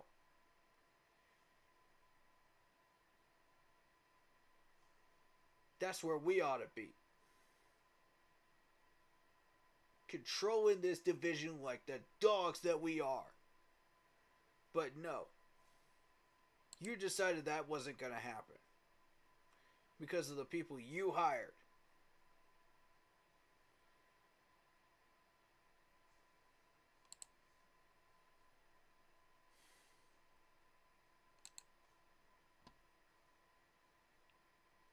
Game predictions for this week.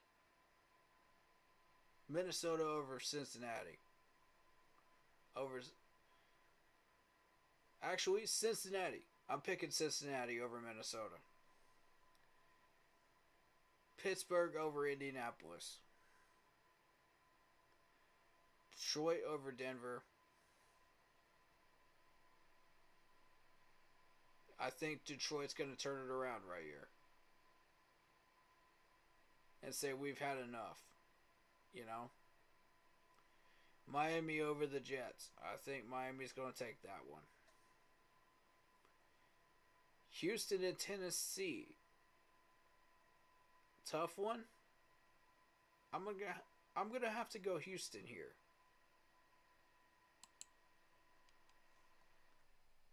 Tampa Bay and Green Bay. Green Bay. I got Green Bay. They're slightly better than all the NFC South teams that are in contention. Giants and Saints. I'm going Saints. Panthers and Falcons. I'm going Falcons. Obviously, 24-7. No, actually 24-6. I'll say we're doing the same thing we did last week. We only get 2 field goals. Because of our idiot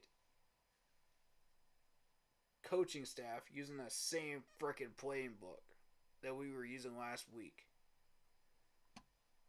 And we don't do jack crap with the Island of Misfit toys.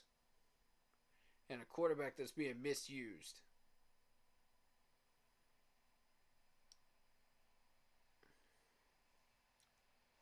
Next, Chicago and Cleveland.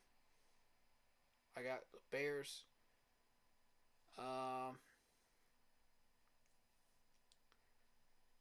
Getting the surprise win right there over Cleveland. They've had a couple of bad weeks. I see an upset happening. The Browns are imploding. KC and New England. I've got KC.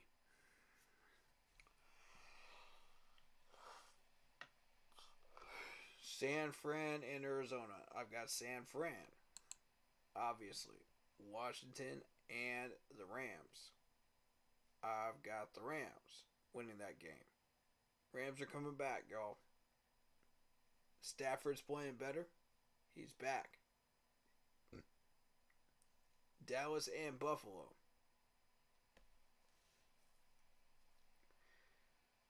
That's a tough one. I've got I've got Dallas winning that game, actually. I think Dallas can take them. It's going to be a tough battle.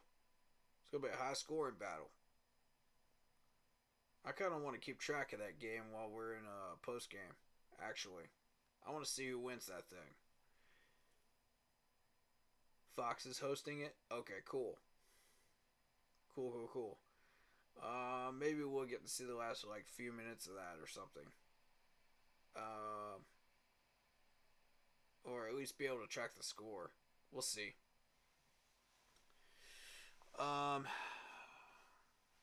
No, we'll be able to see kickoff, I think, while we're doing post-game stuff. We'll check that out. Baltimore and Jacksonville. Shoot.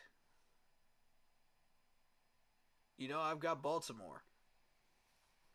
Baltimore on the road. They haven't done well on the road when on the playoff chase. But they have surprised a couple of teams from time to time.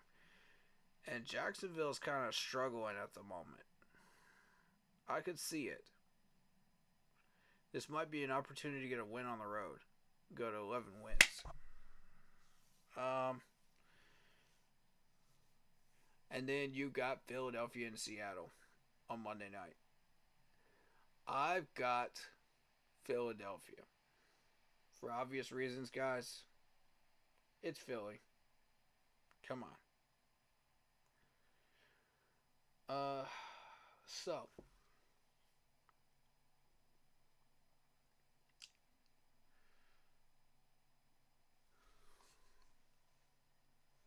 The Giants head coach, the Giants quarterback has actually been playing some good ball lately. And has won 3 straight games. So actually, I am double checking that game, and I'm thinking maybe the Giants win that one. Maybe the Giants surprise everybody. Trying to kill a gnat, by the way, sorry. But yeah, Giants with a surprise upset over the Saints. How about that one? Calling that one now. Alright, that being said, that's all I've got for you. Best of luck to our Panthers on Sunday, even though I doubt we're going to win. But that's okay. Put in your best effort. Let's pad those resumes. Draft stream coming up either tomorrow or Friday. We're going to take a look at players. We're going to learn more about them. We're going to get a head start on this stuff.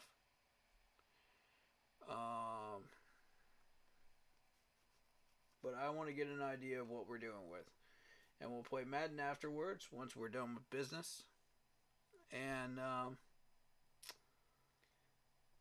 we'll do a little bit of both on that stream. How about that, guys? You guys cool with that? Give these fans something else to look at besides this garbage team.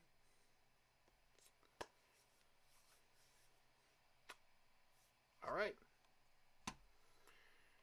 Once again, if you've got suggestions for that stream, or those streams going forward from here on, please find the post, the pinned post on the Facebook group page about it, which lists draftable players that we're going to learn about in the comments section. Put your player name, the college they came from, the position they play, and why you like them. And as for our Madden Mondays, they will be kicking off on Monday, ladies and gentlemen. Looking forward to it. That's going to be fun. So, with all that being said,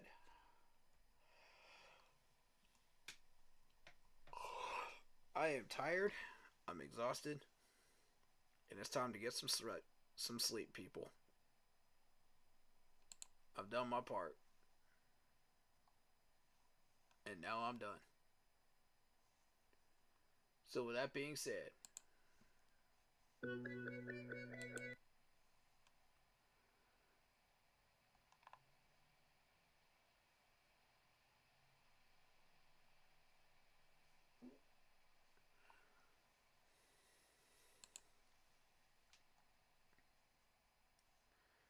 let's get up out of here, man. Let's get up out of here.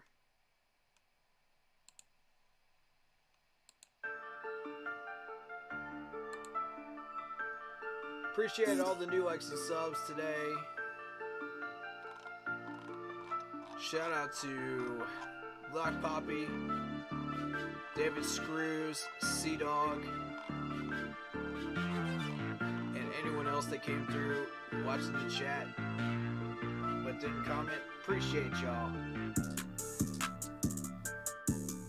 You know how we roll around here. Stay happy, healthy, and well. And as always, you know we always keep pounding. Peace.